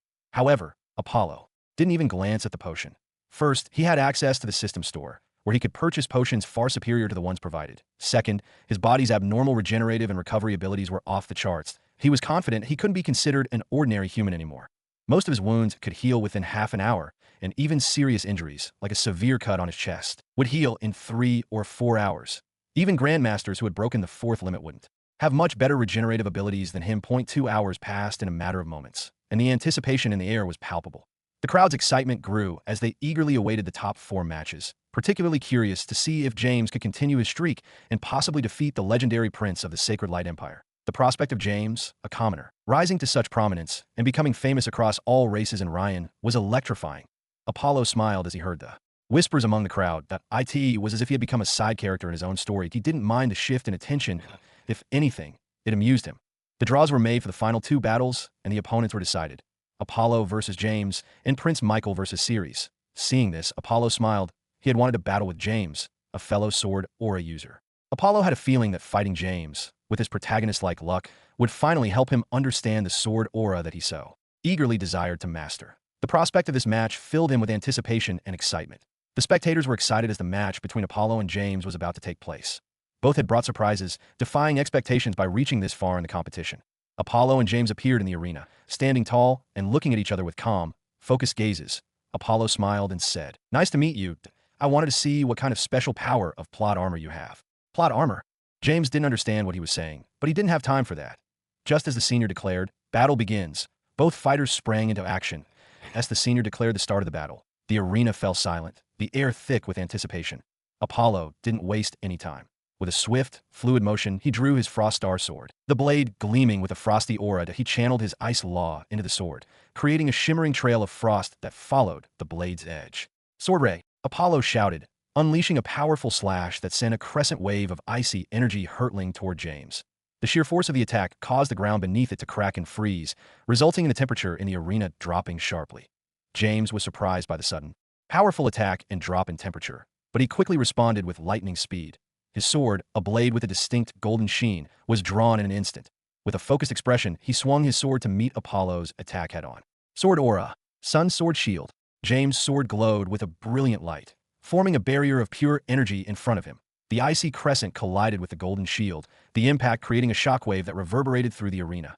Ice shards and golden sparks flew in all directions, the two forces battling for dominance. That Apollo's eyes narrowed as he observed James' technique. The sun sword shield was impressive, but Apollo was determined to push his limits. He surged forward, closing the distance between them with blinding speed. His movements were fluid. Each step was calculated. As he approached, he swung his sword in a series of rapid, precise strikes, each one infused with his ice law. James met Apollo's assault with equal ferocity. The clash of swords resounded through the arena as Apollo and James resumed their fierce battle. Each swing of their blades created shockwaves that shook the very ground they stood on. James, with his golden sword aura, moved with precision and grace, his every strike a testament to his mastery and strength. Apollo matched James blow for blow, his ice law-infused strikes freezing the air around them. The intensity of their fight pushed both warriors to their limits. Sweat poured down on their faces, muscles straining with each powerful swing. The spectators watched in awe, knowing they were witnessing a battle that would be remembered for generations. As the battle raged on, Apollo felt a shift within himself. Each clash, each moment of intensity, brought him closer to understanding the path of the sword aura. His focus sharpened, and his senses heightened. The world around him seemed to slow, and in that moment of clarity, he felt the true essence of his will. Apollo closely observed and felt James' swordsmanship and sword aura, countering it with his ice law barely. He focused intently, sensing every subtle change in James' techniques and the flow of his aura, trying to glean a deeper understanding from their clash. James sensed the change in Apollo and couldn't help but be surprised, as he clearly felt an improvement in Apollo's swordsmanship. Before, Apollo's swordsmanship lacked fierceness and the baptism of time and experience. It felt plain. But now, it was rapidly changing. James even felt like he was hallucinating. How could somebody improve this fast? Even the sword spirit within him felt shocked to see this, that Apollo's swordsmanship, once plain and untested, now burned with a fierce intensity. His strikes were no longer just precise. They were powerful, filled with a newfound confidence. The baptism of the battle with James was transforming him, honing his abilities at an extraordinary rate. No, I have to end this quickly, James thought. Realizing he was being used, he couldn't allow this to continue. Changing his strategy, he decided to unleash one of his strongest attacks. Nine Sun Sword, he shouted. His sword transformed entirely, radiating like the sun as the burning golden sword aura burst from it. He swung the sword, creating 9 afterimages of miniature suns that appeared in the arena, raising the temperature to overpower Apollo's ice life force. And Apollo's eyes widened at the sight of James' 9 Sun Sword. The intense heat radiating from the 9 miniature suns felt like an overwhelming force, threatening to melt away his icy defenses, that he could feel the sheer power behind the attack. A testament to James' extraordinary abilities, Apollo, standing firm against James' devastating 9-sun sword, felt the heat intensify around him. The burning golden sword aura threatened to consume everything in its path, raising the temperature to unbearable levels.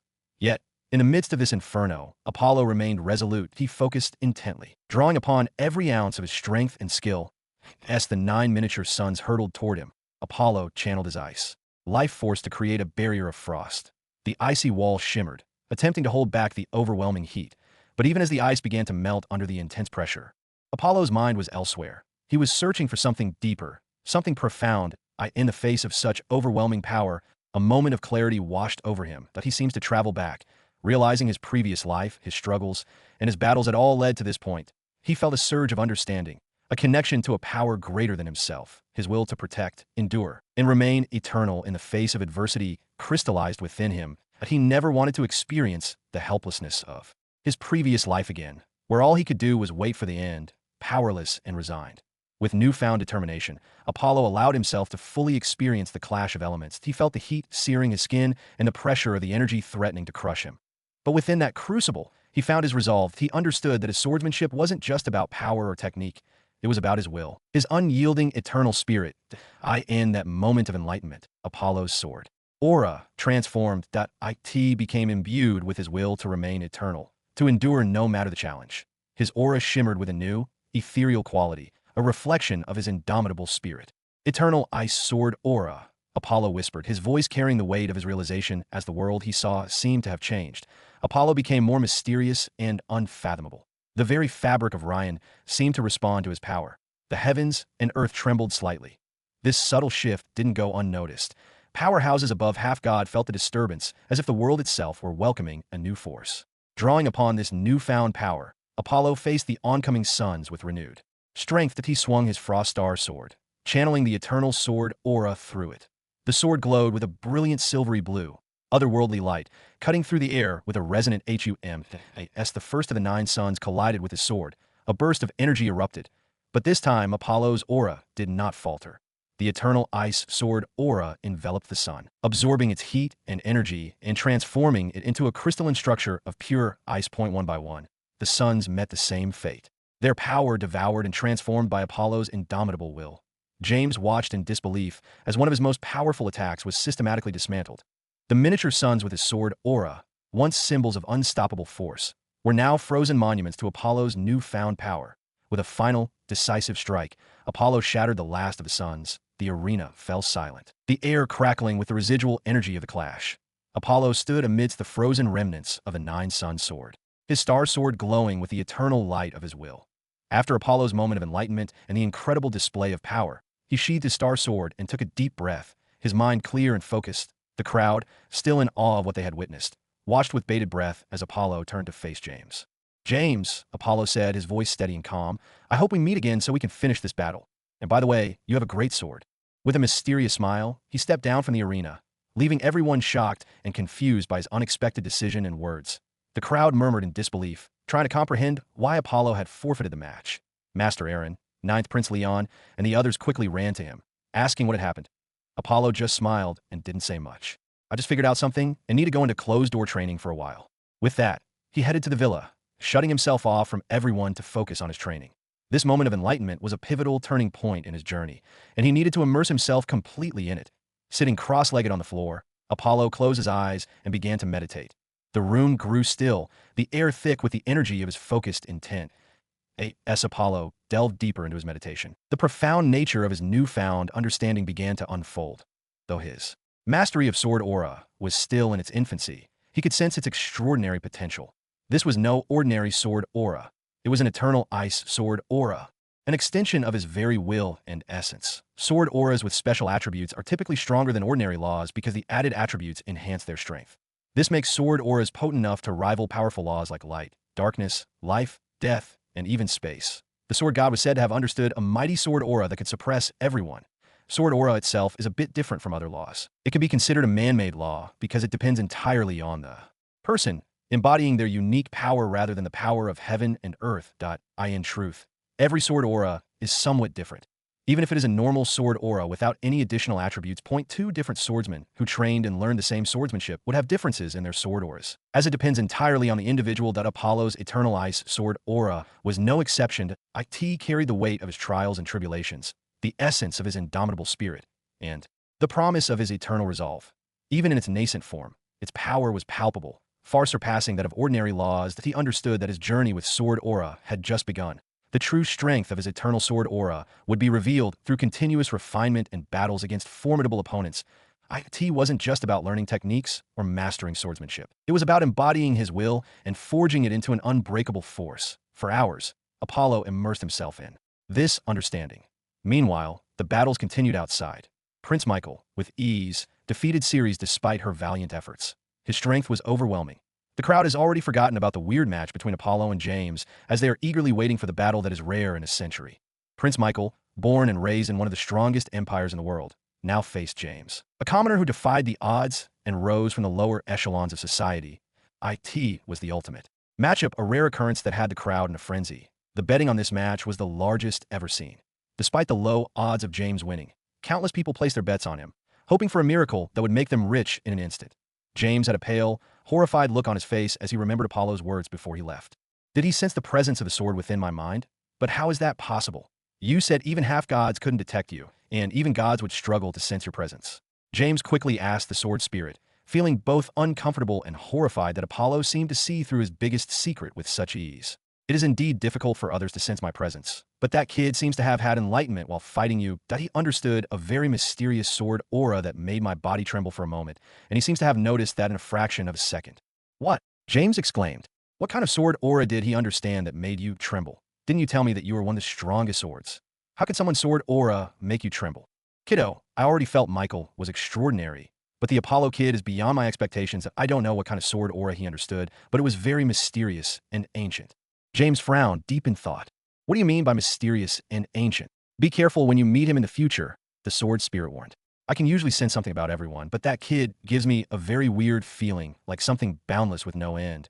What he will become, or how high he can reach, I cannot say at all. But is it all right to let him go like this, knowing about you? Shouldn't we take care of him? James asked, his voice tinged with worry. The sword spirit sighed. Don't worry, he just sensed my aura.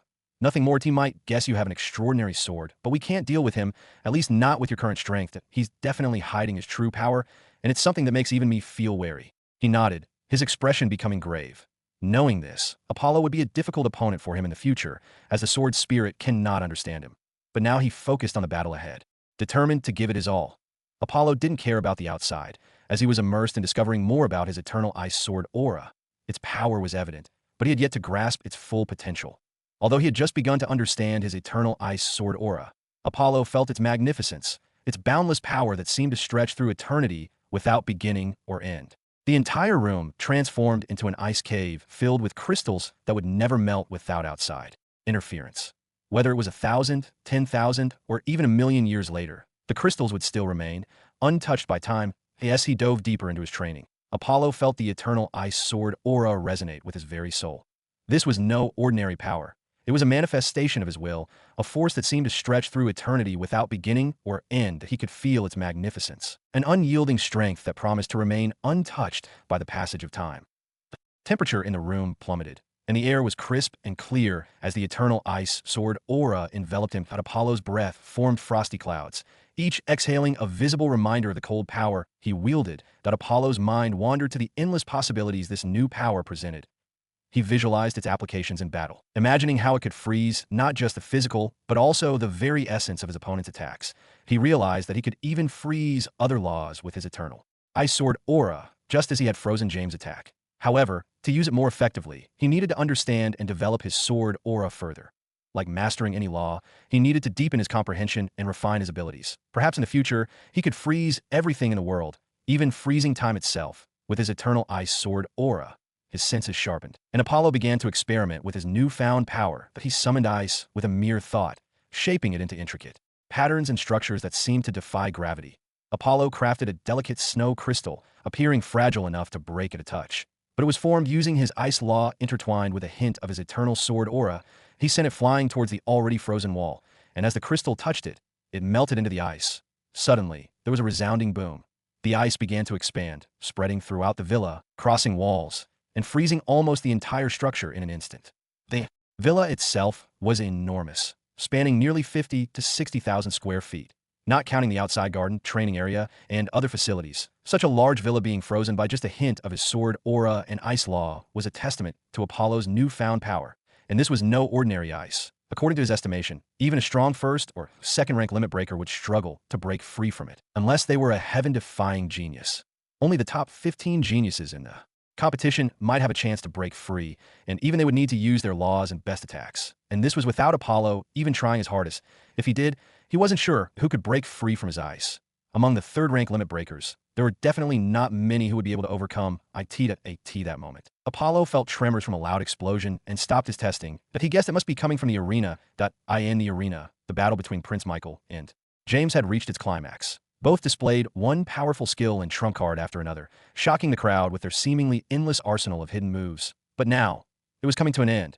Both combatants were taking deep breaths, with James appearing hurt but still standing strong. "Let's end this," Michael declared. Scorching sun of destruction. Sword of Seraphim. Boom! Their attacks, both cataclysmic, collided with a massive, space-tearing explosion. The barrier shattered, and many people were injured by the shockwaves that traveled far, shaking the whole of Hunter City. Silence fell over the arena as the dust covering the entire place slowly settled, revealing the battlefield once more. Eyes strained to see through the haze. Anticipation hanging thick in the air. Who would emerge victorious from such a devastating clash? The tension was palpable, with every spectator holding their breath, waiting for the outcome to unfold. Slowly, the figures of Prince Michael and James emerged from the dissipating dust. Both warriors stood, battered and bruised, their clothes torn and their faces marked with the strain of the battle. The remnants of their final attacks crackled in the air, and the echoes of their clash were still resonating. Prince Michael, though visibly exhausted, retained his regal composure. His golden aura, though dim, still flickered with the remnants of his divine power. James, on the other hand, looked like a warrior who had fought through a storm. Blood trickled down his face from a cut on his forehead, and his breathing was labored. Yet there was a fire in his eyes, an indomitable spirit that refused to be quenched. "That's it. It's a draw," Prince Michael declared, his voice cutting through the charged atmosphere. He looked at James with a knowing expression. "Unless we use our trump cards, the battle is meaningless. A draw is the best outcome." James, though surprised by Michael's decision, quickly realized the wisdom behind it. Both of them had pushed themselves to their limits, and to escalate further would only invite unnecessary risk. "Yes, it's a draw," he agreed, his voice resonating with acceptance. The crowd, initially stunned by the declaration, soon erupted into applause. The tension that had gripped the arena dissolved into a mix of relief and excitement. The spectators, who had been on the edge of their seats, now cheered for the show of sportsmanship and mutual respect. The referee quickly stepped into the arena, raising his hand to signal the official end of the match. "This battle concludes as a draw," he announced, his voice amplified by the arena sound system. The confirmation only heightened the crowd's enthusiasm, with their cheers echoing off the arena walls. As the excitement of the moment subsided, the spectators began to leave their seats, discussing the unexpected turn of events. The match, though ending in a draw, left a lasting impression on everyone present. With that, the competition came to an end. James was awarded the coveted dragon blood potion, made from real dragon blood, which could significantly enhance his physique. Along with it, he received middle-grade transcendent armor. Transcendent weapons are rare, and middle-grade transcendent armor is not any less valuable than a high-grade transcendent weapon. The prize underscored the extraordinary achievement James had accomplished in the competition. After the battle, the city became quiet, but the news about the competition began to spread across the world, especially the buzz about James. Although Apollo also gained fame, it wasn't on the same level as James, who was recognized as an extraordinary talent capable of going toe-to-toe with Prince Michael. The news of Apollo's achievements eventually reached the Ryoweth kingdom and even the Fletcher family castle. They were even rewarded with the title of Count, changing from Baron to Count family in a single leap. Master Aaron and Grandpa William had already taken precautions, arranging to falsify Apollo's age and ensuring the servants and slaves were tightly controlled to keep their mouths shut. If Apollo's true age were known, it would cause a shock and bring more trouble to them. During these 2 days, countless forces attempted to visit Apollo, but Master Aaron and the others turned them away due to his closed-door training. This didn't anger the big shots as much as one might think. The kingdom, while small, was not entirely helpless against powerful forces. These smaller kingdoms had long histories, surviving through the ages by leveraging contacts, means, and hidden powers. Though they might not be strong enough to defeat the ancient forces, they could certainly tear apart a chunk of flesh and inflict significant damage if it came to that. Most importantly, Apollo was young, and these powers knew they would have many opportunities in the future. They had marked Apollo as a potential genius. Someone worth watching and investing in overtime. 2 days had passed since the final arena battle, and Apollo was still locked in his room, meditating. When Master Aaron and the old man Aragon returned, they were shocked by the state of the villa, which had been transformed into an ice-covered fortress. Reluctantly, they settled into the frozen villa, feeling as if they had returned to the northern wastelands. The bustling atmosphere of Hunter City was abruptly interrupted by the arrival of the beast representative from the Thousand Mountain Forest. The representative leader was a towering figure, a beast king transformed into a half-human form draped in furs and adorned with tribal markings, exuding an aura of raw power and authority. They had come to verify the sudden beast tide that had occurred, a phenomenon sparked by someone taking control of the beast. As the beast representative entered the city, residents gathered in curiosity and apprehension. The presence of the representative signaled the seriousness of the situation. The implications of someone controlling the beasts were dire, threatening the delicate balance of power and the safety of Hunter City, aka the city gates. The representative was met by the city officials, including the city lord and several high-ranking guards with Sacred Light Empire members. Their expressions were calm, but with a tinge of concern. "Welcome to Hunter City," the city lord said, his voice steady despite the tension. With that, the group of beasts entered the city, their presence causing a stir among the citizens. The Beast King, accompanied by two of his formidable subordinates, made their way to the discussion hall. There, they were met by Prince Michael and several other important figures from all over the Eastern Continent Essos. The atmosphere in the hall was tense, with everyone aware of the gravity of the situation and the implications of the recent beast tide. At the same time, Apollo finally emerged from his closed-door training. He found Master Aaron, old man Aragon, and the Fist King sitting in the frozen hall, engaged in conversation, seemingly unconcerned about the icy surroundings. "Master, what are you all talking about? Did something happen?" Apollo asked as he entered the room. "Oh kid, you're finally out," Master Aaron replied. "We were just discussing the beast that came from the Thousand Mountain Forest. Now, will they take advantage of the situation where someone controlled their beasts and attacked, putting the blame on humans?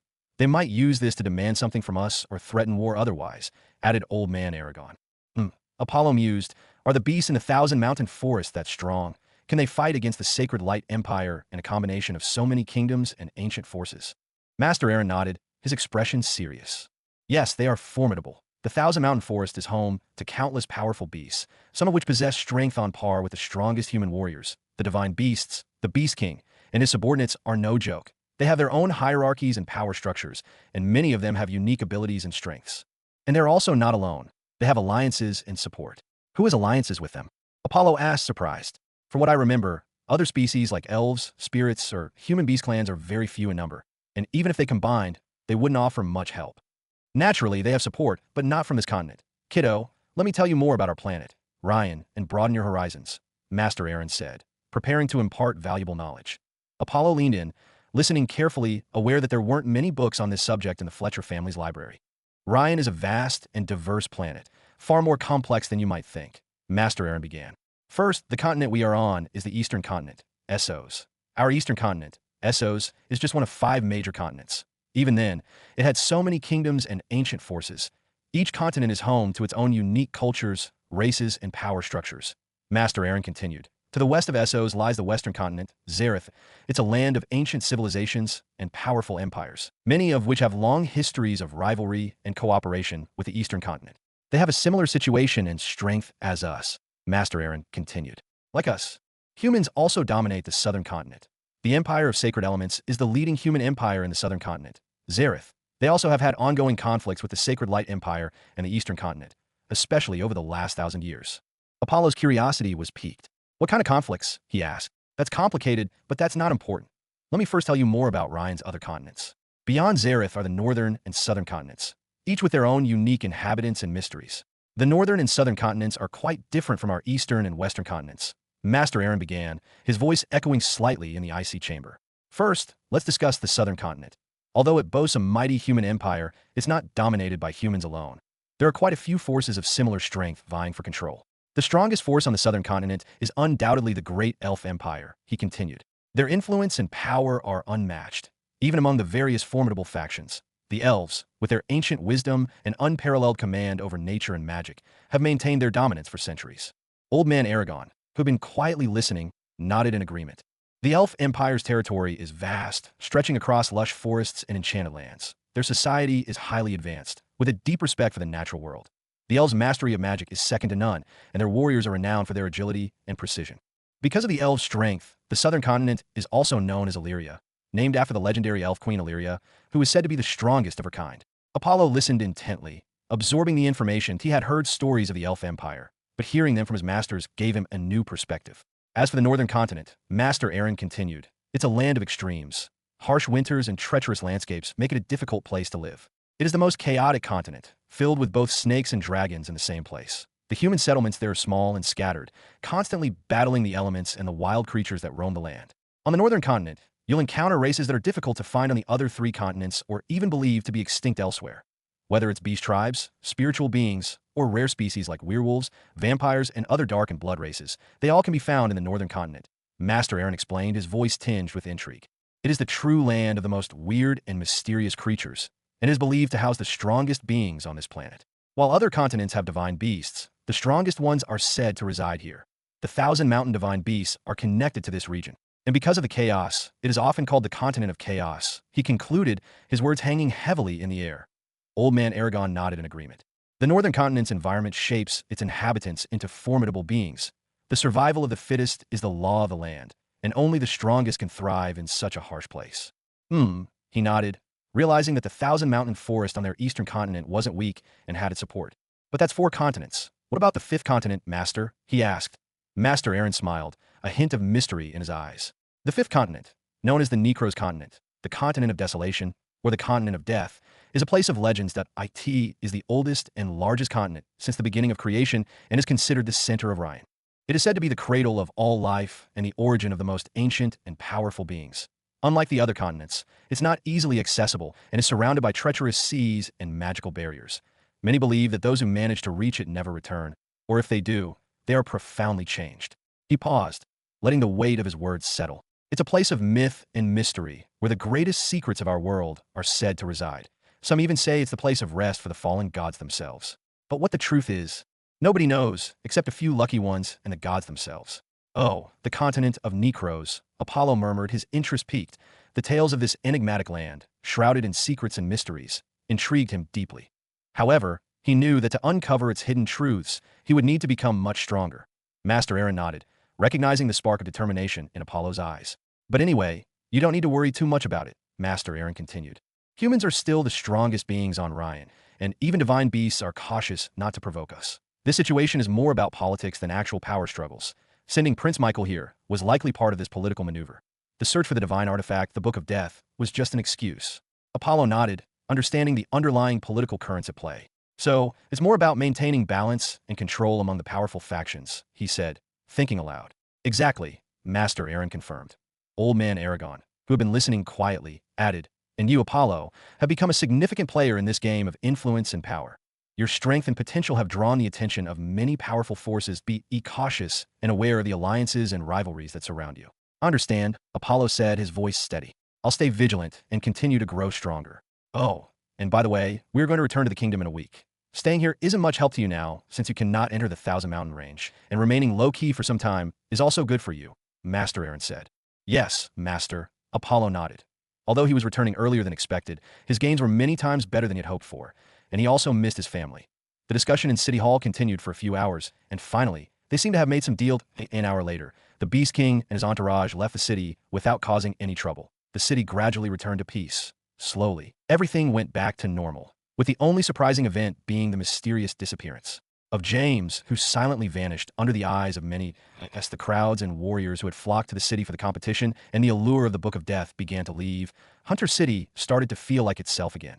The powerful forces that had arrived, hoping to find the elusive artifact, departed empty-handed, leaving behind an air of disappointment. 6 days after the conclusion of the competition, Prince Michael and the soldiers from the Sacred Light Empire quietly left the city. Their departure marked the final exodus of the foreign powers that had descended upon Hunter City, restoring its tranquility.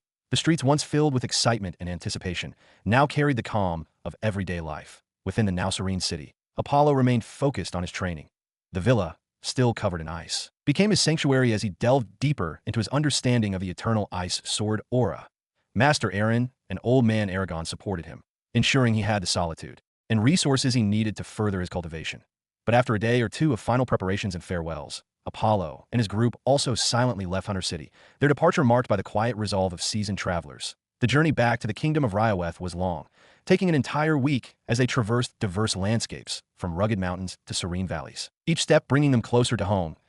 As they neared the borders of Rioweth, a sense of familiarity and comfort began to settle over the group. The lush forests and rolling hills of their homeland were a welcome sight, and the tension of the past few weeks started to ease. Upon entering the kingdom's territory, they were greeted by the sight of familiar faces and landmarks, signaling that they were truly back. Their journey continued toward the capital, a bustling city that stood as the heart of Rioweth. The capital was a stark contrast to the wild landscapes they had just traversed, and was many times bigger than Hunter City. Towering spires and grand buildings dominated the skyline, and the streets were alive with the activities of daily life. As they entered the city, word of their return spread quickly. Everyone was eager to see Apollo, the young genius who had suddenly appeared and shocked the world. He had gone toe-to-toe with the best talents from the Empire and other ancient forces, a feat that seemed almost impossible for someone from such a humble background. What surprised them even more was that he came from a small baron family within their kingdom. Apollo went to the place owned by Master Aaron's family. Ninth Prince Leon and the others also returned to their respective homes after exchanging farewells. Late at night, a royal servant arrived with a message. The king wanted to meet Apollo personally. Aware of the significance, Master Aaron, understanding the importance, decided to accompany him, providing both support and guidance. Apollo felt a mix of anticipation and curiosity as he prepared to visit the royal castle. The invitation from King was an honor, but it also hinted at the importance of their meeting. The night was calm and quiet, the stars shining brightly overhead as Apollo and Master Aaron made their way through the serene streets of the capital. The royal servant led them at a steady pace, his runic lantern casting a warm glow that guided their path. Upon reaching the grand entrance of the royal castle, they were greeted by the imposing structure, its tall spires, and the intricate carvings illuminated by the moonlight. Guards stood at attention, their expressions respectful yet vigilant, as they recognized the esteemed guests. The servant led them through the familiar corridors, adorned with regal tapestries and historical artifacts, each step echoing softly against the marble floors. They soon arrived at a private chamber, the doors flanked by more guards who nodded in acknowledgement as they were granted entry. Inside, the chamber was elegantly furnished, with a large table at the center. King Leonidas stood near a window, gazing out at the night sky. Clad in glistening armor, his presence radiated an aura of invincibility. With a voice like thunder, he wielded almighty power, bending the nation to his will and striking fear into the hearts of all who opposed him. He turned as they entered, a welcoming smile on his face. "Welcome, Apollo, Aaron." King Leonidas greeted them warmly, as suddenly he seemed to have become an ordinary uncle. "Have a seat." Apollo and Master Aaron took their seats, feeling the weight of the moment. King Leonidas's welcoming smile and the serene atmosphere of the chamber belied his seriousness. "Thank you, Your Majesty," Apollo replied respectfully, settling into his chair. "Apollo, your recent achievements have not only brought honor to our kingdom, but have also drawn attention from far and wide. Your prowess in the competition has demonstrated that you possess great potential and strength, which is precisely why I wanted to speak with you personally." Master Aaron nodded in agreement. Apollo has indeed come a long way, and his potential is still growing. "What is it that concerns you, Your Majesty?" King Leonidas glanced out the window once more before turning back to them. "There have been disturbing reports that the Onibia kingdom seems restless these days, that they've even attacked several of our small army posts. A war might be brewing, and they may target geniuses from humble origins, either trying to recruit them or eliminate them if they don't comply. Although you have already become a disciple of Aaron, I still needed to meet you and tell you this directly," King Leonidas said, his voice steady. "We will do our best to provide you with the necessary resources and support for your growth. Do not worry about threats or anything else. We will protect you." "Thank you, Your Majesty," Apollo replied with a determined nod. "I appreciate your support and the protection of the kingdom. I will continue to train hard and grow stronger, not just for my own sake, but for the safety and future of our kingdom." King Leonidas smiled, a mixture of pride and determination in his eyes. "I have faith in you, Apollo. Rest tonight and continue your training with Master Aaron." Apollo stood, bowing respectfully to the king. "Thank you, Your Majesty, but I will not let you down." After that, Apollo and Master Aaron left the royal castle silently. Just as they departed, a shadowy figure appeared beside King Leonidas, its face obscured and voice indistinguishable as either male or female. "What do you think of the boy?" the king asked the figure. "Mysterious, very mysterious. Although the Fletcher family has some history, the uniqueness of this boy seems to surpass that." "Oh, what do you mean by that?" the king asked, surprised by the figure's words. "Do you know how old the boy is?" What is surprising about his age? Do they hide his true age?" "The boy is only 12 or 13 years old at most." "Ask me what the problem is." King Leonidas's eyes widened in shock. 12 or 13? Are you certain?" The shadowy figure nodded, their form shifting slightly in the dim light. "Yes, Your Majesty, and that's precisely why it's so surprising at such a young age," Apollo possesses strength and abilities that seasoned warriors struggle to achieve. It's as if he's been touched by some ancient power or has a destiny far greater than any of us can comprehend. The king sat back, deep in thought. This changes things that if Apollo is truly that young and that powerful, we must ensure his safety and growth even more carefully. He could be the key to many things in the future. The shadowy figure remained silent, letting the weight of their revelation sink in. After a few moments, the king spoke again, his voice resolute. We must keep this information closely guarded. Yes, your majesty, the figure replied. I will ensure that this information remains confidential. King Leonidas nodded with a determined look in his eyes. Okay, then keep an eye on him and report anything unusual. With a silent nod, the shadowy figure vanished as quickly as it had appeared, leaving the king alone with his thoughts. After they returned, Apollo asked his master if he could go back to the Fletcher family, and his master immediately agreed. His master promised to personally escort him back, but asked him to wait 2 or 3 days in the capital as he had some matters to attend to. Apollo wanted to continue his training, but the news of his presence brought a stream of powerful and prestigious visitors that he couldn't turn away. For 2 days straight, he entertained one noble after another, and he did this with his family in mind, understanding that to grow the Fletcher family's wealth, power, and influence, he needed the support of these nobles. They controlled most of the resources and wealth of the Ryoweth kingdom, and without their help, it would be difficult for his family to rise. The conversations and connections he forged during these visits were essential steps toward securing a brighter future for his family and ensuring they would not face the struggles they once did. Despite the interruption to his training, Apollo knew this was a necessary part of his journey. That on the 3rd day, Apollo finally left the capital with Master Aaron and Old Man Aragon. Old Man Aragon decided to accompany them, curious to see how quickly Apollo could grow stronger and without any particular destination of his own. The journey back to the Fletcher family estate was filled with a mixture of excitement and reflection. That Apollo's thoughts drifted between the connections he had made with the nobles and the training he had been eager to resume. The road was long, but Apollo made use of every moment. During breaks and at night, he continued his training, practicing his eternal ice sword aura under the watchful eyes of Master Aaron and Old Man Aragon, followed by White Cat Pussy King.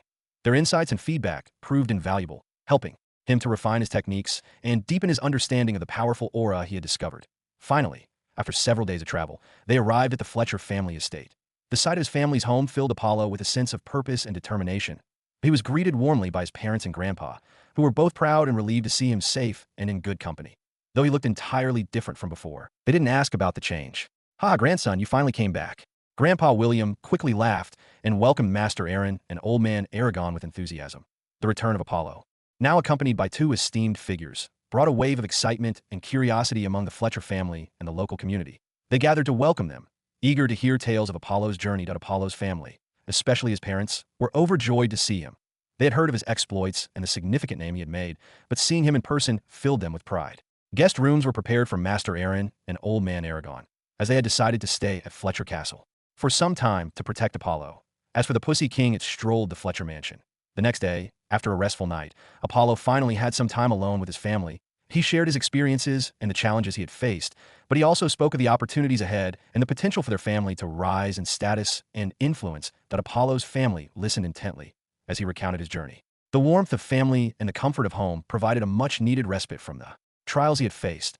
Apollo quickly took out the loot he had gathered during his journey.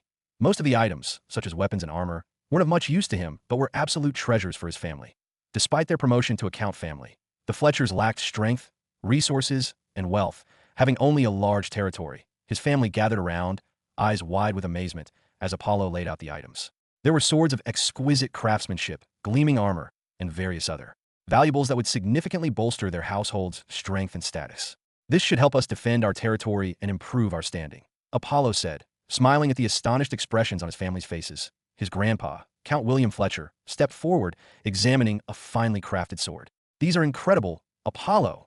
With these, we can better protect our lands and people." Apollo nodded. "Exactly, that we need to strengthen our position and make sure our family can thrive. These resources will help us do that." He immediately took out some exquisite and high-quality potions that he had bought from the system store using creation points. These potions were rare and incredibly expensive, regarded as treasures in the outside world. He presented the Life Source Potion, which could increase life force and help in opening more prana circuits. Additionally, he brought out potions designed to aid in breaking through limit breakers, increasing the chances of success by 50%.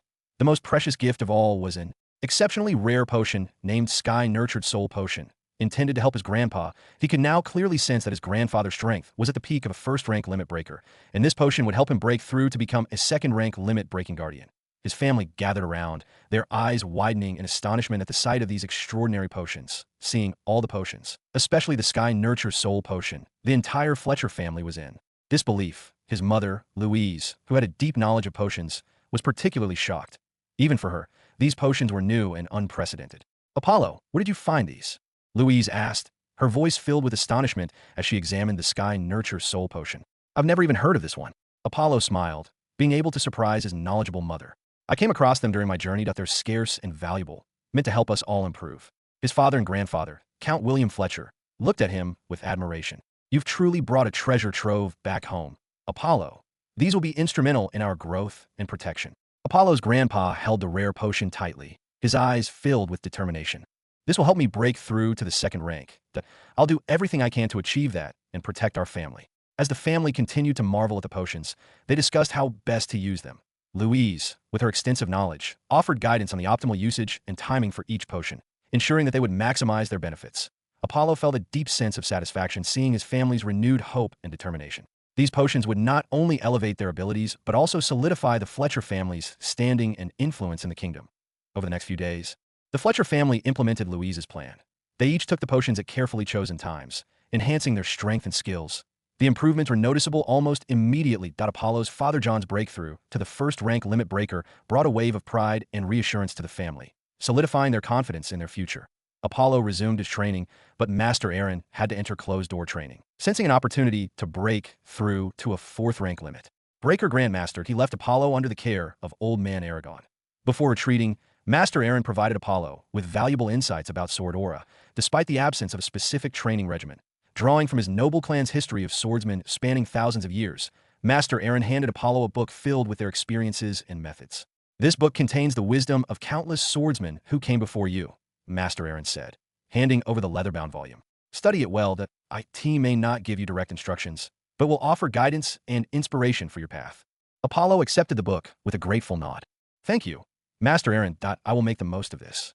With Master Aaron in seclusion, Old Man Aragon took charge of Apollo's training. He also started teaching about the basis of blacksmithing. Over the next few days, Apollo immersed himself in the book, reading the accounts of legendary swordsmen who had mastered various forms of sword aura. He found inspiration in their stories, learning about their struggles, breakthroughs, and the philosophies that guided them. Each entry offered a new perspective, helping Apollo refine his own understanding and approach to sword aura. One particular passage caught his attention.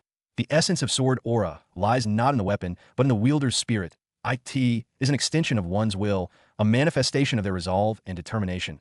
To master sword aura is to master oneself." It also mentioned that understanding different laws is helpful, as incorporating them into one sword aura can perfect it and bring it closer to the law of heaven and earth itself. However, this isn't easy. Understanding a single law is already very difficult, let alone mastering many of them. Usually, only those at the half-god stage and higher begin to comprehend more laws, as at that stage they are closer to the world and its heavens and earth.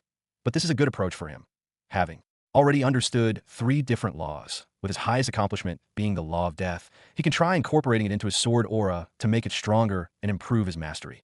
Apollo decided to experiment with this new approach. He began by meditating, focusing on the law of death he had comprehended so well.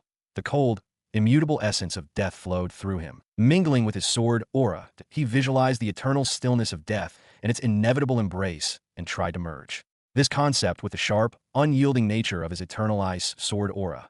But as soon as he tried, he felt a powerful, repulsive force that seemed to tear the elements apart. With a deafening boom, he lost control of his sword aura. The room was instantly engulfed in a chilling aura of death combined with his eternalized sword aura, resulting in a catastrophic explosion that he awoke from his focused training state, his eyes widening as he surveyed the damage. The room was now encased in ice. The once pristine space was now filled with a dark, oppressive aura of death. The sight of the room, frozen and shrouded in gloom, was a stark reminder of the perilous balance he was trying to maintain. Cough, cough. He immediately coughed up some blood, his aura weakened, and his face became pale. "I have to be careful that I shouldn't try to forcefully merge the concept of death into my sword aura." He took a deep breath, trying to steady himself as he assessed the damage. The room would need to be repaired, and he would need to recover his strength. More importantly, he had to refine his approach to integrating different concepts of laws into his sword aura, understanding that each concept had its inherent dangers and complexities. But he didn't have time to take care of this. As his mother asked him to come out of his training, his second sister had returned after a long 4 years of studying. Hearing this, he quickly came out and went to the dining hall, where the others were already waiting. The moment he entered, he noticed his sister, who was 4 years older than him, standing elegantly with a calm and ethereal aura. Apollo's second sister, Selene, stood with a graceful poise that radiated confidence and wisdom. Her long, flowing hair shimmered like silver in the candlelight, and her piercing blue eyes held a depth that spoke of countless hours of study and contemplation. Dressed in an elegant, flowing gown that highlighted her noble bearing, she seemed almost otherworldly, an ethereal presence in the familiar surroundings of their family home. "Apollo," she said with a warm smile, her voice soft yet commanding. "It's been too long." Apollo returned the smile, feeling a sense of comfort and admiration for his sister. "Yes, it has indeed been a long time." Selene's eyes twinkled with amusement. "I see you've grown quite a bit yourself, little brother. I've heard about your accomplishments and the incredible journey you've been on." Their mother, Louise, beamed with pride as she watched the siblings reunite. "Come, let's sit and catch up if there's much to discuss." Apollo carefully looked at her, feeling surprised, as the aura she gave was a bit different from that of a warrior, but was similar to the mages he had met. And her strength wasn't weak at all. She was a first-rank mage, with strength equal to that of a first-rank limit breaker, and had an affinity for the ice element like him, that he could see and feel countless ice particles circling her, as if she were their queen. He was surprised to see this. It seemed his sister wasn't simple, just 16 years old. Her strength rivaled that of the heirs of dukes' families or the princes of kingdoms. As they all sat down to catch up, Apollo couldn't help but feel a hint of mystery from his sister, Selene. Her presence exuded confidence and calm, and he was also eager to learn more about her journey and accomplishments. Selene looked around the table, her eyes filled with warmth. "It's wonderful to be back home, that I've missed you all." Their father, John Fletcher, nodded. "We've missed you too, Selene. Tell us about your studies. How have you been progressing?" Selene took a sip of her drink before responding. "My studies have been intense, but rewarding. That I've been learning under some of the most skilled mages in the tower. They've helped me refine my control over the ice element, and I've made significant strides in my magical abilities." Louise smiled proudly. "We can see that. Your aura is much stronger than before." Apollo smiled along with the others, but he knew this was more than just a simple increase in strength. According to his guess, she was stronger than most ordinary second-rank limit breakers, many times stronger than Grandpa William. His sister seemed exceptionally talented and must have found a good teacher. Otherwise, she wouldn't be this strong, as mage training is usually more time-consuming. Selene turned to Apollo. "I've heard about your impressive progress. Apollo, it seems our Fletcher family has finally produced a young dragon that can shock the world. Perhaps we could train together sometimes." Apollo's eyes lit up at the suggestion. "I'd love that. There's so much we can learn from each other." He eagerly anticipated seeing her in action, wanting to know just how good she was. Mother Louise looked at her with a mixture of pride and concern. "Did you come here alone? The journey is filled with many dangers. Didn't someone accompany you?"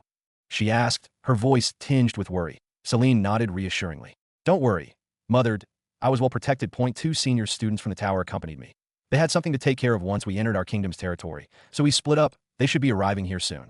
Louise's expression softened, relief evident in her eyes. "I'm glad to hear that. It's comforting to know you had protection on the journey." Selene smiled, her demeanor calm and confident. "I appreciate your concern, Mother, but I assure you, I'm capable of handling myself. The journey was also a good test of my skills and adaptability." Apollo looked at his sister with admiration. "It's impressive. Sister, I can't wait to see your magic in action. Maybe you can teach me a few things." He wanted to see what was different about magic skills than prana skills, and whether could he learn both at the same time. Selene chuckled. "I'd be happy to, Apollo. And I'm sure there's much I can learn from you as well." Father John, who had been listening quietly, nodded approvingly. "You've both grown so much that it's reassuring to see how capable and strong you are." The family continued their conversation, sharing stories and experiences. The warmth and bond they shared were palpable, with each member drawing strength and comfort from one another. As the evening progressed, the Fletcher family gathered in the grand hall to welcome the senior students from the Tower of Mage. The 2 students entered with an air of superiority, their expressions betraying a hint of narcissism. The male, tall and broad-shouldered with striking features, introduced himself first. "I am Cedric, a second-rank mage specializing in elemental magic. This is my companion, Livia," he said, gesturing to the elegant woman beside him. Livia's demeanor was equally haughty, her eyes scanning the room as if assessing its worth. "Thank you for your hospitality," Livia said, her tone polite but distant. Louise smiled warmly, masking any discomfort. "Welcome to our home, Cedric and Livia. We are grateful for you taking care of Selene during her journey." Selene stepped forward, her voice steady. "Cedric, Livia, this is my family, my mother Louise, my father John, and my brother Apollo." Only Grandfather William wasn't there because he was at a critical stage of his breakthrough and was in closed-door training. He couldn't come to meet the 2 senior students from the Mage Tower. Cedric's gaze lingered on Apollo for a moment, a faint smirk playing on his lips. "Ah, Apollo," The rising star I've heard about, that IT seems talent runs in the family. Apollo returned Cedric's gaze with calm confidence. Thank you for accompanying my sister, that we appreciate it. Sensing the underlying taunt from Cedric, Livia decided to steer the conversation in a different direction. Her, Apollo's fame, as she had heard upon entering the Ryaweth kingdom, seemed more like a fleeting rumor than a real threat. She knew that the true story was often more complex than what was heard on the surface. Still, out of respect for her junior sister, she had to uphold their dignity. With a poised smile, she chose to acknowledge the connection. Selene has spoken highly of you, Apollo, Livia said, her tone respectful yet firm. It's clear that the Fletcher family is one to be reckoned with. Her words carried a subtle grace, acknowledging Apollo's accomplishments while reinforcing her stature. Father John nodded, his voice measured. We are proud of our heritage and the achievements of our family members, that we welcome you both and hope your stay is comfortable. After that, they stopped talking, and the servants led the two to their respective rooms. Apollo, on the other hand, wore a mischievous smile, anticipating a few enjoyable days as he watched the proud Cedric leave. Cedric, currently relaxing behind his back, couldn't shake the feeling that something was about to happen. Could it be that I'm just too tired from traveling? He wondered. Shaking off his concerns, he quietly went to his room to rest. He now had extensive knowledge of various forces, as Master Aaron had informed him about many, including the Tower of Mages. Just like the Hunter Guild, the Tower of Mages is a force that operates all over Ryan. However, only mages can join it, and they need to pass a strict test to do so. Unlike the Hunter Guild, which is open to all, the Tower of Mages selects only true elites, resulting in a much smaller membership. But since they are all elites, this doesn't diminish their power, it increases. His sister seemed to be an apprentice to a powerful mage in the tower, as she was able to join directly without undergoing any test to achieve this. Her master had to be at least a third-rank mage, as only mages of third-rank advanced mage and above have the authority to grant direct entry into the Tower of Mages. IT means Selene's master is quite influential and powerful within the tower. This is a great opportunity for her to grow and learn from the best. That IT seemed his sister's luck wasn't bad. She had met her master when she went to the capital with Grandpa, and her master, impressed by her talent, directly accepted her as an apprentice when she was just 4 years old. This made him think of his other sister, the eldest daughter of the Fletcher family. He had only seen her once, about 9 years ago. Perhaps she also had good luck and was in a faraway place.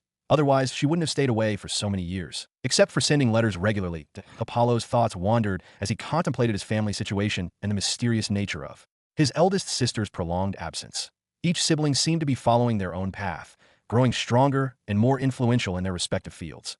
The morning sun filtered through the high windows of the training hall, casting a golden glow over the spacious room filled with various training apparatus and devices. Apollo stood with his sister Selene and the two senior students from the Tower of Mages, Cedric and Alara. He was eager to learn more about magic, while his sister Selene was keen to assess how talented and strong her little brother had become. Selene, dressed in her casual clothes with an air of confidence and grace, observed her brother with a mixture of pride and curiosity. Cedric and Alara, exuding an aura of superiority, watched with interest, their eyes narrowing as they assessed Apollo's potential. Let's begin, Selene said, her tone both encouraging and authoritative. Both of them took their positions firmly on the field. She started by testing the waters, waving her hand to summon a cool, icy aura. Several ice spikes materialized and floated around her. Take this, little brother, she said. Instantly, the ice spikes shot toward Apollo at high speed. From the sidelines, Livia and Cedric watched intently. Even Apollo's parents were observing closely, eager to gauge the true strength of their children. They knew Apollo was strong, but they were unsure of just how strong, and they had no idea about Selene's abilities. Apollo remained calm as the ice spikes flew toward him. While the spikes were fast for others, to him, they seemed almost slow. He stood motionless, causing some to be surprised by his apparent lack of movement. When the spikes were almost upon him, Apollo's movement was so subtle that it seemed almost imperceptible, that in an almost dreamlike sequence, he sidestepped effortlessly, evading the spikes as if they were mere illusions. The spikes seemed to pass through him. Their trajectories were disrupted, but not by any visible defense. His motions were so fluid that to the onlookers, it appeared as though he was a ghost phasing through the ice, untouched and unfazed. Livia's eyes widened in disbelief. She had expected Apollo to be somewhat skilled, but this level of evasion, this mastery of control, was beyond anything she had expected. Cedric's arrogance faltered for a moment, his expression shifting from superiority to genuine surprise. Even Apollo's parents, who had watched their son grow and develop his skills, were taken aback by the sheer grace and precision of his movements. Selene, though initially confident, showed a hint of admiration in her eyes. She had known her brother was talented, but witnessing his abilities in action was shocking enough. The place was silent for a moment, the only sounds being the subtle echoes of the ice spikes that had missed their mark. Apollo remained poised, his expression calm, as he turned to face his sister. Sister, you'll have to do better than that. It seems like something so small isn't enough to make my little brother take things seriously, Celine replied with a smile. Let's take up a notch. As she spoke, the cold ice particles around her began to agitate, and the temperature in the training hall started to drop rapidly. Celine's demeanor shifted as she prepared to escalate the challenge. The temperature in the training hall plummeted, the air growing dense with frost as the ice particles around her danced with increasing intensity. Her aura of control over the ice element was evident, her focus sharpening as she prepared her next move. As Celine completed her chant, the temperature in the training hall plummeted further, and a fierce ice storm began to materialize. The words, Perina Tempestes, echoed with an ancient power, and the storm erupted with a vengeance. Ice shards as sharp as blades whirled in the biting winds, creating a tempest of freezing fury that advanced towards Apollo with unstoppable force. Apollo's eyes narrowed as he felt the intensity of the attack. The storm was a testament to Celine's formidable control over the ice element, and he knew he couldn't take it lightly. Apollo stood firm as he unleashed his life force, the chilling aura of ice enveloping his entire body. His silvery blue eyes, now glowing with a silvery white aura, shone with an otherworldly brilliance. The temperature in the training hall dropped even further, and the air around him cracked with the raw power of his ice element. With a swift motion, Apollo raised his hand, and a massive wall of ice materialized before him. This wall was no ordinary ice. It was made with his life force, making it harder than rock or metal. The surface shimmered with a frosty sheen, and the intricate patterns of ice crystals glistened in the light. The incoming tempest of ice collided with the wall, but instead of shattering it, the storm's force was absorbed and dispersed. The ice wall stood unyielding, its surface unmarred by the onslaught. The shards of ice and biting winds battered against it, but their fury was no match for the power contained within Apollo's defense. Everyone in the hall watched in awe, their eyes wide with astonishment. Even Celine, who had unleashed the storm, was taken aback by the sheer strength of Apollo's defense. As the storm's fury began to wane, the ice wall remained intact. The swirling winds and shards of ice slowly dissipated, leaving the training hall in an eerie silence. Apollo lowered his hand, and the wall of ice began to dissolve, the frosty barrier melting away to reveal the untouched ground beneath. Celine's eyes sparkled with a mix of shock and admiration as she approached her brother. Despite her best efforts, the result was the same. She realized that Apollo's simple manipulation of ice force, without any powerful skill, was enough to stop one of her strongest attacks effortlessly. The raw usage of his life force already demonstrated the significant difference in their strength. Continuing further seemed meaningless. Little brother, your control over the ice element is truly remarkable, Celine said, her voice filled with genuine pride. That was an incredible defense. You have really shocked me. You are just as strong as the rumors say. Their parents, Louise and John, looked on with pride, their hearts swelling with joy at the sight of their children's accomplishments. It was a proud moment for the Fletcher family to see both Apollo and Celine and their abilities and strengths on full display.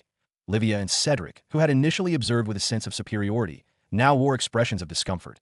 Cedric, in particular, looked slightly pale. The display of Apollo's power had been far beyond his expectations. As a second-rank mage, Cedric had always prided himself on his abilities, but witnessing Apollo's effortless defense against Celine's attack had left him feeling anxious. The memory of his earlier taunts towards Apollo resurfaced, and he couldn't shake the worry that Apollo might seek revenge or hold a grudge. Cedric's unease grew as he considered the implications of having underestimated Apollo. Livia, too, was visibly affected by the demonstration. Her initial arrogance had been replaced by a dawning realization of Apollo's true strength. As the training session between brother and sister concluded, the atmosphere in the hall was charged with mixed emotions. Apollo and Celine shared a moment of mutual respect, while Cedric and Livia grappled with their newfound understanding of Apollo's capabilities. That moment, Apollo noticed Cedric's face, which looked like a monkey's ass, and an evil grin appeared on his face. Mr. Cedric, what's with the face? Do you also want to spar with me?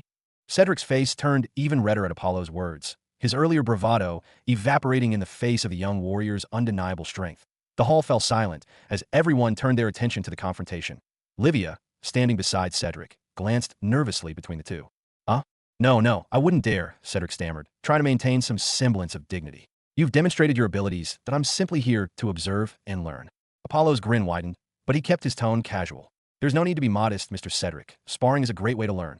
Who knows, you might teach me something too.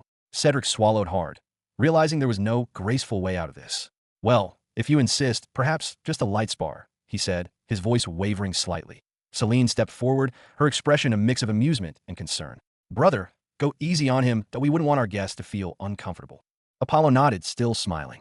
Of course, sister, just a light spar. The two took their positions in the center of the hall, the air thick with anticipation. Cedric, though nervous, tried to compose himself, summoning his magical energy. A faint, icy glow surrounded him as he prepared his first spell.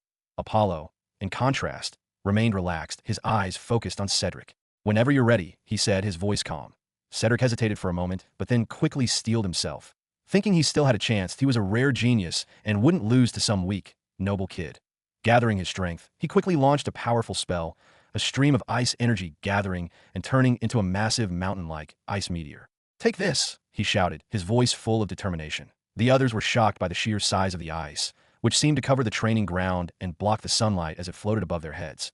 But just as they were processing the sight, Apollo instantly appeared in front of Cedric, as if he had teleported, standing only a meter away with a devilish smile. "I don't have much interest in such big shaved ice, so let's forget it. But, Mr. Cedric, your face is really something. The moment I saw you, my hand seemed to be out of control. Sorry if it hurts too much."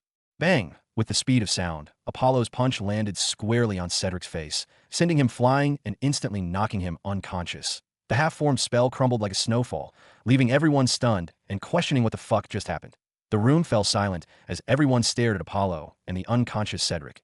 The shock of what had just transpired was palpable. Cedric's massive ice spell, which had seemed so formidable moments ago, had vanished without a trace, and Cedric himself lay crumpled on the ground. Livia, wide-eyed and stunned, rushed to Cedric's side. "Cedric, are you all right?" she called out, her voice filled with concern. Apollo, his expression calm once more, turned to Livia. "Apologies if I was too harsh," he said, his tone respectful but firm. "I merely wanted to see how strong the genius of the Tower of Mages was." He then paused and smiled, glancing at his fist. "They do live up to their name." Celine stepped forward, her eyes shimmering with a mixture of admiration and concern. "Brother, your speed and strength are incredible, but perhaps next time, a little more restraint." Louise approached Apollo, placing a gentle hand on his shoulder. "Apollo, you seem to have changed a little, but remember, you have to remain calm." Apollo nodded, his gaze softening as he realized he had become a bit of a battle maniac. "I understand, Mother.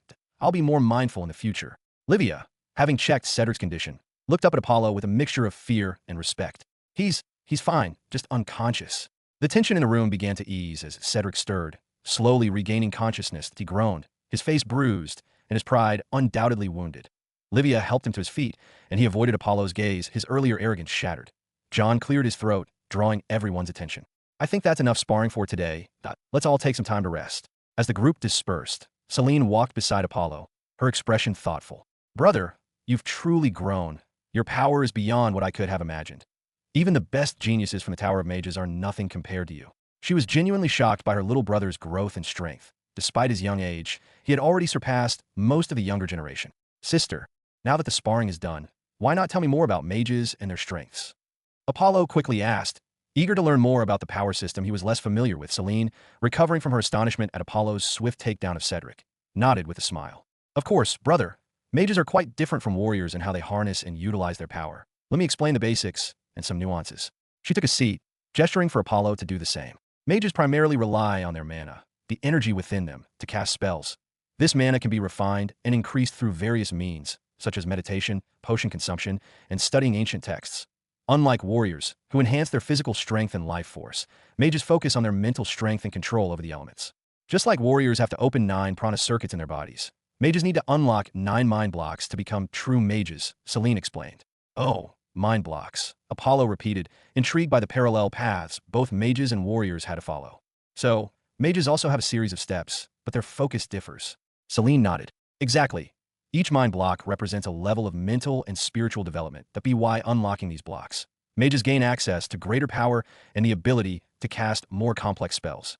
Only by combining all 9 mind blocks to create a mystical rune platform can a person break through to become a true mage." Apollo's curiosity deepened. "A mystical rune platform?" "Yes," Celine confirmed.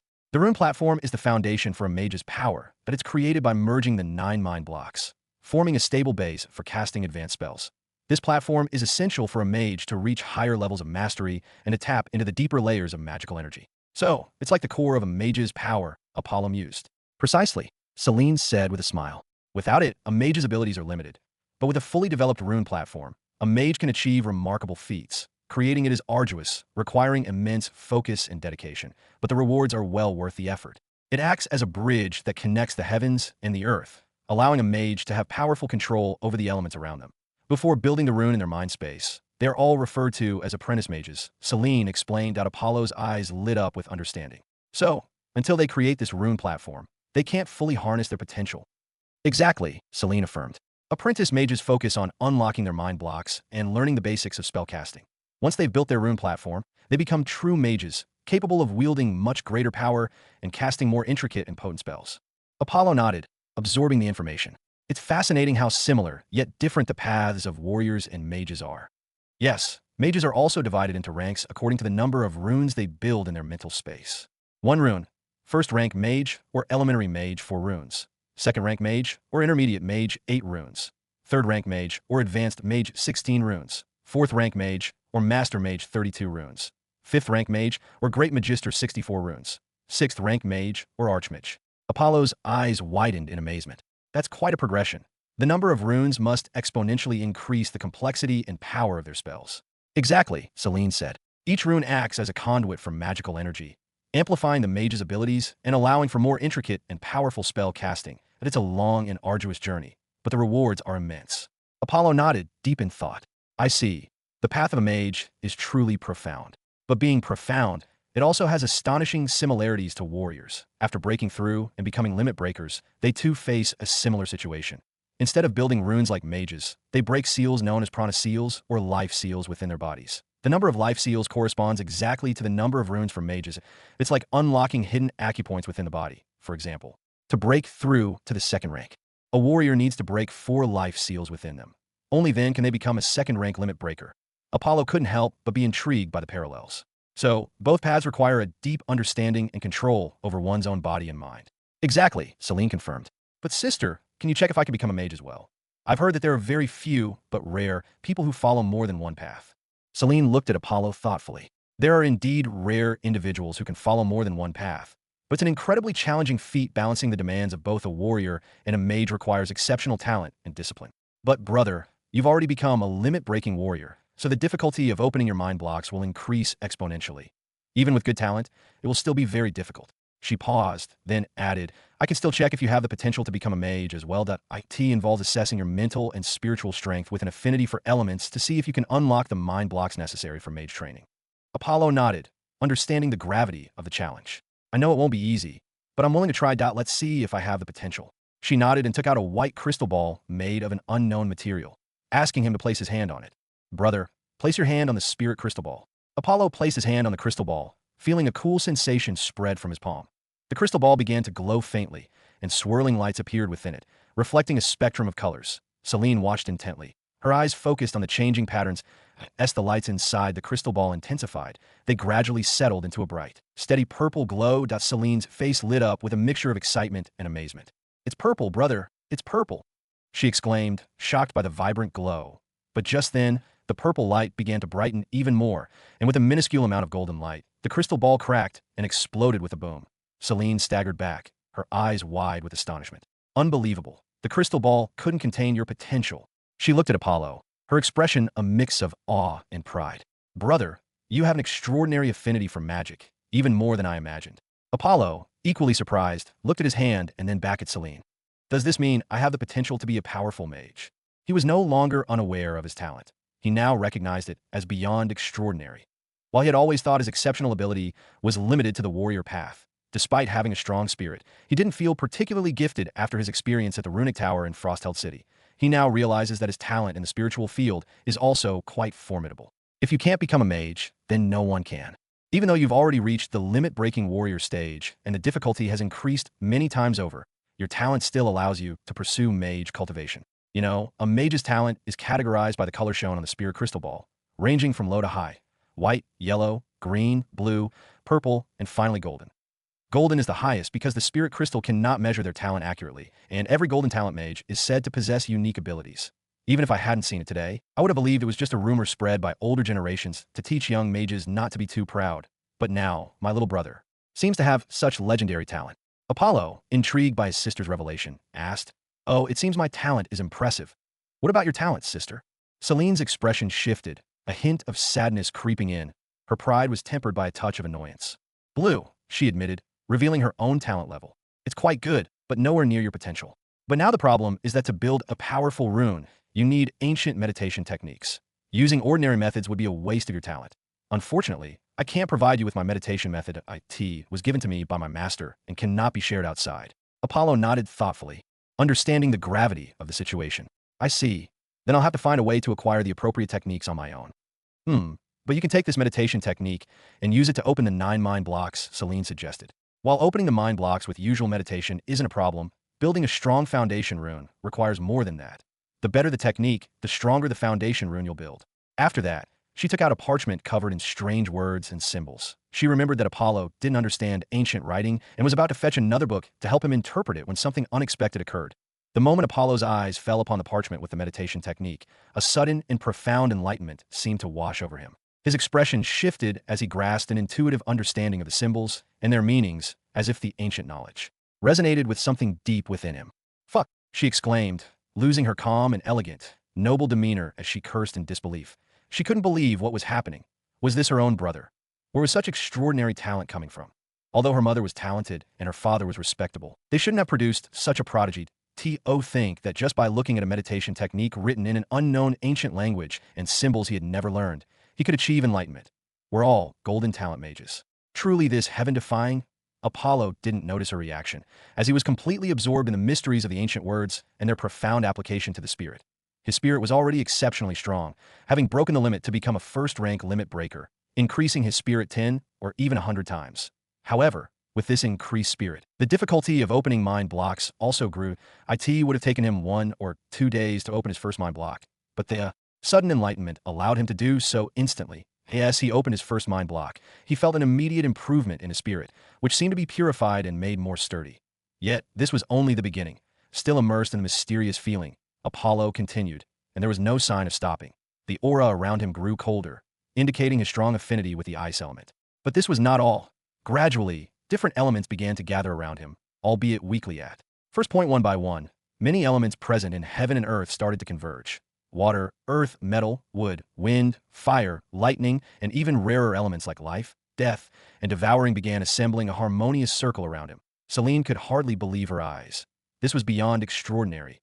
It was unprecedented. The sheer diversity and strength of the elements gathering around Apollo spoke volumes about his potential. She had never seen or heard of anyone able to harmonize with so many elements simultaneously, let alone with such ease and speed. As the elements swirled around him, Apollo continued to open mind blocks with unprecedented speed and efficiency.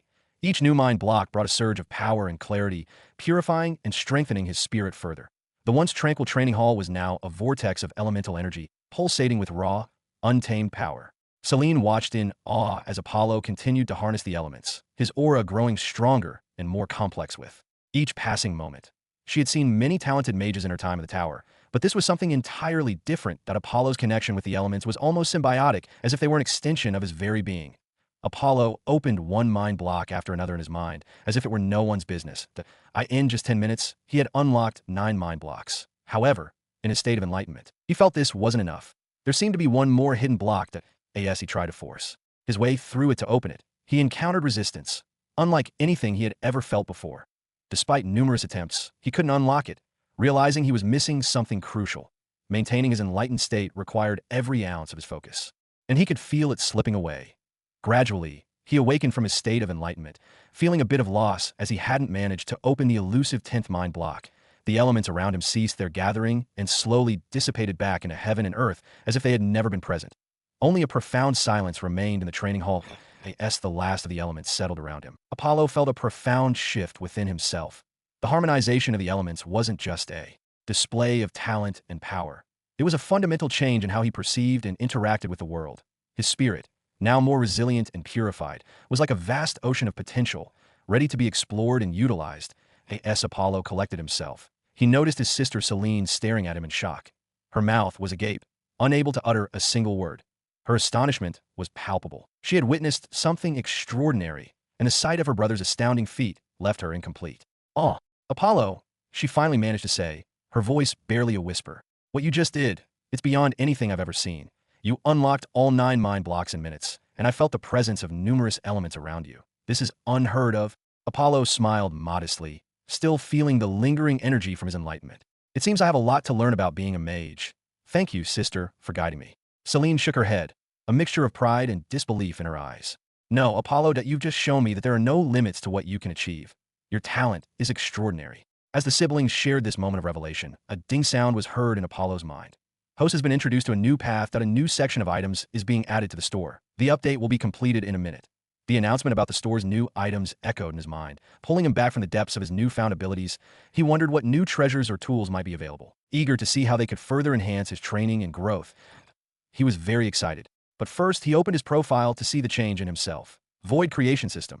Host, Apollo Fletcher, Human Form. Life Level, First Rank Limit Breaker, Warrior Path. Mage Apprentice, Mage Path.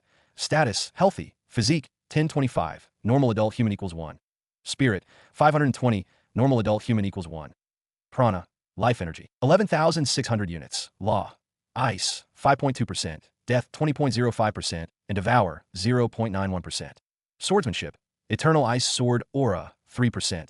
When it reaches 100%, Sword Aura will transform into Sword Domain. Skills, Ice Cut, lowest grade. Boost, lowest grade. Ice Nova, middle grade. Blade Storm, middle grade. Sword Ray, middle grade. Creation Energy, 9,349 points. Nothing much had changed, only a few details. There was now mention of his mage cultivation alongside his warrior strength, and a massive increase of 300 in his spirit due to his sudden enlightenment in the mage path. As for the rest, there were slight changes in the values reflecting his gradual improvement over time, such as in his law or sword aura, which had increased by a small amount. His creation points had also decreased, now below 10,000, due to his purchase of a large number of potions to strengthen the family. After reviewing these updates, he quickly opened another section of the system, the shop. Upon opening it, he immediately noticed the change. There was a new column for mage, spells, and skills.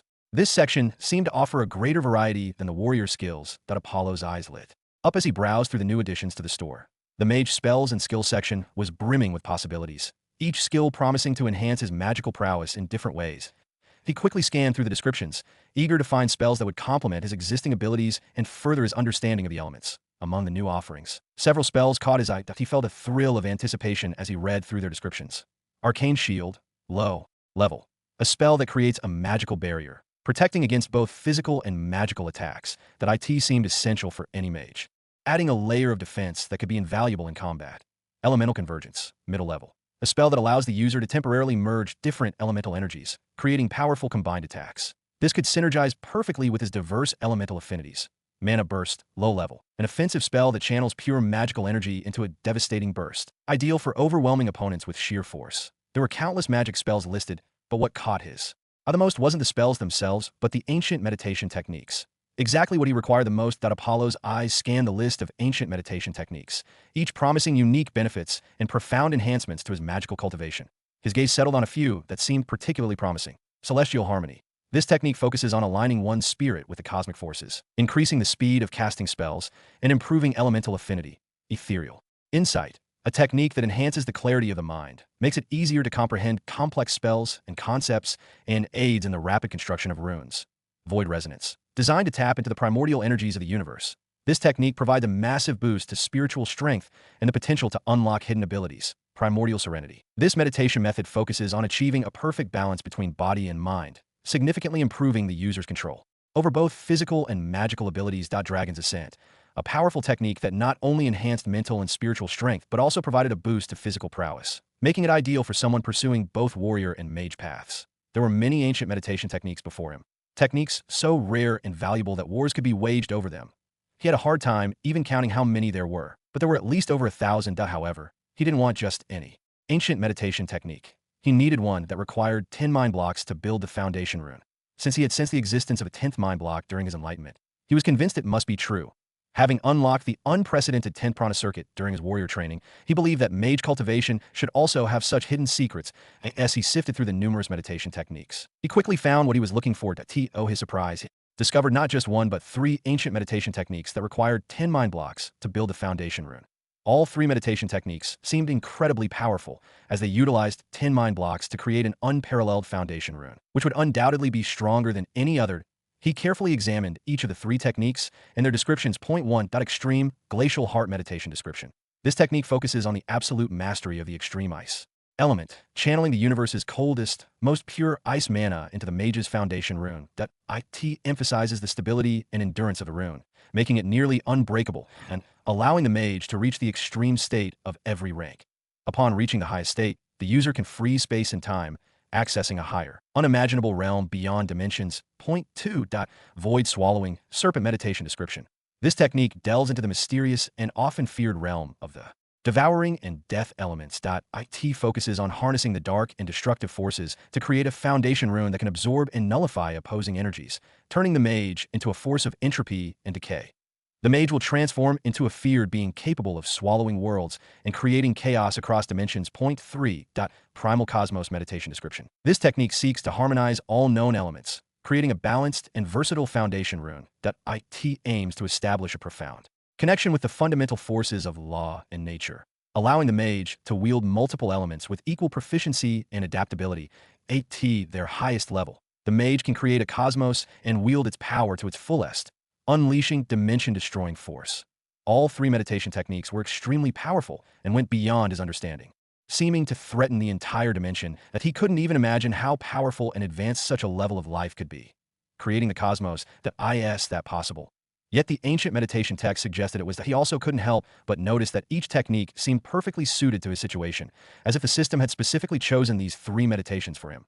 The decision was crucial, so Apollo took his time to think carefully. Noticing that Apollo was deeply absorbed in his thoughts, Selene chose to remain silent and give him the space he needed. Apollo took a deep breath, reflecting on his journey so far and the path he wished to pursue. The potential of each technique was immense, and choosing one meant committing to a specific path of power and mastery. Extreme Glacial Heart Meditation offered a path of unparalleled specialization and defensive strength, aligning closely with his current focus on ice power. Void Swallowing Serpent Meditation presented an opportunity to wield dark and destructive forces, aligning with his exploration of the devouring and death elements. Primal Cosmos Meditation promised the ultimate versatility and elemental mastery, allowing him to harness and harmonize all elements to their fullest potential.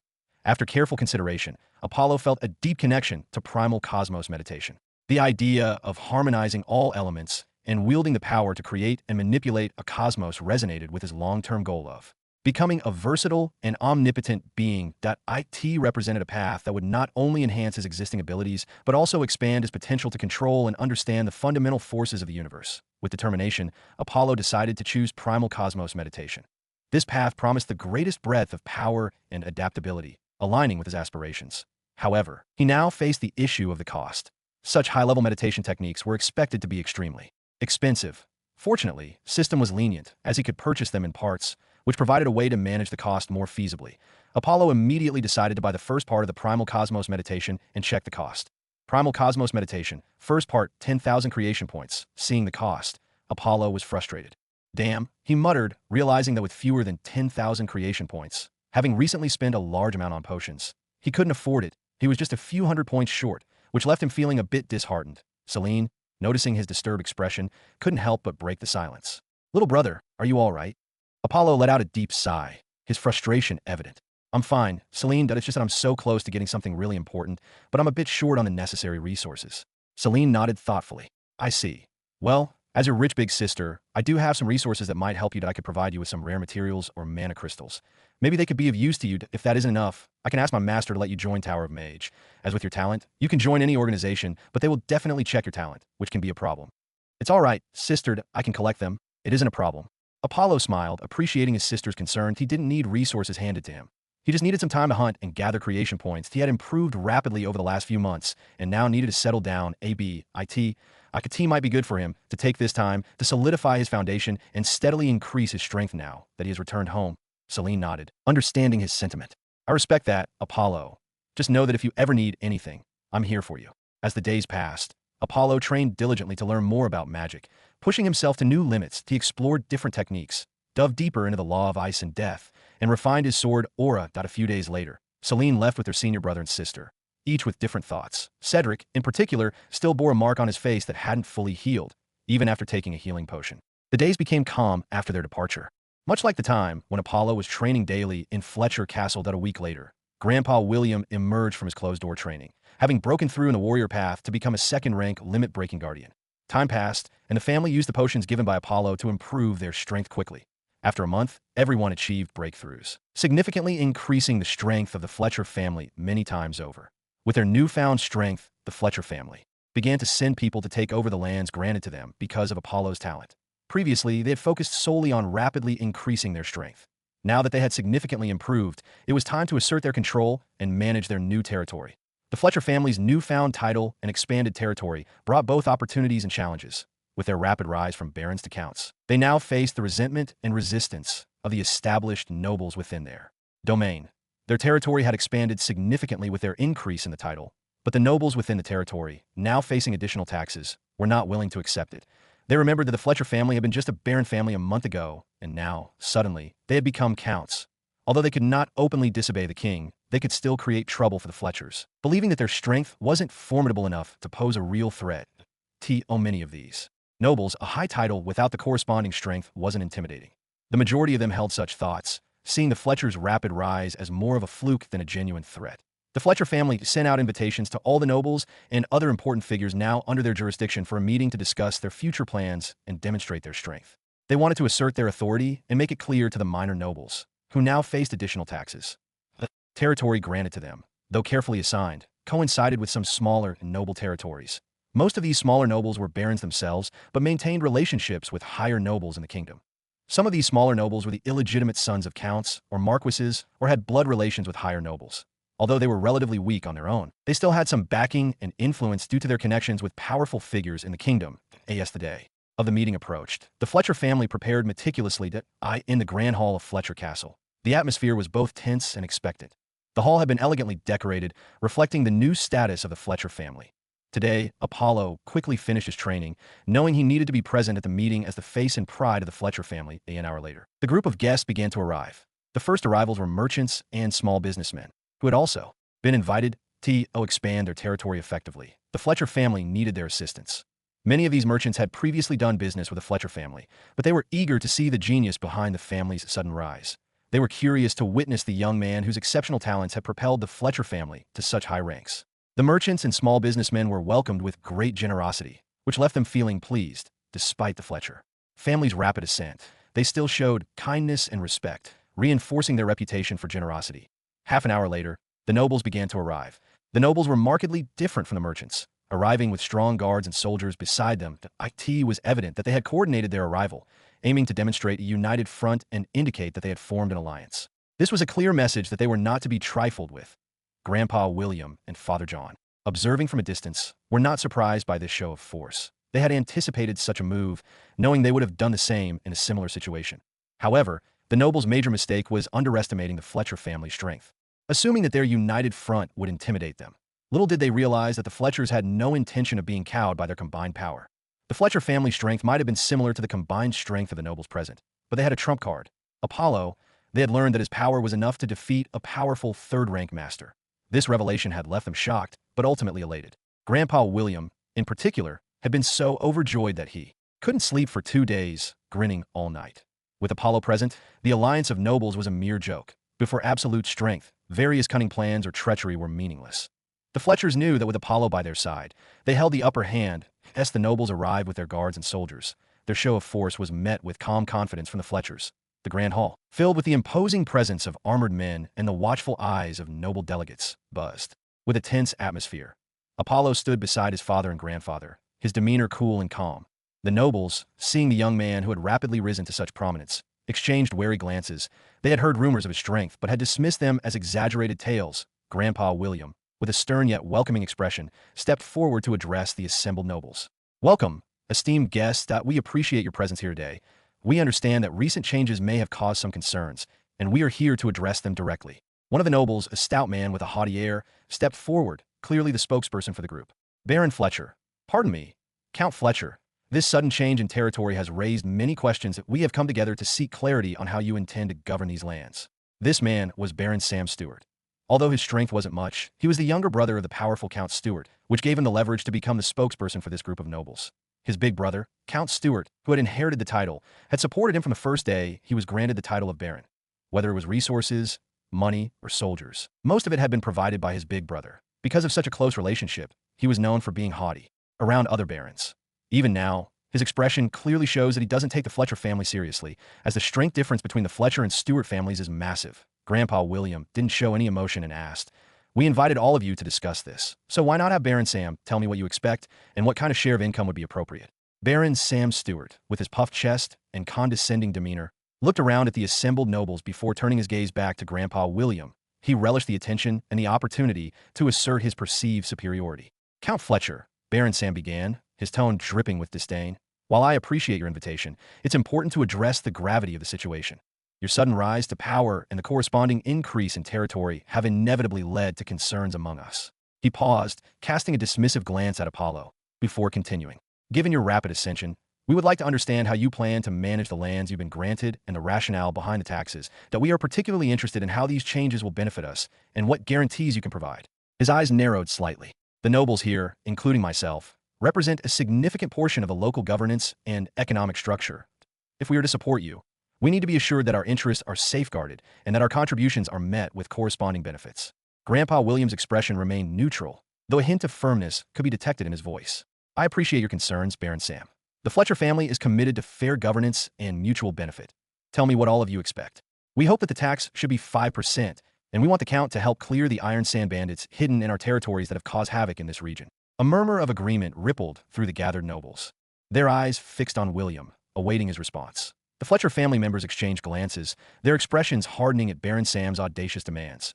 Not only was he asking for a mere 5% annual tax, but he also had the gall to request their help in dealing with the notorious iron sand bandits, a threat so formidable that even other counts hesitated to engage them. Grandpa William's eyes narrowed, and his voice took on a steely edge. "Baron Sam, your proposal is quite bold. Reducing taxes to 5%, even the lowest tax within the kingdom, is still 25%, but you dare to say 5%. Moreover, dealing with the iron sand bandits is no small task. Are you suggesting that the Fletcher family should bear the burden of this danger while you enjoy the benefits?" Baron Sam's confidence wavered momentarily under William's intense gaze. "We believe that a reduced tax rate would encourage growth and stability for us small nobles in the region. That as for the bandits, it's a matter of regional security that we all stand to gain from their elimination." Apollo, who had been silent until now, stepped forward. The air seemed to crackle with tension as all eyes turned toward him. He had heard enough of their talk. In his previous world, diplomacy and negotiation might have been the only options. But in this world, individual power could reign over thousands or even millions of people. In a world where strength is the ultimate currency, actions speak louder than words. Since they wanted to show their strength and dominance, he would gladly oblige. "Let me show you all," he thought. Without warning, Apollo's aura flared and the ground beneath him trembled. The nobles, their guards, and even the Fletcher family members felt overwhelming pressure as Apollo unleashed a fraction of his true power. His eyes glinted with determination, and a chilling wind, infused with his ice life force, swept through the hall in an instant. He moved with blinding speed, his form a mere blur. Apollo reappeared directly in front of Baron Sam, and his fist stopping. Just inches from the Baron's face. Boom! The sheer force of his punch created a shockwave that sent Baron Sam sprawling to the ground, gasping for breath. The room fell in a stunned silence. The nobles, who had arrived with an air of superiority and defiance, now looked at Apollo with a mix of fear and awe. They couldn't even see Apollo's figure clearly. Although none of them were without fighting power, they were utterly helpless. Even their proud guards and soldiers couldn't make any movements until the end. They were sure that if he wanted to kill any of them, no one could stop him. Apollo's voice, cold and unyielding, broke the silence. "Strength and violence are the best answers to every trouble in this world. We have already given you all face, but there are always some wild dogs who need to understand their place. Just know that if you wish to challenge us, you will face the consequences." He turned to Grandpa William and Father John, his expression softening slightly. "Now, let us discuss terms that are fair and beneficial for all." Grandpa William, sensing the shift in the atmosphere, nodded. "As my grandson has demonstrated, we aren't afraid. Our proposal stands for a 20% tax rate and a joint effort to eliminate the iron sand bandits. This way, we all share the risks and rewards." Baron Sam, still reeling from the shock of Apollo's display, struggled to his feet. His bravado had been shattered, replaced by a simmering grudge as he contemplated revenge and resolved to seek help from his elder brother once he returned. We agree to your terms," he reluctantly conceded. Apollo, with his sharp senses, naturally noticed the undercurrent of hostility in Baron Sam's eyes, but a smile appeared on his face as he murmured to himself, "Finally meeting an idiot." In his life, after being reborn into this world, Apollo encountered many challenges, but rarely anyone who was particularly foolish. He had started to believe that the novels he once read might have exaggerated the presence of such characters. But today, it seemed, he had found an exception. His father, standing beside him, noticed Apollo's murmuring and asked, "Did something happen?" Apollo shook his head, still smiling. "No, Father, I just thought of something amusing." Father John gave him a curious look, but decided not to press further. Apollo's confidence and calm demeanor were enough to reassure him. The discussion about support for the iron sand bandit hunt continued for another hour. Grandpa William and Father John negotiated skillfully, securing commitments from the nobles for many soldiers and resources. Finally, the meeting ended. The nobles, needing to prepare their forces for the upcoming battle, quietly left Fletcher Castle. As they departed, Apollo, stood by a window, watching them. Baron Sam, in particular, caught his attention. Sam's face was contorted in frustration, his teeth grinding audibly as he walked away. Apollo couldn't help but feel a mix of satisfaction and caution. He knew that the Baron's resentment could lead to further complications. But for now, he was confident in his strength. Whether it was the Baron or the Count, he could handle them. As the last of the nobles left, Grandpa William approached Apollo, placing a hand on his shoulder. "You did well today, Apollo." Apollo nodded. "Thank you, Grandpa. But we must stay vigilant. Baron Sam won't forget this easily. After clearing the Iron Sand bandits, I will visit Count Stewart directly." "Why go directly to the Count?" His father, John, couldn't help but ask. "Isn't that too much?" "It's nothing," Apollo replied. "It's just a hassle that if we beat the little brother, the big brother will eventually come. So it's better to beat the big brother directly. I just don't want to waste my time. That's all." Grandpa William and his father nodded their heads in understanding, as they felt this was right. John joined them, his expression serious. "We should prepare for the hunt immediately. The Iron Sand bandits are a real threat, and we need to eliminate them swiftly to secure our territory. Anyway, Grandpa, how much do we know about them and their strength that can make so many nobles afraid?" Apollo asked with interest, as they hadn't had many encounters with them. Grandpa William sighed, his eyes reflecting a mix of concern and determination. "The Iron Sand bandits are no ordinary group of thieves. They've been a thorn in the side of many nobles for years. They are well organized, highly trained, and possess a significant number of skilled fighters. They have 3 or 4 third-rank warriors, and their leader, known as Ironclad, is a formidable warrior, rumored to be a peak third-rank master himself. They are famous throughout the northern region of the kingdom, with thousands of bandits spread across many small strongholds in the region. But their main stronghold is hidden deep within the Iron Sand Dunes, a treacherous area that provides them with natural defenses. Many attempts to flush them out have failed, resulting in heavy casualties for those who tried. But for now, we only need to address the branches within our territory, so we can still handle it," Grandpa William said reassuringly. Apollo nodded thoughtfully, absorbing the information. "Indeed, taking on the main stronghold would be difficult, but let's focus on securing our territory first." John added, "We'll need to coordinate with the nobles who have pledged their support. Their soldiers and resources will be crucial in this effort. We should also ensure our territory is well defended while we're engaging the bandits." "Right, John. Have the soldiers prepare for the raid. Within 2 days, we'll gather news about their branches, and then we'll launch an immediate attack with support from the other nobles," Grandpa William ordered. With that, Apollo and his father left, but Grandpa William remained to discuss business with the merchants, recognizing their importance for the territory's development. 2 days passed swiftly as scouts gathered intelligence on the Iron Sand bandits' branches within their territory. 200 soldiers, along with Apollo, his father, and his grandfather, sat astride imposing white beast blood horses, gathered and ready for battle. "Let's go. We already know the location of the nearby stronghold of the Iron Sand bandits. Other reinforcements will join us near the stronghold," Grandpa William ordered. The soldiers began their march toward the destination. With their fast pace, it took them only a day to arrive near the stronghold. As the Fletcher forces arrived near the stronghold of the Iron Sand bandits, they found reinforcements of more than 300 soldiers already waiting for them. They paused to take stock of their surroundings. The stronghold was nestled in a dense forest, surrounded by natural barriers that made it difficult to approach. The atmosphere was tense as Apollo, his father, and Grandpa William surveyed the area.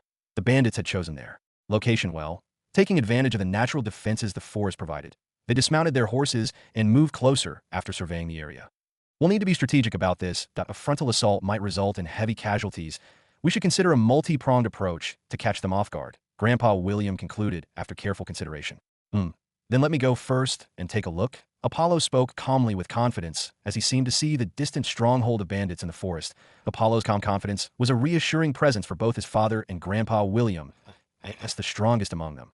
They knew that even if something unexpected arose within the bandit stronghold, he could leave without difficulty. They exchanged glances and nodded, trusting in his abilities. "All right, Apollo," Grandpa William agreed. "But be careful. We'll be right behind you." As Apollo approached the bandit stronghold, the forest around him seemed to part in deference to his presence. His footsteps were steady and unhurried, and his aura emanated an undeniable confidence. The bandits, hidden within their stronghold, were completely unaware of the true extent of the danger approaching them. With each step, Apollo's senses sharpened. He could feel the faintest rustle of leaves, the distant chatter of the bandits, and even the subtle shifts in the natural energy around him. It was as if the world itself was whispering secrets to him. This change was due to his significant increase in spiritual strength. He could now see and hear everything within a 2-kilometer radius with his eyes closed. Apollo approached the stronghold with a sense of serene purpose. As he neared the front, he was met with a series of crude barricades and makeshift defenses. The bandits, confidently assuming their stronghold was secure, were unaware of the approaching storm. Without hesitation, Apollo summoned his ice life force. The front gate, a reinforced wooden structure, instantly froze and shattered like glass as he pointed a finger at it. The bandits were startled by the sound of shattering ice. Hundreds of bandits emerged from their huts, their eyes fixed on Apollo, who stood calmly with his shining crystal eyes, indifferent to the hundreds of glares filled with killing intent. "Who are you, and what are you doing here?" A large, sturdy bandit with cuts on his face demanded loudly that Apollo's eyes remain cold and focused as the large bandit confronted him. He stood amid the chaos of the broken gate, the shards of ice glistening like diamonds in the sunlight. The bandit's voice, though demanding, was laced with a hint of trepidation. "I am Apollo Fletcher," he announced with a calm authority that cut through the tension in the air. His tone was tinged with annoyance. "As for why I'm here, do I need to spell out for you idiots? Given that I've already destroyed your gate and made a dramatic entrance, it's clear I didn't come here just for a drink. Even if you idiots still didn't understand, in short, I am here to fuck you all up." The bandits exchanged uneasy glances, their initial bravado wavering in the face of Apollo's calm and bone-chilling cold demeanor. The sturdy bandit, clearly the leader of this small group, tried to regain his composure as he puffed out his chest, attempting to project confidence. "You think you can take us all on by yourself? This is our territory." Apollo didn't even glance at the sturdy bandit. After entering the stronghold, he scanned the area with his powerful spirit. Finding nothing of interest, he had expected to encounter something intriguing or meet a formidable warrior, but it seemed there was nothing remarkable. Even the bandit leader was merely an early second-rank warrior with unstable energy, someone even Grandpa William could easily handle. Among the hundreds of bandits, only 4 were first-rank warriors. "Brother, attack! Don't leave this cocky guy alive." "Ah yeah, kill him, kill him!" Instantly, hundreds of bandits charged at Apollo, driven by bloodlust and killing intent. That Apollo's expression remained impassive as he faced the gathered bandits. With a deliberate motion, he summoned his ice life force, and an aura of chilling cold spread through the air, instantly dropping the temperature below 0 degrees Celsius. The bandits, who had been brimming with bravado, were now overtaken by a palpable sense of dread. In an instant, Apollo unleashed a wave of frost that swept across the stronghold. His control over the ice life force was so precise that every bandit was immediately encased in solid ice. The freezing effect was both instantaneous and absolute. The bandits' attempts to resist were futile as the temperature plummeted, and their movements were completely immobilized. As the frost spread, the once confident bandits were transformed into statues of ice. Their expressions were frozen in a mix of shock and terror, and their weapons and cries of defiance were now trapped in crystalline tombs. The stronghold, once filled with loud noises, fell eerily silent, save for the soft sound of ice cracking and settling. The entire stronghold was quickly enveloped in ice, transforming it into an ice mausoleum. Hundreds of bandits were frozen alive, their shocked expressions preserved even in the moment of their deaths. Only the burly leader remained alive, though most of his body was frozen. Everyone else, including the 4 limit-breaking warriors, had succumbed to the ice, frozen to death, and been left standing in place with nothing they could do. Their life force, like a drop of water against the vast sea, was extinguished in an instant, leaving them lifeless with their eyes open in shock. As the group of bandits perished, Apollo received a large number of creation points to end this single massacre. He gained more than 2,000 points, pushing his total creation points past the 10,000 mark once again. With these points, he could now finally buy the meditation technique and make strides in improving his mage path. The burly leader, struggling to move, looked up at Apollo with a mixture of fear and defiance in his eyes. He was a formidable warrior, but now he was at the mercy of someone far beyond his strength. Apollo's icy aura made the air around them colder, emphasizing the severity of the situation. "You," he croaked out, his voice strained and weak from the cold. "Why are you this strong?" The burly bandit leader stared up at Apollo. His face was full of fear. The cold seeping into his bones made every movement agonizing, but the terror of what Apollo might do kept him silent. Apollo's calm, emotionless demeanor only added to his intimidation, making it clear that the young warrior viewed the slaughter of hundreds as inconsequential. Apollo bent down, his eyes boring into the bandit with a deadly intensity. "You're alive because you might be useful. Don't annoy me. Only speak when asked, or I won't hesitate to send you to hell." The stronghold leader swallowed hard, the icy chill in his veins no match for the fear coursing through him. He nodded weakly, understanding that his survival hinged on his obedience. Just then, Grandpa William and John, leading their soldiers, arrived at the scene. They took in the sight of the frozen bandits, the shattered remains of the stronghold, and Apollo standing over the subdued leader. They were all utterly shocked by the scene before them. It was like an icy hell, filled with frozen humans wearing expressions of sheer terror. The air was thick with an unnatural cold, a testament to the sheer power Apollo had unleashed. A chill ran down their spines at the sight. Whether they were soldiers, or even his grandfather or father, they all felt a cold chill that they would never forget for the rest of their lives. Grandpa William and John, hardened warriors who had seen their fair share of battles, stood speechless. The soldiers behind them, who had marched in ready for a fight, now found themselves in awe and fear of the young man who had single-handedly brought such devastation. John, swallowing hard, approached Apollo, his voice barely more than a whisper. Apollo, what? What have you done here? Apollo turned his gaze to his father, his expression calm. I've just cleaned our territory. Father, the bandits are no longer a threat. Grandpa William, recovering from his initial shock, nodded slowly. You've done more than that. Apollo, that you've shown us a glimpse of what you're truly capable of. The soldiers, despite their fear, felt a surge of pride and security. They realized that, with Apollo on their side, their enemies stood no chance. The nobles who had sent reinforcements were equally stunned, their previous skepticism about the Fletcher family's rise in power now completely dispelled. They began organizing the troops and securing the stronghold, searching for any valuable resources. Meanwhile, Apollo started to discuss their next steps with his father and Grandpa William. I left the leader alive so we can interrogate him and gather as much information as possible, Apollo stated. Yes, we need to learn about the other remaining strongholds and clear them swiftly, not giving those Iron Sand bandits any chance to escape. John nodded, realizing it was a good move from Apollo to leave the leader alive. Yes, they prepared to return to the castle. The nobles' reinforcements, previously skeptical, now regarded the Fletchers with newfound respect and admiration. The news of the one-sided annihilation also reached every noble who had visited the Fletcher family, bringing them unimaginable terror. Their legs shook uncontrollably at the thought that if they had been in the bandits' place, their end might have been the same, having come from what seemed like the depths of hell. Especially shaken was Baron Sam, who had already contacted his brother. However, he quickly regained his confidence, recalling the Stewart family's strength.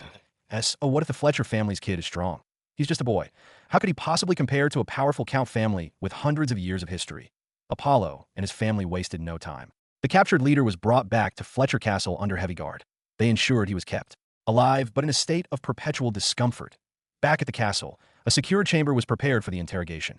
After hours of questioning, they finally learned the locations of the two remaining small strongholds of the Iron Sand bandits within their new territory. After learning the locations, Apollo wasted no time. Equipped with this vital information, he set out alone, determined to eliminate the bandit threat completely and gather more creation points. His family soldiers were tasked with excavating the strongholds for valuables after his raids. The two remaining strongholds, which were smaller and less fortified than the first, were swiftly annihilated by Apollo. His overwhelming strength and mastery of the law of ice left no room for resistance. Each raid was a testament to his growing power and efficiency. By the end of his campaign, Apollo had earned another 3,000 creation points. The small strongholds fell easily. Their defenders were no match for his prowess. With the bandit threat neutralized within their territory, the Fletcher family's position solidified further.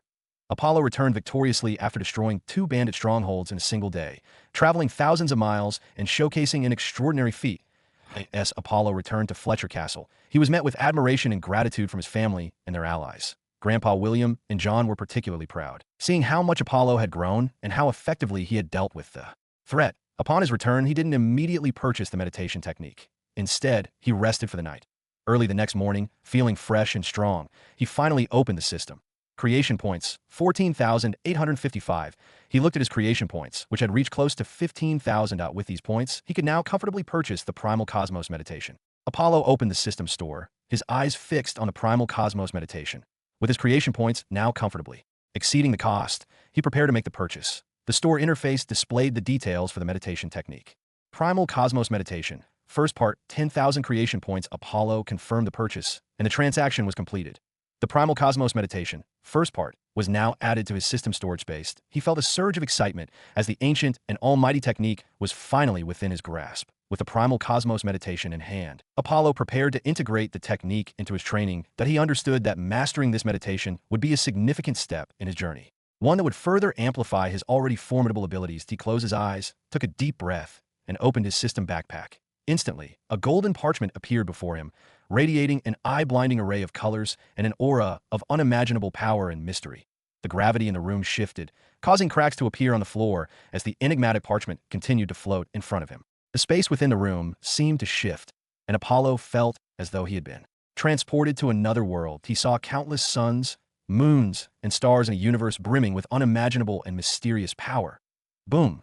With a resounding bang, everything around him vanished, and the parchment, covered in enigmatic and unknown symbols, suddenly entered his mind. As the parchment entered Apollo's mind, the room around him seemed to dissolve completely, leaving him in a vast expanse of cosmic energy. He felt himself merging with the parchment's essence, as if the entire universe's power flowed through him. The enigmatic symbols began to unravel before his inner vision. each one pulsating with intense energy, that Apollo's consciousness expanded. Diving into the core of the primal cosmos meditation, he experienced a profound connection with the elements: earth, water, fire, air, and more. Each element revealed its secrets. Harmonizing and interweaving in a dance of balance and strength, he saw the delicate threads of cosmic energy that connected everything, from the smallest particles to the grandest celestial bodies. The power of the cosmos seemed to flow through him, changing his spiritual strength and enhancing his understanding and control over the elements. In this state, he felt a profound change in his spirit, as even the 9 mind blocks he had opened began to evolve, influenced by the mysterious cosmic energy. Apollo felt the boundless mysteries of the universe were now right in front of him.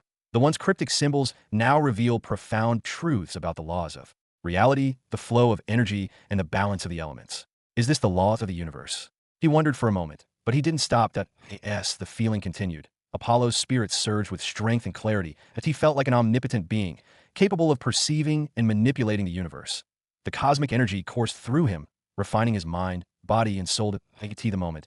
He could even sense the web of connections between all things, the delicate balance that held the universe together.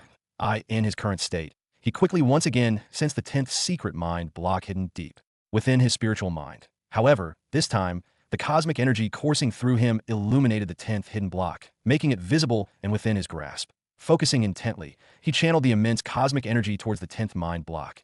The energy surged and converged with a single thought, igniting a powerful explosion of light and force within his mind. Boom!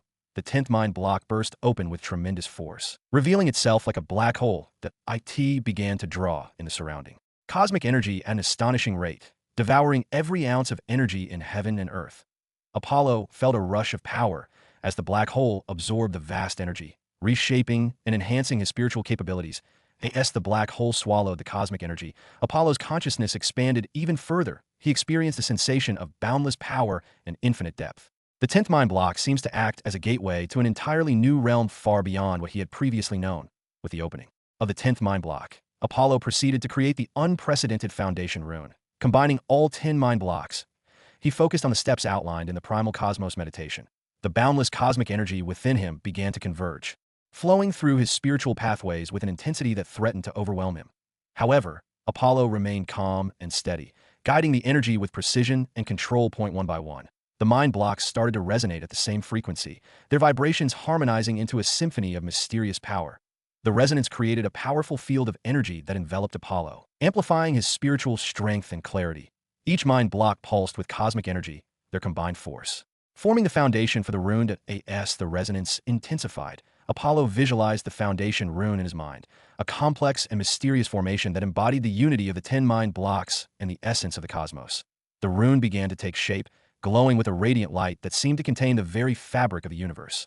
Apollo directed the energy flow, weaving it into the pattern of the foundation rune according to the ancient meditation. The process required immense concentration and precision, as any misstep could destabilize the entire formation. He felt the energy surge through him, each beat synchronizing with the rhythm of his heart.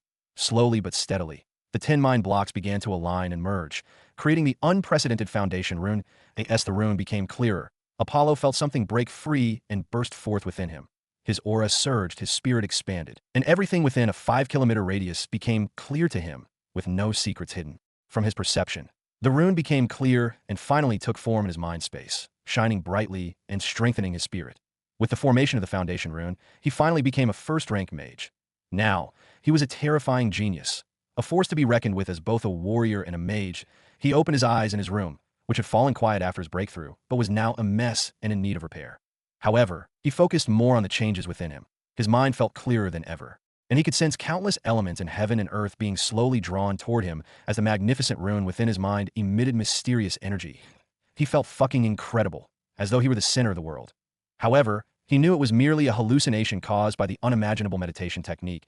He couldn't help but wonder who could create such a technique, but he didn't dwell on this.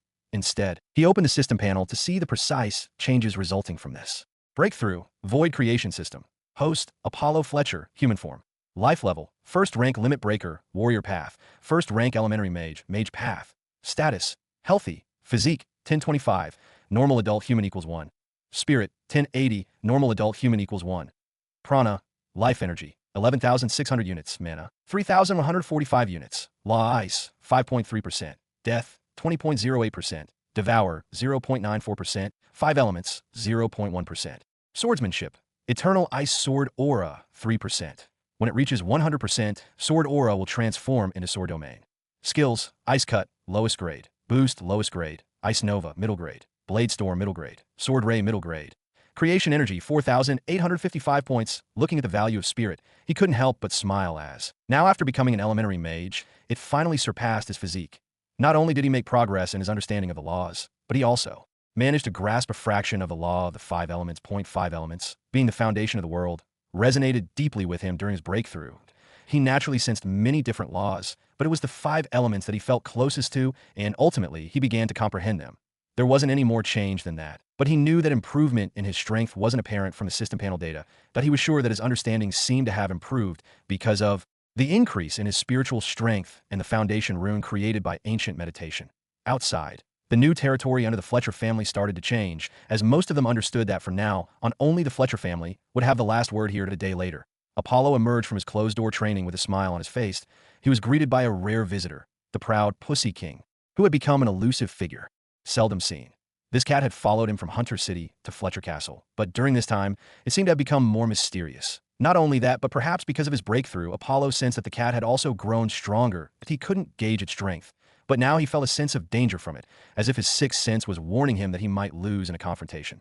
Previously, he hadn't felt this, likely due to his lower spiritual strength, but now, sensing it, he immediately believed it. What do you want about down under my balls? Seeing Apollo look at him intently, it again opened his dangerous mouth. Hearing this, he also snapped back to reality, as no matter what, it was still the cat with a disgusting mouth. You seem to be stronger. Did fucking other cats make you stronger? He sarcastically smiled and spoke. It looks like you have improved. Ah, I see your spiritual strength has increased. Not bad. Not bad, as expected of my number one servant. The cat laughed, noticing Apollo's change in a single glance. Shocking him with its sharp senses, Apollo was certain he had nearly perfected his control over his spiritual strength after all-night practice, to the point where even his master or a 4th-rank grandmaster wouldn't be able to detect it. Yet this annoying, shitty cat had pinpointed it in an instant. He had been feeling a bit proud of his increased strength. But after talking to this cat, he quickly calmed himself, as it reminded him that there were many mysterious and hidden beings out there, and he shouldn't be careless. But it still annoyed him. Damn cat, tell me why you suddenly came to me. He asked directly, knowing it wouldn't have appeared without a reason. I'm going to sleep for a while, so I need a magnificent, large, warm, cozy, clean, and safe room. Sleep why? Apollo asked. Nothing much, just that my blood concentration has reached its peak and will be activated that I'll fall asleep when that happens. So I need a safe place. So find me the safest and most luxurious place befitting my status. And when I awaken, I will reward you. The white cat, the Pussy King, said with a proud look. Apollo didn't pay much attention to the smirking cat, but was mindful of its strength. Since the cat was about to undergo a breakthrough, he couldn't help but wonder just how strong it would become after that. Okay, I'll arrange a place for you, Apollo replied, agreeing to the request that IT wasn't much of a task, and the cat didn't seem to have any bad intentions beyond its annoying, shitty mouth. He wanted to talk with his grandpa, arrange a place for the cat to sleep safely and undergo its transformation. Everything was going well, and for the next 2 days, Apollo focused on consolidating his strength after his breakthrough in the mage power system, polishing his spirit without immediately buying any new spells. Because he had been considering visiting Count Stewart himself, he preferred not to wait for trouble to come to him. However, something surprising happened. Count Stewart came directly to Fletcher Castle. He was surprised to hear this. He hadn't sought out trouble, yet it had come knocking at his door. Still, he wasn't worried, nor was Grandpa or Father, as they now had full confidence in Apollo's strength. He quickly arrived in the main hall, where everyone was already waiting for him. Then, let's meet Count Stewart. Moments later, Count Stewart and his brother, Baron Sam, entered the hall. The expressions on their faces were starkly different. Baron Sam appeared ashamed, his head bowed, while Count Stewart maintained a calm demeanor, his face adorned with a flattering smile. Apollo immediately understood the reason for Count Stewart's visit. That it was clear that the Count was no fool and must have learned about the strength Apollo had shown during the competition in Hunter City. Seeing this, a smile appeared on his face, but he also felt a bit bad that he seemed to have lost the chance to earn some creation points. Unknowingly, he had now started to consider other lives as a source of resources, showing that he had fully adjusted to this world where life is the cheapest thing anyone can lose at any moment. It's an honor to meet Count William, Count Stewart said, then looked at Apollo and smiled brightly. And this must be the young dragon, Apollo, who shook the kingdom, and it's a blessing for the kingdom of Ryoweth to have such heavenly talent appear in our kingdom. Apollo's gaze met Count Stewart's as the man entered the hall, his words dripping with flattery. Thank you for your kind words, Count Stewart, he replied with a respectful nod, though his eyes carried a hint of amusement. But it is nothing compared to Count Stuart's bravery and brilliant mind. Grandpa William and Father John stood beside Apollo, immediately understanding the reason for Count Stuart's appearance, which was simply to please Apollo. He must have learned about Apollo's strength, which isn't much of a secret among the upper echelon of nobles in the kingdom. But they didn't despise such behavior. Instead, they felt that Count Stuart was just too smart and would survive as long as he didn't waste time knowing his brother's foolish behavior, and came running to their Fletcher family. Sam, come quickly and apologize to Count William, young Master Apollo, and the rest of the Fletcher family, he said urgently, dragging his brother over and forcing him to apologize. I am sorry for my behavior before, and please forgive my stupidity. At first, he hesitated, but seeing his brother's cold eyes, he knew that if he didn't apologize properly, he might really lose his brother's support. That would be real trouble, as many wanted to teach him a lesson, but because of his brother's support, he was still all right. This is a small apology from me for the idiotic behavior shown by my brother. After this, Count William took out a small box and handed it to Grandpa William with a smile. Grandpa William quickly looked inside the box and was surprised to see the white crystal within it. This, he couldn't help but be astonished, as the crystal was a soul crystal, a rare natural treasure that can purify the soul and increase spiritual strength. A single soul crystal of this size, about the size of a fist, can cost 10,000 gold coins or more, as they are very rare and are immediately bought by noble clans whenever they appear. Not only is it useful for mages, but it is also valuable for warriors. The major difficulty during breakthroughs for most warriors is their weak spiritual strength. Therefore, whenever a large source of soul crystals is found, everyone fights fiercely for it, as it increases their chances of breaking through to higher levels. Grandpa William's eyes widened in amazement as he examined the soul crystal. Count Stuart, this is a generous gift. It's worth far more than a simple apology. Count Stuart smiled, his demeanor still courteous and flattering. It's a small token of my respect and gratitude for the understanding and patience of the Fletcher family. I hope it can be of some use to you. Apollo's gaze remained steady, though he was inwardly impressed. The soul crystal was indeed a valuable and rare item, and it signaled Count Stuart's genuine intent to mend their relations. He is a good leader and a brother. After giving this much, Apollo didn't have any reason to be dissatisfied with Count Stuart and his brother. Grandpa William smiled and thanked Count Stuart. Haha, Count Stuart, you are truly generous. Please join us for some drinks. They then led their guests to the dining hall, where rich and delicious food and fine wines were served. Only Baron Sam remained silent, seeming out of place. But nobody paid him much attention, as they all knew that with the talk with Count Stuart, this matter had come to an end, and he wouldn't dare challenge the Fletcher family again. Grandpa William and Count Stuart discussed business matters for hours, with Count Stuart continuing to flatter Apollo throughout that he left the Fletcher castle late, having enjoyed a considerable amount of drinks before finally departing. With that, the Stuart brothers departed, their carriage slowly making its way down the long driveway of the Fletcher castle. With the tension eased and relations improved, the Fletcher family could now focus on their future plans and continue strengthening their position within the kingdom. With nothing else left to do, he returned to his usual training. The next day, he quickly opened the system store, realizing that he didn't have the heavenly luck of receiving the protagonist treatment, where defeating a younger brother would lead to the older brother coming to give experience points. He knew he'd have to wait some time to earn more creation points. For now, he decided to buy some spells to improve his strength. That he opened the spell section, which, like the warrior skills, was divided into lower grade, middle grade, and higher grade spells. Apollo intended to learn some attacking, evasive, or hiding spells as a warrior with an ice life force. He already had good control skills and the physique to take on most attacks, but he lacked the attacking power needed for large area destructive force. For a large area destructive spell, Apollo chose a lightning element spell. Since he used the primal cosmos meditation technique to build his foundation rune, he could use spells from all elements, so not utilizing lightning spells would be a significant loss. He quickly searched for lightning spells in the system store and found quite a few that caught his interest. However, in the end, he selected one, as several spells had similar destructive power. He chose a powerful spell named Purple Sky Thunder Shower, which he could barely use as a first-rank mage, as the name suggests. It was a high-grade lightning spell known for its sheer destructive force. Purple Sky Thunder Shower, high-grade spell. A destructive spell that summons a small group of purple sky thunderbolts to devastate the numerous enemy's body and spirit in a single, devastating attack. He couldn't help but look forward to seeing this spell's power, as this spell wasn't just about causing damage. It was designed to overwhelm an opponent's defenses, attacking both the body and spirit simultaneously. Purple Sky Thunder Shower. High-grade spell, 1,200 creation points. The cost was neither too high nor too low, so he could buy it without difficulty and still look for more spells. After selecting the spell, he began searching for a spell that could increase his speed or help him escape from powerful opponents.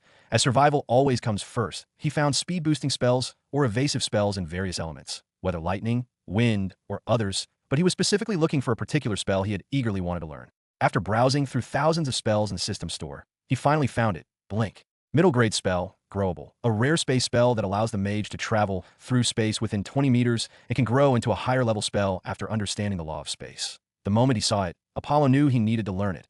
Although it seemed to be just a middle grade spell, the fact that it was a space spell already made it many times more valuable than high level spell. Not to mention, it could evolve into a higher level spell.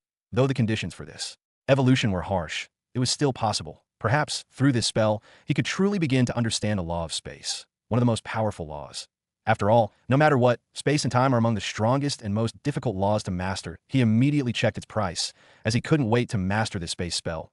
Blink, middle grade spell, growable, 3,000 creation points. Seeing this, his expression didn't change, as he knew it would be more expensive, perhaps even more than high grade spells, but it was worth it. Even if it cost more, he wouldn't bat an eye at the price that he bought it immediately, deciding to focus on learning this spell first. Immediately, 3,000 creation points disappeared from his total, and the information about the mysterious spell model appeared in his mind. For a second, Apollo remained still with his eyes closed, but a moment later, he opened them, filled with excitement.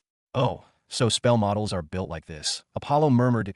As the extensive information about the spell and its model appeared in his mind when he bought it, he began to understand how the spell model was constructed in his mind and how different it was from the prana skills of a warrior. Spells are different from the usual warrior skills. For his life force skills, it's a matter of controlling the prana circuit and life force through instinct to bring out the maximum power of the skills. They don't require preparation or any additional components, but it's a bit different for spells. Spells require spell models, which need to be engraved on their foundation runes to bring out the strongest power of the spells. The stronger the foundation rune, the more complex and powerful the spell that can be engraved upon it. Because of this, spells are generally stronger than a warrior's skills of the same level. But of course, that's not true for everyone. Like his ice life force, which is different from other life forces and many times stronger, so he wouldn't lose to any mage. Mages can cast spells without engraving the spell model on their foundation runes, but this usually requires more concentration and casting time. The spell model acts like code that typically needs time to write. However, as a mage's spiritual strength increases and with practice, creating spell models for simpler or weaker spells becomes instantaneous. So in later stages, this isn't a problem. But there are also limitations. Most mages can only engrave one spell on their foundation rune, and it must be within their limits. For example, a first-rank mage cannot directly engrave a forbidden spell on their foundation rune. The spell must be something that both the mage and their foundation rune can support. Typically, a first-rank mage can only support low-level spells, but if they are a genius, they might be able to engrave a middle-grade spell. Once engraved, low-level spells are strengthened and can become more powerful than middle-grade spells. That's why having a good meditation technique is crucial for mages to build their foundation rune effectively. And his Primal Cosmos meditation technique is among the best, with unprecedented mysteries that he built his foundation rune using 10 mind blocks, making it far superior to those of other mages and making him countless times stronger than other mages. First, he can engrave 3 spells on a single rune without worrying about affinity problems. Second, as a new first-rank elementary mage, he can already engrave high-grade spells. Apollo couldn't help but wonder how powerful his high-grade spells would become after he engraved them and had them strengthened by his unparalleled foundation rune. He should be able to defeat most 4th-rank grandmasters immediately, but after the 4th rank, power scaling becomes much more difficult at that level. Laws and mysteries play the most important roles. The further he advanced, the more crucial his comprehension of laws and mysteries became. Those with weak comprehension might still fall to his might, but facing a master with a deep understanding of these higher truths would be an entirely different battle, one that even his current strength might not be able to overcome. Apollo calmed down and began to study the mysterious spell model of the Blink spell. Spell model was so intricate that it was difficult to understand. Even for Apollo, who possessed unimaginable comprehension talent, IT was like a tangle of countless wires, and he needed to arrange them one by one in order. Even for him, it took half an hour just to gain a preliminary understanding of the entire spell model. Fully visualize the spell model and cast it. It seemed like it would take a day or two. This spell is really difficult, but it's fascinating, he thought, not feeling discouraged, but rather captivated by the structure and mysteries of the spell. He had already decided that this would be the first spell he would engrave on his foundation rune. Even though it was a middle-grade spell, it was a rare space spell with the potential to grow many times better than any other high-grade spells. He couldn't help but look forward to how much more effective it would become after he fully engraved it. He forgot everything else and became completely absorbed in understanding the spell model. Thanks to his deep concentration, within 12 hours, he had grasped most of the spell model and was ready to try it out. That he stepped out of his room and went to the training hall with its large open space, taking a deep breath. His aura immediately became calm and serene, like the harmony between heaven and earth. In his mind, spiritual energy surged forth, and a large amount of mana drained from his foundation rune as he began to visualize the spell model. Mysterious spiritual pathways were created, and instantly, the space around him shook. Suddenly, he vanished and appeared a meter ahead of where he had been standing just moments before. Hmm, is this a space movement? Apollo murmured as he opened his eyes, surprised by the unique sensation of traveling through space. Even though it was just a meter, the experience was still awesome that he had just moved through space and felt the spatial power up close, but the sensation was too brief for him to grasp much. For a fraction of a second, he seemed to be disconnected from the world during his movement. The blink spell, with its ability to traverse space instantaneously, was indeed remarkable that he wanted to try again. But he was a bit surprised to notice a decrease in his mana and mental strength. Despite his strong foundation and large mana reserves, he realized that if he used the blink spell 6 or 7 times, he would deplete all his mana, that he hadn't fully understood the spell yet, as he encountered some issues while casting it. Because of this, he didn't dare to engrave the spell just yet. Apollo knew that engraving a spell model required more than just raw power. It demanded precision and a deep understanding of the spell's intricate details. The process wasn't something to be rushed, as a poorly engraved spell could lead to disastrous consequences, even damaging his foundation rune and potentially ruining his future as a mage. Apollo resumed his practice, pushing himself to his limits. Whenever he drained his energy, he would rest and meditate using the primal cosmos technique, allowing him to recover within an hour. This intense, almost manic training continued for a week, and his spiritual strength soared like a rocket point one day.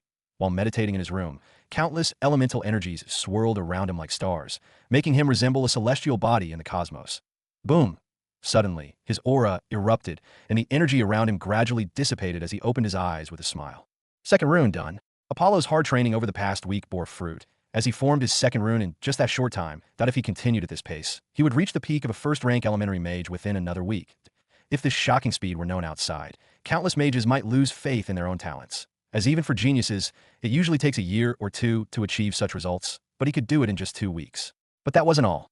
Although he focused most of his time on mage cultivation, he still made progress in his warrior path, reaching the middle stage of a first-rank limit-breaking warrior, further enhancing his physique and life force. Just as Apollo was feeling pleased with his improvement, he suddenly sensed a shocking, thunderous, and mighty energy that seemed to cover the entire Fletcher family estate, causing everyone in the area to feel a wave of terror. It was as if they had been struck by lightning, but the true source of this fear came from the concentrated thunder and lightning emanating from one particular room within Fletcher Castle. And that room was none other than the one where his master was undergoing closed-door training. Apollo and Old Man Aragon quickly noticed this, understanding the situation. They appeared some distance from the room, but were unable to get closer, as the lightning and thunder had created a small domain that entirely covered a 30-meter radius around the room. A powerful and destructive law of lightning could be felt from afar, and Apollo himself was shocked by the intensity. The level of this law seemed even higher than his 20% comprehension of the law of death. Sensing its power, Apollo realized that his master's understanding of the law of lightning had likely reached close to 30%, nearing the level where one could comprehend a law domain, a feat usually achieved by saints.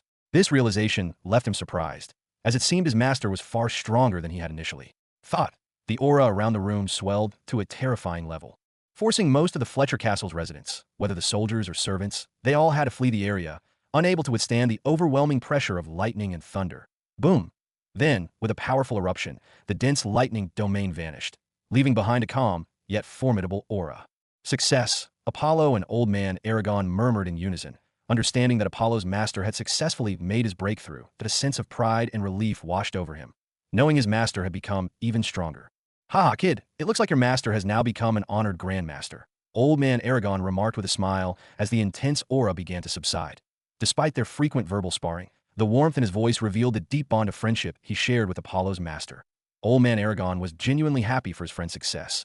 Apollo smiled, his mood lifted by his master's successful breakthrough. From the intensity of the aura, it was clear that his master strength was also best. Among fourth-rank grandmasters, as the intense aura of lightning and thunder around the castle gradually dispersed, a sense of relief spread among the weak servants and soldiers. They cautiously began to return to their duties, as the aura was too much for them. Grandpa William and Apollo's father, John, soon appeared outside Master Aaron's room, their expressions a mix of anticipation and respect. They watched intently as the door slowly creaked open, revealing the figure of Master Aaron, now standing taller and enveloped in a more mysterious and unmistakable aura of power. Master Aaron's eyes sparked with small lightning as he looked at Apollo and others standing ahead. "Congratulations, Master, on breaking through." Apollo quickly bowed and congratulated him. Grandpa William and his father also joined him. "Congratulations, Lord Aaron. Congratulations." "It's all right. Nothing to congratulate," Master Aaron said, but his words didn't match his expression, as he had a big smile that he couldn't control. "Aaron, stop trying to behave like an honorable person. Your creepy smile already shows your true face. Old man Aragon laughingly taunted, looking at the overjoyed Master Aaron. Master Aaron's smiling face twitched upon hearing this. As always, the old dwarf's words were aimed at him. Humph, you're already a century old and still jealous of my talent. Heh. Instead of that, you should focus on your own practice. Otherwise, I might just see you die of old age. Both of them immediately started to quarrel like old sunderas, and the atmosphere became lively and harmonious as today was a day of celebration. They organized a small party within the Fletcher Manor to honor Master Aaron's breakthrough. The evening was filled with delicious food and rare wine brought by Master Aaron himself. Everyone indulged until they were like drunkards, eventually collapsing on the ground, not caring for their noble demeanor or status. Apollo smiled as he observed all of this. He was the only one who didn't collapse. It took him quite a bit of effort to bring the old drunkards to their rooms. Days passed, and everything continued on the right track. The Fletcher family gradually gained full control over their new territory. Their business expanded significantly, and their income increased many times over. They were now at the peak of their prosperity. But on one such day, when the sun was shining brightly and a calm wind was blowing, an unexpected phenomenon occurred. That shocked the entire eastern continent of Essos. Boom! In a distant corner of the continent, a mysterious force that came from an unknown origin erupted, suddenly tore open the very fabric of space, and opened a large void. The shock waves were so powerful that everyone across the eastern continent felt it, no matter where they were. What the hell? The entire continent trembled, and countless people became anxious and afraid. Apollo, who was discussing swordsmanship with his master, also felt the tremors. Crack, crack. What is this? He murmured in surprise, knowing that earthquakes on this continent rarely happened naturally. Did something happen? Master Aaron echoed, equally surprised. He could sense that these tremors were no ordinary occurrence. They sensed a powerful and mysterious law permeating the sky, as if something monumental was about to change. Bang, bang. In a distant corner of the continent where it all began, the air seemed to ripple with energy. From the void, a colossal tower-like structure began to emerge, towering so high it seemed to pierce the heavens. Easy. Crack, crack. The very layer of space continued to shatter like glass as the gigantic tower fully manifested itself, descending upon the eastern continent. Boom! With its arrival, the heavens and earth of the eastern continent suddenly stilled, the tremors ceased, and the sky returned to its usual calm. Many powerful and ancient beings across the continent noticed this sudden and profound phenomenon. They quickly identified the location of the source and began making their way there. From tens of thousands of miles away, they could see the sky-kissing tower standing tall, shrouded in a mysterious aura of laws. Upon seeing this colossal structure, even the most ancient beings, those at the half-god level, were shocked. The tower exuded an unimaginable power, its mysteries so profound that these mighty half-god level entities felt insignificant in its presence. What is this? Where did it come from? Countless thoughts swirled in the minds of those ancient beings as they gazed at the colossal tower.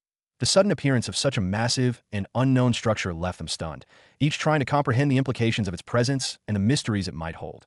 The news of the colossal tower's appearance spread rapidly across the eastern continent within a day. The sheer scale of the structure was impossible to ignore. It could be seen from hundreds of thousands of miles away, captivating the attention of people everywhere. Speculation about the tower ran wild. Many initially believed it to be a divine treasure, but this theory was quickly debunked. Although divine treasures could indeed be as big as mountains, the tower was so immense it dwarfed many kingdoms. More importantly, its aura was unlike anything associated with divine treasures, hinting it might be something far more mysterious and profound. Apollo, his master Aaron, and old man Aragon were all taken aback by the news of the colossal tower's appearance. Even though it was surprising for Apollo, it was old man Aragon who was particularly excited.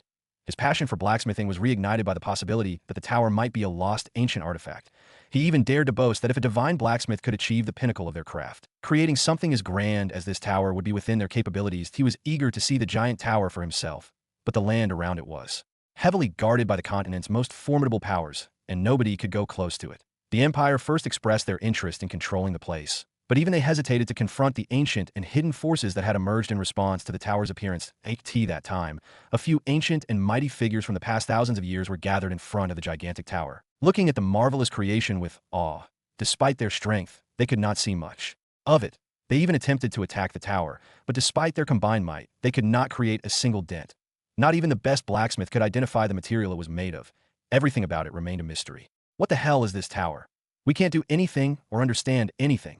One of the 10 figures standing in front of the tower said with annoyance and helplessness. The other 9 figures, representing the 10 strongest forces on the eastern continent of Essos, remained silent, feeling the same frustration.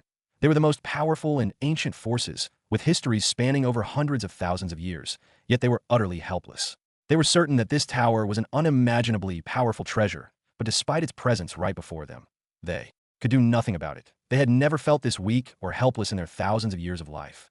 All of them tried every possible means, but nothing worked. Just as they were feeling dejected and planning to leave, leaving some guards to watch over the place, they felt a sudden movement from the tower. Bang, bang, bang. Something from above the tower plummeted to the earth like a meteorite. Boom! It exploded right in front of the tower. Despite the explosion being powerful enough to be compared to a nuclear bomb on Earth, the 10 figures did not move. The blast, immense and destructive power, did not faze them in the slightest. What is it? I didn't sense any living aura. Could it be a puppet? No, it seemed a bit different. The 10 figures speculated about what it could be as the dust slowly settled, revealing a figure standing ahead of them. As the dust settled, the figure became clearer. It was a humanoid, standing 6 feet tall with a heroic face, but it had a single large horn on its head. The 10 figures examined it carefully, finding it strange that despite its lifelike appearance, they couldn't sense the unique aura of a living being. The Oni-like creature had a cold, emotionless expression as it stared at the 10 figures standing before it. Expand. Boom! Boom! Instantly, a force field appeared and began expanding at an unbelievably fast rate, with no sign of stopping. Stop! One of the 10 figures angrily roared and punched towards the incoming force field. The simple punch seemed to contain the immense power of the world within it, distorting and shattering the space around it like paper. Yet even with such strength, it couldn't stop the force field from expanding. What? The figure was surprised, and it wasn't just him. The other 9 figures were also shocked. Their expressions turned grave as they watched the force field continue to expand. None of them hesitated. They attacked together, finally sensing real danger. Before, they thought the tower, although an almighty weapon, was not under anyone's control. Now, however, it seemed to have a master, and that changed everything. All 10 figures bombarded the expanding force field with unimaginable power. The force so immense it seemed to annihilate space and create countless empty voids. The tremors from their combined might could even be felt across half of the eastern continent. The warriors stationed near the battlefield felt the most of it, as even though there were some mighty soldiers stationed there, they couldn't comprehend such power. They quickly ran, hid, and did everything they could to avoid becoming casualties in the battle of these mighty beings. On the other side, the 10 figures wore ugly expressions. Despite their combined strength, they were still pushed back, and now they were already 200 miles away from the colossal tower. But after pushing them this far, the force field didn't expand any more today. Just the 10 figures were confused as to why it stopped. The Oni-like figure teleported right ahead of them. 3 years from now, the Tower of Sky will open, and anyone under 100 years old may enter. The Oni-like figure announced in a cold, indifferent voice. His words seemed to travel across vast distances, reaching the ears of everyone on the continent. This sudden announcement shocked everyone, as they couldn't understand what was happening. However, there were naturally those who saw this as an opportunity.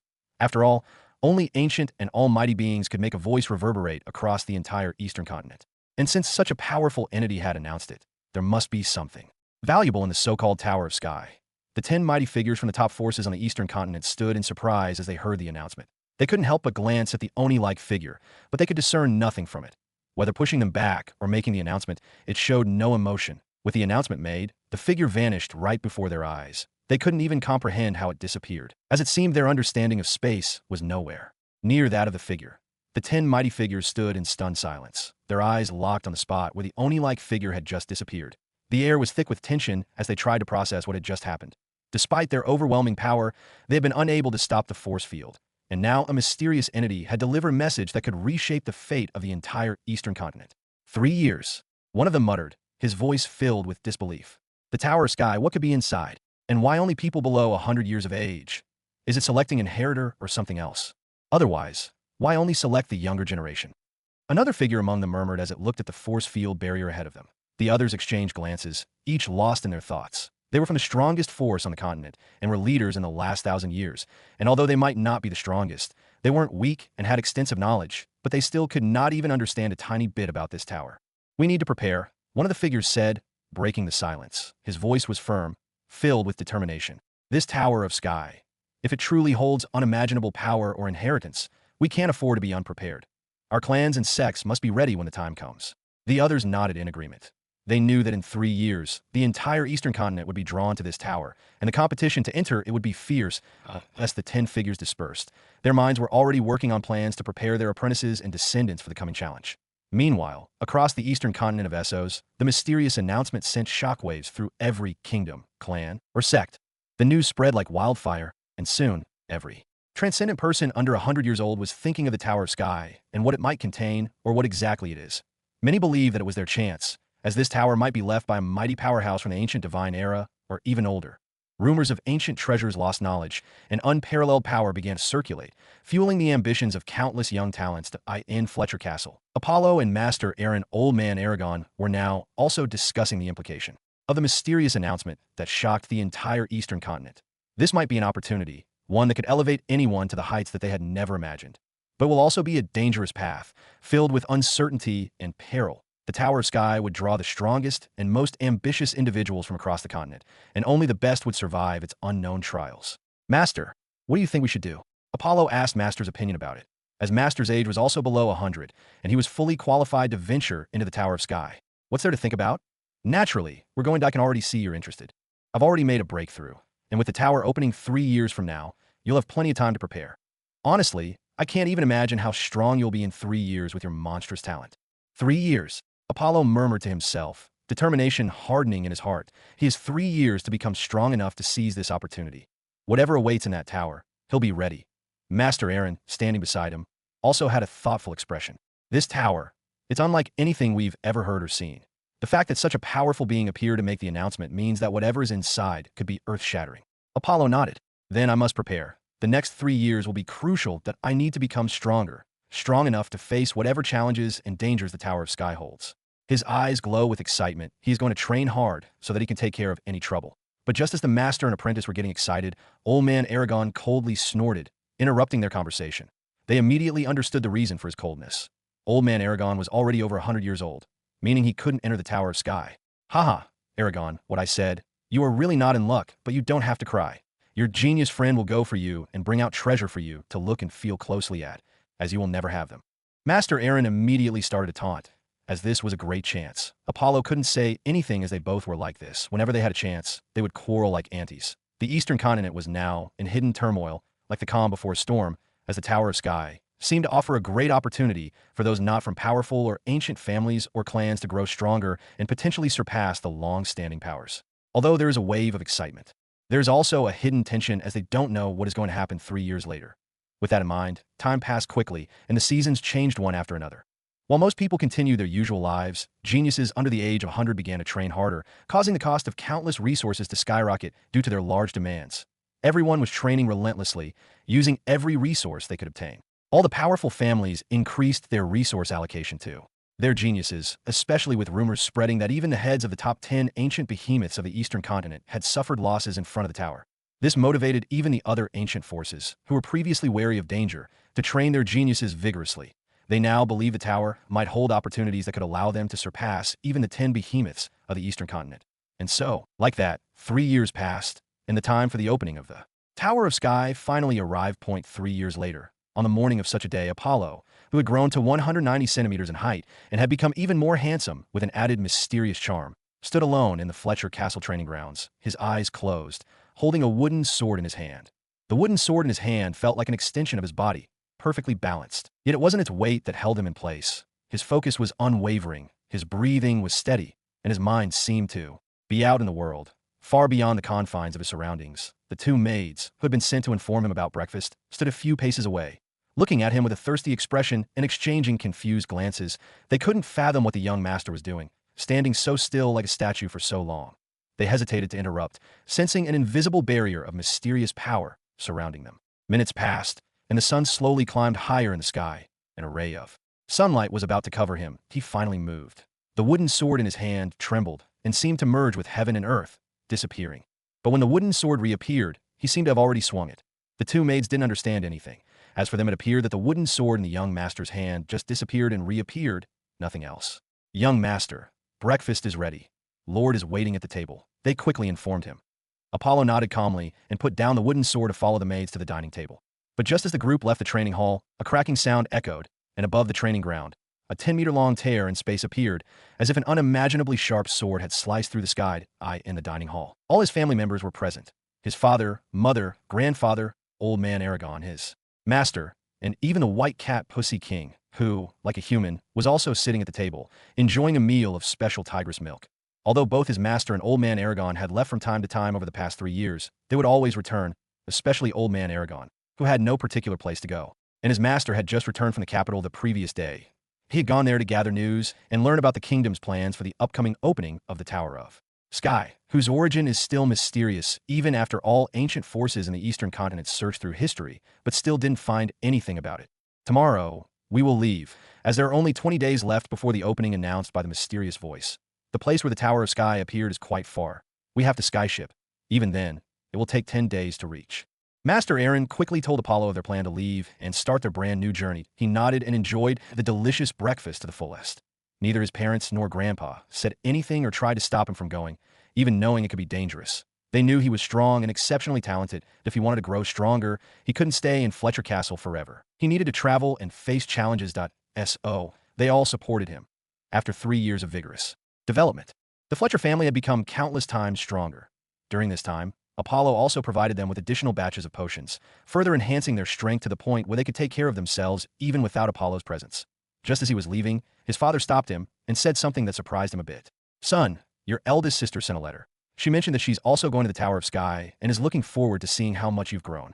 Hearing this, he was a bit surprised, as his big sister, whom he never saw, was also going to the Tower of Sky. When it comes to his eldest sister, she is the most mysterious person in the Fletcher family, with unknown secrets. From the time Apollo was born, his sister wasn't in Fletcher Castle. According to what he had heard from his father and mother on the day she was born, a mysterious person appeared in their castle and suggested they name her Astrea, after the goddess of stars and justice. They didn't want to hear the weird guy's words and thought he had a mental problem. But when a mysterious person showed powerful and mysterious strength, they finally accepted it. From a moment they realized it, they knew their daughter wasn't ordinary, and in the world of Ryan, anything is possible. Astrea quickly proved it, showing remarkable intelligence and sensibility from a young age. She often did the unbelievable, like disappearing from the house only to be later found in the backyard, where they somehow discovered buried money. Another time, during a visit to the market, she picked up something that later turned out to be an extraordinary item. It was as if she attracted treasures or the treasures were attracted to her, as she always seemed to find something valuable. When she was 3 years old, the mysterious man appeared again, this time intending to take her away. Naturally, they refused and were prepared to fight to the death, knowing he was incredibly powerful. But to their surprise, their 3-year-old daughter stopped them and calmly said, "Mother, father, I have to go." Though they were reluctant to let her leave, Astrea displayed wisdom far beyond her years, and all signs pointed to her being too mysterious to hold back. In the end, they allowed her to go. They've maintained contact, but only through the letter she sends. Beyond that, they know nothing about her current situation. He nodded and left the table to prepare for the journey the next day. The morning arrived, and everyone was waiting for him as he was about to leave the gate of Fletcher Castle. Apollo, Master Aaron, and the White Cat, Pussy King, who surprisingly decided to join them, were ready to depart. "Take care, and be safe.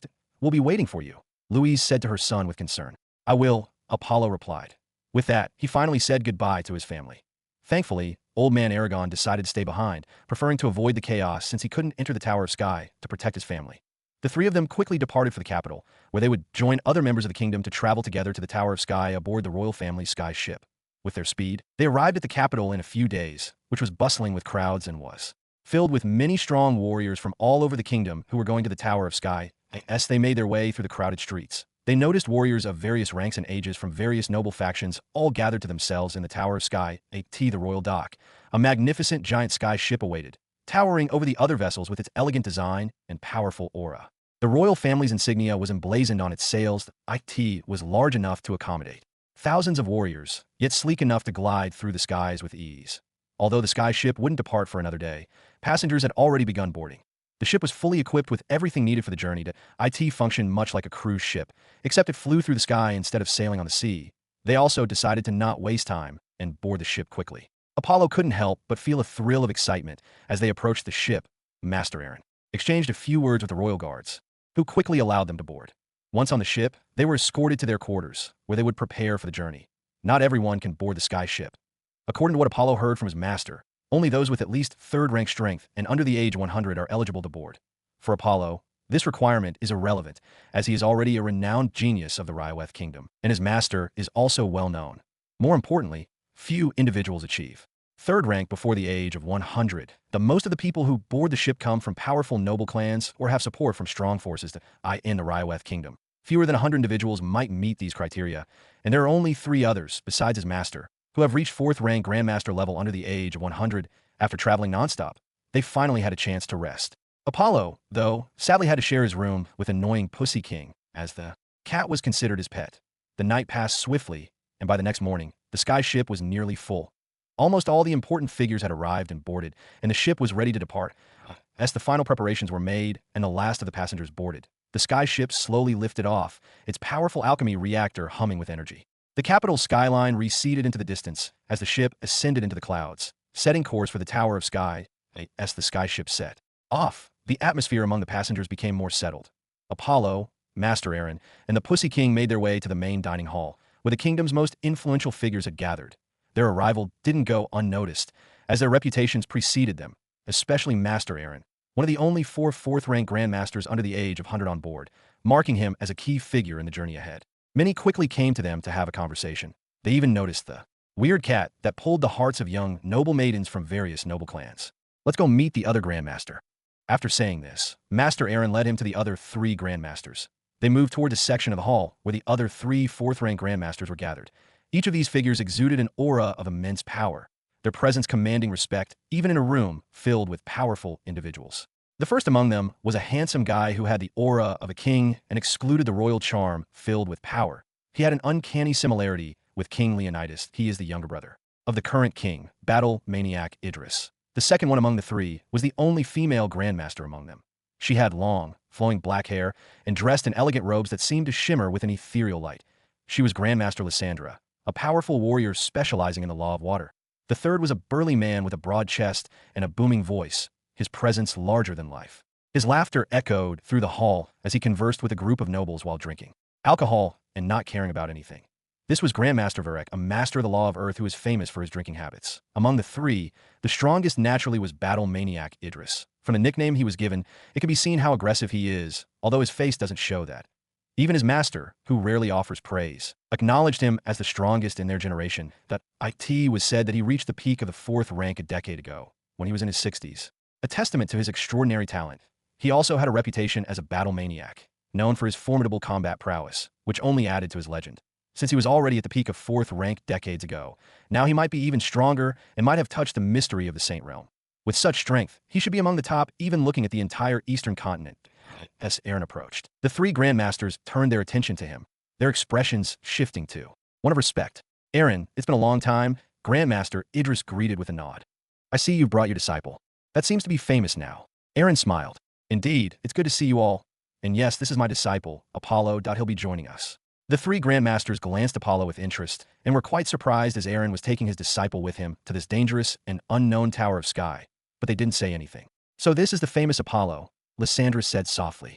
I've heard much about you. She was the only one who was easier to approach and have contact with others, while the other two were more eccentric, as they didn't seem to care much about outside. Grandmaster Idris was a battle maniac, so he only cared about fighting, and Varek only liked drinking and sleeping. If this wasn't a major event, they might not even bother to come. Master Aaron had already known them and was quite close to them as they belonged to the same generation. The conversation flowed easily among them, talking and discussing what they expected after their arrival. As the evening wore on, the sky ship continued its journey through the skies, the distant Tower of Sky looming ever closer on the horizon. Time passed as the sky ship continued its journey, and during this period, Apollo spent only a few hours each day training or meditating. The rest of his time was occupied with meeting others who were also heading to the Tower of Sky. Many of those on board would not be entering the tower. Themselves, they were traveling to broaden their horizons and witness an event that might not occur again for 10,000 years, as all the powerful forces from the eastern continent would be gathered in one place. This time, the 10 hegemon forces did not ban anyone from coming. They realized it would be nearly impossible to prevent the entire continent from attending, and more importantly, they had no idea what was inside the tower or what would happen. That it was wiser for everyone to gather and face the unknown together. It was like, if we die, then why not take everyone with them?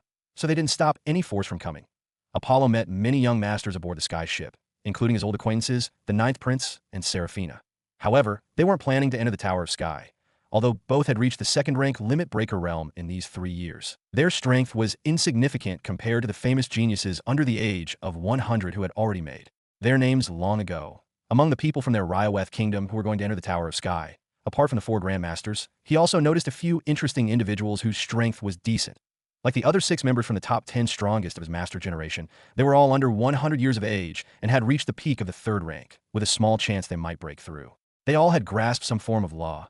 elevating their strength above that of other third-rank masters, similar to the Fist King he had encountered before. With their understanding of the law, they might even be able to hold their own against some ordinary grandmasters. There was also a swordsman named Darius who seemed to not belong to the noble faction, but was a wandering warrior. He also seemed to have reached the peak of third rank and understood sword aura. In total, there were more than 150 people with strength of third rank or above, all under the age of 100, who came from their kingdom. Days passed swiftly aboard the sky ship, and after nearly 10 days of travel, the anticipation reached its peak as the warriors finally caught sight of their destination. From afar, they could see the colossal tower of sky, an awe-inspiring structure that seemed to pierce the heavens themselves. The sheer size of the tower left everyone in stunned silence. Its presence was radiating an ancient and overwhelming aura. The sky ship approached, the tower's details became more defined, revealing intricate runic patterns and mysterious symbols etched into its surface. The closer they got, the more they felt a mixture of excitement and worry. This was the place that had drawn the attention of the entire continent, the place where new legends would be born or shattered. They also started to notice other ships from different corners of the eastern continent approaching the tower. They saw hundreds, if not thousands, of sky ships in the sky like them. Apollo also looked at the spectacular scene with awe as the sky filled with ships, making it look like some sci-fi battle scene. "We are going to land, so be ready and be careful, and no fights are allowed after landing," a powerful yet majestic voice echoed throughout the sky ship. "This isn't the voice of St. Marcus?" Master Aaron, feeling a bit surprised, asked, standing beside Apollo and the other three grandmasters. In addition to St. Marcus, two other saints have also come." Idris replied, as a member of the royal family. He naturally knew who the voice belonged to and who else had come for their protection, given that all the people on the ship were considered the future of their kingdom. Apollo, standing there, was surprised to hear that the kingdom of Ryaweth had sent 3 saints. From the expressions of Master Aaron and the other grandmasters, it was also clear that St. Marcus would not be an ordinary saint. 1,000 miles away from the force barrier, their ship slowly descended and landed alongside many other ships. As everyone disembarked, they saw thousands of sky ships, each adorned with different flags and symbols, parked beside them. Countless warriors emerged from these ships, making the air heavy with the presence of so many powerful individuals. Looking at this, Apollo couldn't help but sigh. Meeting a third-rank master had once been a rare and difficult experience, even in the capital. Now, however, he couldn't even count how many such warriors were strolling around. Even fourth-rank grandmasters and master mages were visible everywhere, adding to the overwhelming atmosphere. The more he looked, the more he was amazed.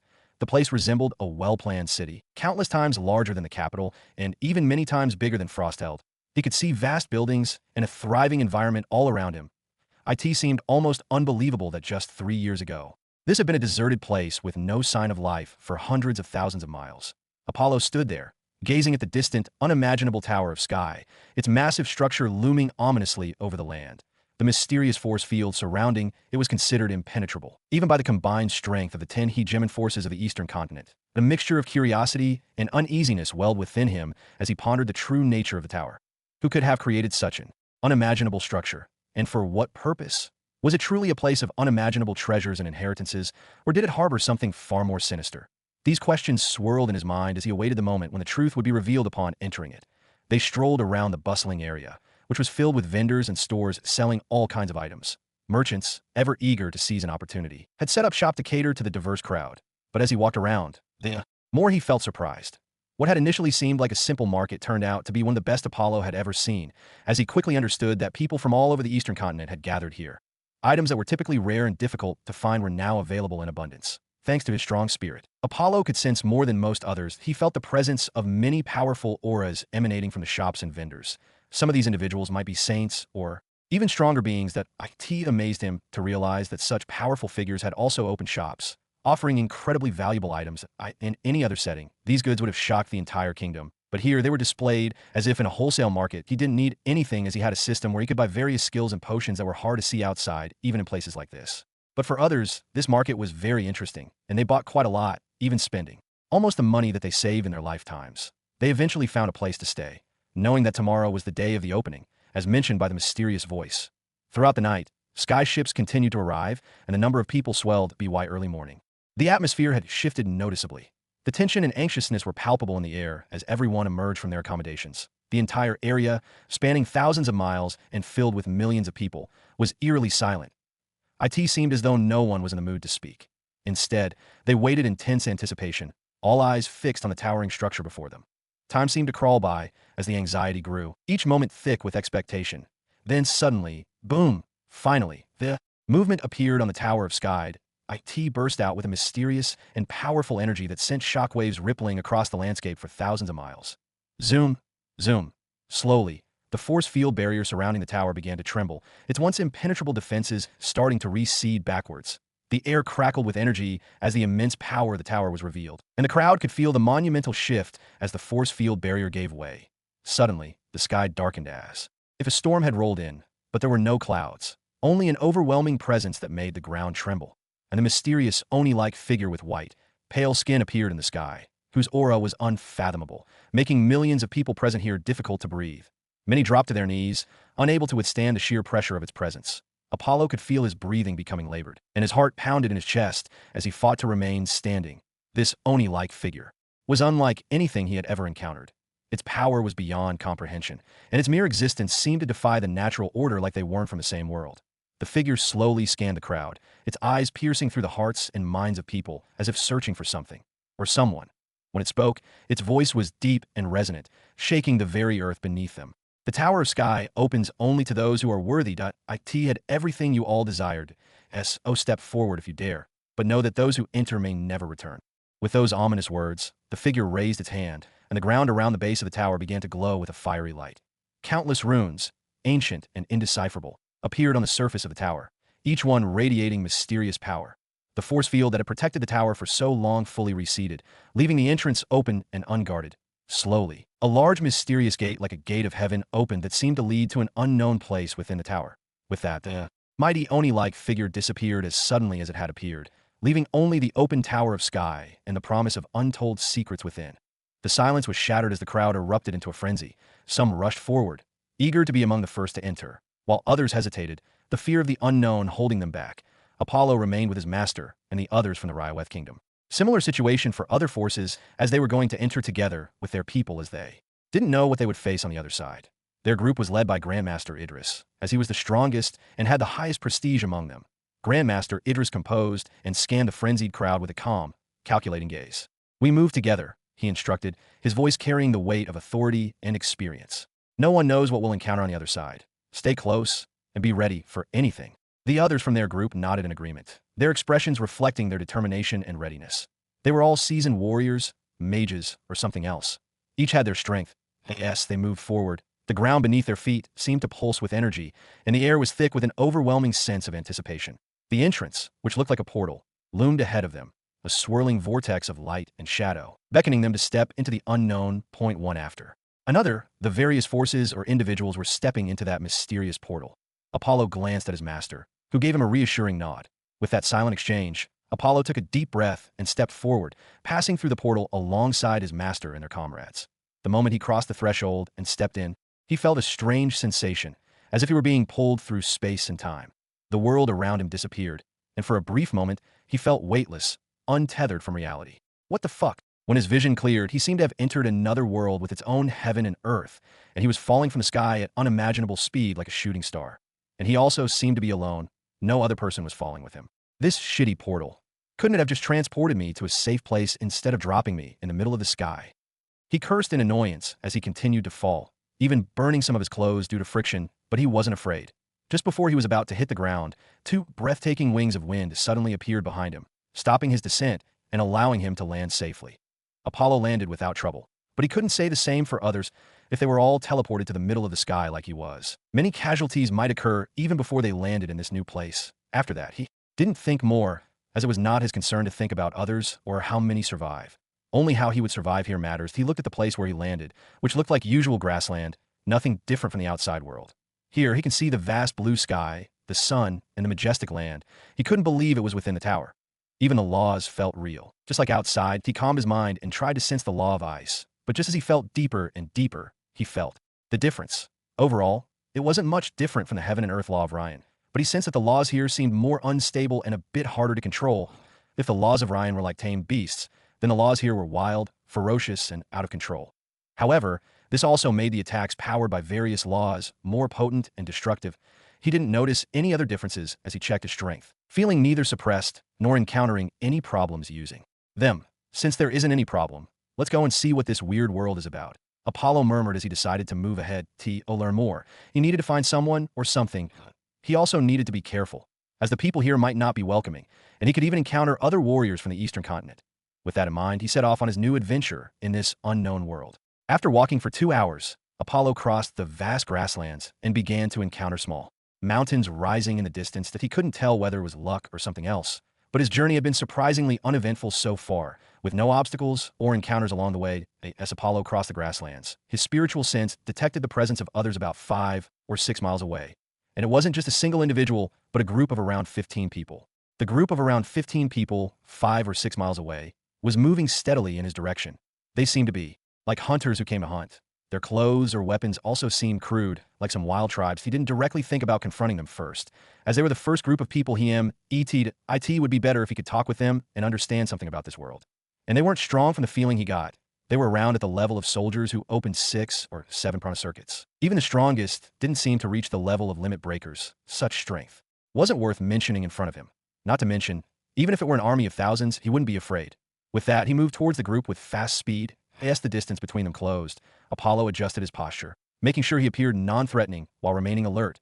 He couldn't be sure of anything, as this was a new place and he was without any knowledge. So even if opponents were weak, he could not be careless. When they were within a reasonable distance, he raised a hand in greeting, with his voice calm and measured, reverberating as he called out, "Greetings that I mean no harm and wish to speak with you." Apollo approached the group and addressed them directly, speaking in Ryan's language to see if they could understand him. However, the moment they saw him, the group of hunters reacted with shock, immediately taking defensive stances. Percent. They roared in a language unfamiliar to him, as expected. They didn't understand a word he said. Apollo sighed, realizing the communication barrier would make things more difficult. This is going to take some time, he mumbled to himself, knowing that resolving the situation would require more effort than he had anticipated. But at the same time, a voice came to mind that was like a system announcement, but was different. Contact with intelligent life. Translation tool is activated. First trial is being created. Help the Toda tribe in surviving the bull demon attack. Task time, 2 days. Reward, 1-star sky mark. Apollo paused, his senses heightened as the voice echoed in his mind. The sudden appearance of the voice and task surprised him, but he quickly composed himself that it seems the tower sky is extraordinary beyond doubt, and creates such an environment and even gives tasks like some games. But since it gave him tasks like he naturally needed to complete them, completing them, then he can know more. The task seemed straightforward, helping the Toda tribe survive an attack by the bull demon. Though he didn't know much about this tribe or the bull demon, he recognized the importance of this trial. The reward, a 1-star sky mark, also intrigued him, hinting at a potential path to gaining more power or status within this mysterious world. But all can only be known after he finishes the trial. With this in mind, he carefully approached the group of hunters from the Toda tribe in a much friendlier manner, not wanting to make them anxious or afraid of him. "Who are you, and what do you want?" The one among the hunters who seemed to be the leader stepped forward and asked with an anxious expression. This time, he clearly understood what they were saying. It seemed the language was working perfectly. "Don't worry. I'm not going to harm you all. I just lost the way, and I'm just hoping to find a way out and a place to rest for a day or two." He smiled and said calmly with a serene voice. Somehow his words seemed to come out in this world language, and the hunter leader clearly understood his words. The leader of the hunters, a middle-aged man with years of experience surviving in the wild, furrowed his brows in doubt. Although he didn't entirely trust Apollo's words, he chose not to confront him. His finely tuned hunter's instincts, honed over years of navigating dangerous terrain, gave him a peculiar feeling about the young man. Apollo appeared to be an ordinary, weak person, someone who wouldn't last a day in the wilderness. Yet, there was something off about that assumption. The man standing before him was clean, with an aura of sophistication, and his clothes were far too exquisite for someone who had been wandering in the wilds. Akati didn't add up. After a moment of consideration, the leader decided to let Apollo follow them, at least for now. There wasn't anything in their village that would attract the attention of larger tribes, and his instincts told him there was more to this stranger than met the eye. For now, he would take the risk and see where it led. Then, young brother, follow us. We already hunted enough, and we're going to return." With that said, Apollo quickly followed the hunter. On their way back, he also asked some questions like, how big is their Toda tribe? Or how far the nearest city is from here? After moving for over an hour, they finally caught sight of the small village in the distance. Apollo, however, had already scanned most of the village with his spiritual sense from afar, gaining a clear understanding of the general strength and layout of the Toda tribe before even stepping foot in it. They weren't particularly strong, though their power system seemed a bit different. The most powerful individuals in the Toda tribe appear to be 3 old guys whose strength was roughly equivalent to that of second-rank limit breakers. From this, he can guess that the bull demon expected to attack would likely have the strength of a third-rank master. However, he knew he needed to remain vigilant and prepared for any unexpected challenges that might arise. With the hunters, Apollo entered the small village, which had only a few hundred people in total. As he stepped into the village, the tribe chief, one of the three individuals with second-rank strength, came forward to welcome him. The tribe chief appeared to be in his 50s but had a notably strong physique. Apollo observed that all the tribe members seemed to possess robust bodies and had strange, totem-like tattoos etched into their skin. He speculated that these tattoos might be related to their strength. After all, Ryan also had a history of people practicing totemic rituals, using such symbols on their bodies to gain power beyond that of ordinary humans. Ajax told me about you. You want to rest for 2 days and learn the direction of the nearest city. Usually, we don't let outsiders stay, but for some reason, he has a good impression of you. So, you can stay and rest for 2 days, and when you leave, I'll provide you with a map of the nearest cities. Apollo gladly accepted that as his task was to protect the Tota tribe for 2 days, he just needed to save them when the bull demon attacked them to finish his task. They provided him with a small but clean hut, which was more than sufficient for his needs. However, his interest was piqued by the totem power system used by the tribe. This system appeared to require sacrifices and the formation of a special bond with the totem to gain strength. Although this method seemed to allow for quicker and easier increases in power, it also came with many limitations. Curious, he observed the villagers offering sacrifices, usually animals or beasts, as part of their rituals. At a day passed in this manner. The next day, he was trying to understand the heaven and earth laws of this world. Something unexpected caught his attention, causing him to stop. Oh, is it finally coming? Apollo murmured as he gazed toward a spot about 10 miles outside the village. There, a group of a dozen minotaur-like beings, each towering at 5 meters tall, was approaching. Leading them was the largest minotaur with a burning flame on his horns, standing an imposing 15 meters high and wielding a giant axe. Their every step shook the land as they were coming directly toward the village at a fast speed. He didn't want the villagers to be injured, so Apollo went directly to the chief and informed him of the danger approaching. First, the chief didn't believe him. But after hearing Apollo's urgent pleas, he quickly ordered the elderly, sick, and children to be moved to a hidden place at the back of the village. As the group of minotaur demons came closer, the chief and the other warriors of the tribe finally spotted them from a distance. Their faces turned pale with horror as they finally saw their enemy. They couldn't believe that the minotaur demons had appeared here, in their secluded village. Panic set in as they began to envision the painful deaths that awaited them. Imagining themselves being torn apart by the monstrous beings, that a few of the warriors lost their will to fight as they realized the hopelessness of their situation. They knew that even a single minotaur was powerful enough to challenge their chief directly, and now, dozens were charging toward them. The sight of the largest minotaur towering over the others with a menacing aura left them trembling in fear. Its sheer size and presence seemed insurmountable. Despair quickly spread among the tribe members. We're finished. The Tota tribe's end has come. We're all going to die. Cries of hopelessness echoed through the village as the minotaurs thundered closer, their monstrous forms looming ever larger in the minds of the terrified warriors. Apollo remained calm as he observed the largest minotaur with growing interest. This creature was indeed different, far stronger than the others. Its physique was immensely more powerful, a living embodiment of brute strength. But what truly caught Apollo's attention was the burning flame emanating from its horn. Unlike any ordinary fire, this flame crackled with an intense, dangerous energy, radiating a sense of destruction that was palpable even from a distance. It wasn't just the heat that made this flame formidable. It was the formidable law of fire and destruction embedded within it. Apollo had never encountered such a powerful fire before, and it intrigued him. You all don't have to worry. You all just need to take care of yourself so as not to get caught in the battle. I will take care of everything else. Apollo voiced and echoed, surprising them. But before they could say anything, he was already outside the village, calmly walking towards the incoming group of minotaurs. The group of minotaurs also noticed Apollo, their crimson eyes glowing fiercely with killing intent. Unable to control themselves any longer, they charged toward him with unimaginable speed, each step shaking the ground like a thunderous drumbeat. Dum, dum, dum. Apollo, however, remained unfazed. He continued to walk forward as if taking a leisurely stroll, calmly drawing his sword, Froststar, ninth sword, flowing stream. In an instant, he vanished from sight, disappearing right before the eyes of the charging minotaurs, who were like mad bulls. When he reappeared, he was already standing to the side, his sword now glistening with blood. Splash, splash, splash. A moment later, one by one, the minotaurs' bodies began to fall apart, their cleanly severed pieces collapsing to the ground in a gruesome display, creating a pool of blood around them. The Tota tribe chief and warriors, who had been watching from afar, couldn't help but take a deep breath, their minds struggling to comprehend what they had just witnessed. They stood in stunned silence, unable to believe whether what they saw was real or merely a hallucination born from the fear of death. Apollo swung his sword to clean off the blood and calmly looked at the strongest and only remaining minotaur, who still hadn't lost control and charged toward him but seemed to have retained some mind. Interesting, he murmured, noting that the leader of this group wasn't a mindless beast. This realization sparked a hint of excitement in him, as it meant the upcoming battle could be genuinely exciting and fun. Ant, you have some strength, but that's all that it's a shame to die in such weak hands. They all deserve to die 100 times, unable to stop a puny insect like you. The larger Minotaur bellowed in a voice that echoed throughout the village, startling everyone who heard it.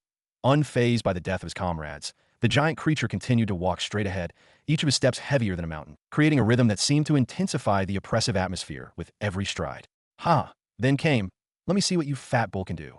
Apollo didn't feel intimidated and instead laughed at the Minotaur, who clearly spoke humane words. Both of them walked towards each other, and with every step their auras surged, and they clashed with each other, creating large winds.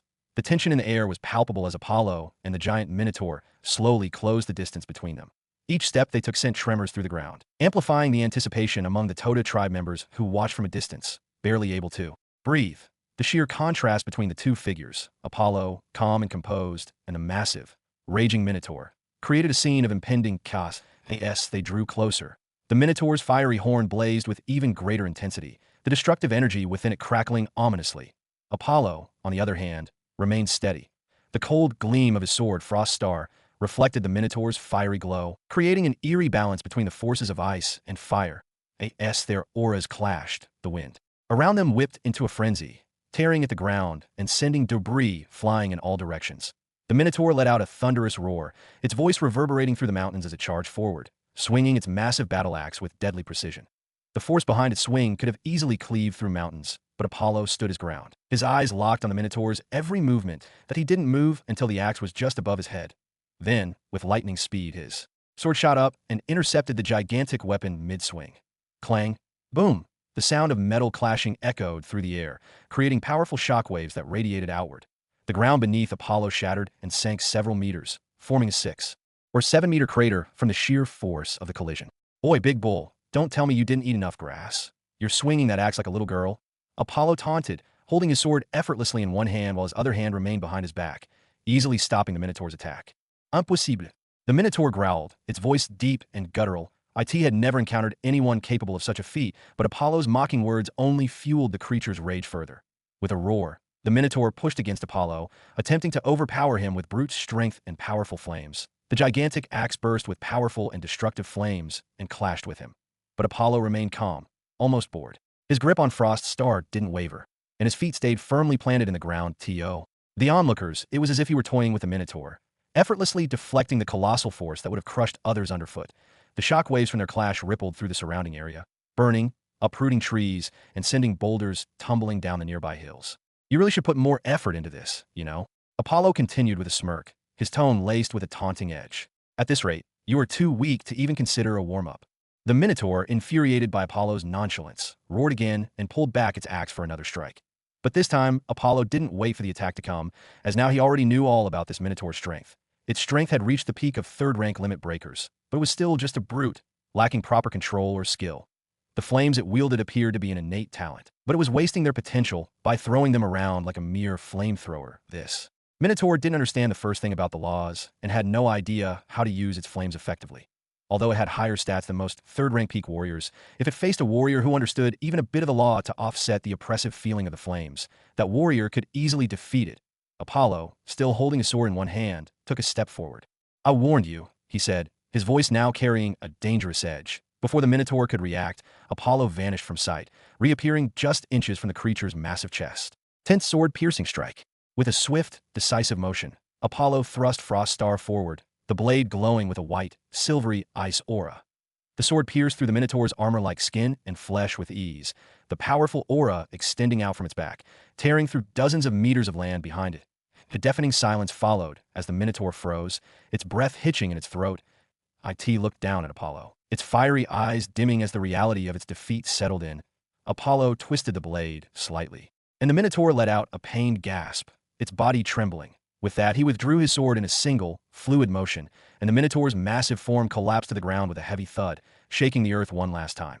Apollo didn't even look back at Minotaur's body, as it was too weak for him to be challenged, but instead felt dissatisfied. Master swordsmanship isn't bad, but now, after 3 years of training, it should be possible to improve it. Apollo mumbled, feeling his sword techniques could be improved further, while calmly walking back to the village. The Toda tribe warriors, who had watched the entire battle in stunned silence, erupted into cheers. Their voices echoed through the mountains, celebrating the miraculous victory that had saved them from certain doom. But Apollo didn't care, as once again the voice rang in his mind. Help the Tota tribe in surviving the bull demon attack. Task time, 2 days, status completed. Reward is being generated. Reward, 1-star sky mark. Extra reward for 100% killing bonus, 100 sky points. Apollo quickly glanced at the rewards. The 1-star sky mark was something he had expected, but the surprise came with the bonus for killing all the Minotaurs, 100 sky points. He wasn't sure where or how to use these points, but as he was contemplating his next move, the mysterious voice returned.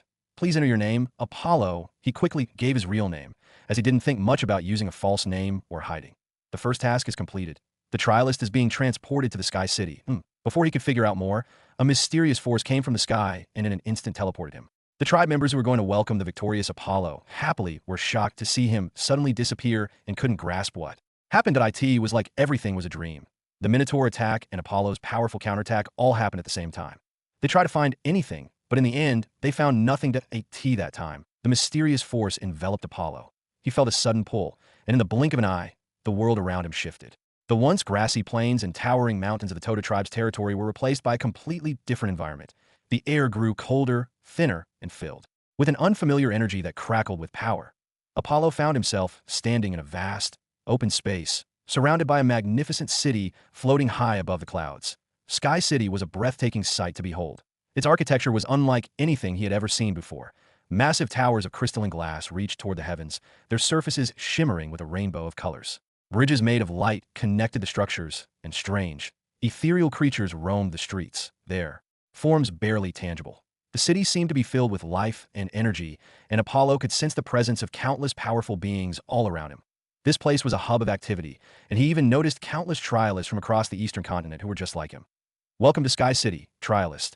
You have been granted access to stay in the city. With that, the voice disappeared, and on his hand, a tattoo of a small single-story tower appeared. His sudden appearance didn't surprise others, as it can be seen many before arriving like him. It seems that after clearing their respective trials, they will be transported here, and the large people from the eastern continent he sees should have cleared their task before they appeared here. But now he needed to find out more about this place and plan his next move. As he was thinking about this, a guy came to him with a smile. "Ha, brother, congratulations on passing the trial." He laughed and congratulated him. Apollo glanced at the man who had approached him, taking in his appearance with a quick yet thorough scan. The young man seemed friendly, with an easygoing demeanor and a confident smile, but Apollo remained cautious. In an unknown place like Sky City, where countless trialists gathered, each one potentially more dangerous than the last, appearances could be deceiving. "Thank you," Apollo replied, his tone polite but guarded. "Brother, it seems you've been here for a while. Could you tell me more about this place?"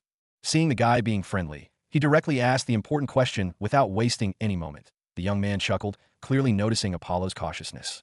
"No need to be so tense, brother. We're all in the same boat here. After all, my name's Soul, from the Silver Sun clan, that I've been in Sky City for a day now, so I can help you with my understanding." Soul gestured around them, pointing out various landmarks in the city. Sky City is the hub for all trialists who pass the first stage. Each of us is a temporary residence here, marked by the tattoo of the tower on your hand. That mark is important. It's your key to the city and proof that you've earned your place here. He continued, the city is divided into several districts, each catering to different needs. There's the Exchange District, where you can trade your sky points for skills, items, and other resources. The Combat District is where trialists can fight with different opponents, spar, or challenge one another, and it's a good way to gauge your strength against others and earn some sky points. And the most important place is the Trial District, where you can receive your next task. Everyone is required to complete at least one task every week to remain here or upgrade their sky mark. If you fail to complete the required task, you will either be punished or cast out of the sky tower. Soul paused, giving Apollo a moment to process the information. But here's the thing. This city might seem like a safe haven, but it's also a place of competition. Every trialist here is looking for an edge, a way to get stronger. Apollo nodded thoughtfully after hearing and learning all these things about the Sky City. "Let's go. I will give you a small tour." He then led Apollo to the different places in this gigantic mystical city. Then both of them strolled around the city, taking in its mysteries and marveling at the magnificent views of floating buildings and more. But as they were exploring, they overheard something interesting. "Hey, the top 10 on the trialist leaderboard has changed again." "Again?" "Well, that's to be expected. There are probably many who still haven't completed their trials, so it's naturally going to change." Hearing others talking, Apollo's interest peaked. "What are they talking about, Brother Soul?" Soul smiled at Apollo's curiosity. "Ah, that's the trialist leaderboard. It tracks the top performers among all those who have completed their trials. The rankings are based on how well someone completed their tasks. things like speed, efficiency, and the points they get. That it's a big deal because being at the top for a week can earn you special privileges and access to exclusive areas in Sky City. Although it is not known what kind of privileges you will get, it is still the direct means to measure talent and strength among the trialists. He gestured towards a large, glowing pillar in the center of a nearby plaza. See that? That's one of the leaderboard displays. You can check your rank there anytime. But remember, the competition is fierce. Only the best of the best make it to the top 10. We are too young. I didn't know about you, but my name would definitely be among the top 10 if I were 80 or 90 years old. Apollo didn't comment, and as they approached the leaderboard, it was clear that the names listed there were of people who had accomplished incredible feats. The glowing inscriptions showed not only their names, but also the number of sky points and sky marks they had earned, along with their rank. Want to see where you stand, Brother Apollo? Sol asked with a grin that he nodded as he wanted to see where his 100 sky points would let him rank. The list on display only shows the top 100 names, but you can check your name by using your sky mark on this pillar. Apollo nodded as he began to scan the 100 names displayed on the screen. Hey, brother, why are you looking at the list of the top 100? It's not like we'll see our names there, Sol laughed, about to continue when he suddenly stopped, hearing Apollo's next words. Ah, found it. What? Sol's laughter faded into a surprise. His eyes widened in disbelief as he looked at Apollo, who had just casually mentioned finding his name on the leaderboard. You're joking, right? Sol asked, his tone a mix of disbelief and curiosity. He quickly stepped closer to the glowing pillar, his gaze following Apollo's finger as it pointed towards the list of names. There, at a spot within the top 100, was indeed Apollo's name, glowing brightly with the number of sky points he had earned. 100, a figure that placed him comfortably within the ranks of the most elite trialists. Ranking, 87. Name, Apollo. Sky points, 100. Sol blinked a few times, trying to process what he was seeing. How is that possible? What kind of task did you do that you directly received 100 sky points? You're telling me you just completed your first trial, and you're already on the leaderboard? He pointed at Apollo's name, his voice tinged with both shock and admiration. Apollo remained calm, as if this was the most natural outcome in the world. It seems so, he said simply, his tone unruffled. Well, anyways, how many did you get after completing your task? He asked with curiosity, noticing Sol's shocked expression after seeing his points. Sol calmed down. Well, usually for most, it's only 10 points. Some get higher by fulfilling additional requirements, and based on the difficulty, according to the trialist's strength. According to the trialist's strength, does that mean according to their cultivation rank? Apollo murmured, considering the possibility that IT might explain why he received so many points, even though the task wasn't particularly difficult. And that's the end of today's chapter from the Dimensional Diary. If you enjoyed wandering these worlds with me, don't forget to like the video, share it with fellow adventurers, and subscribe so you never miss the next story that unfolds.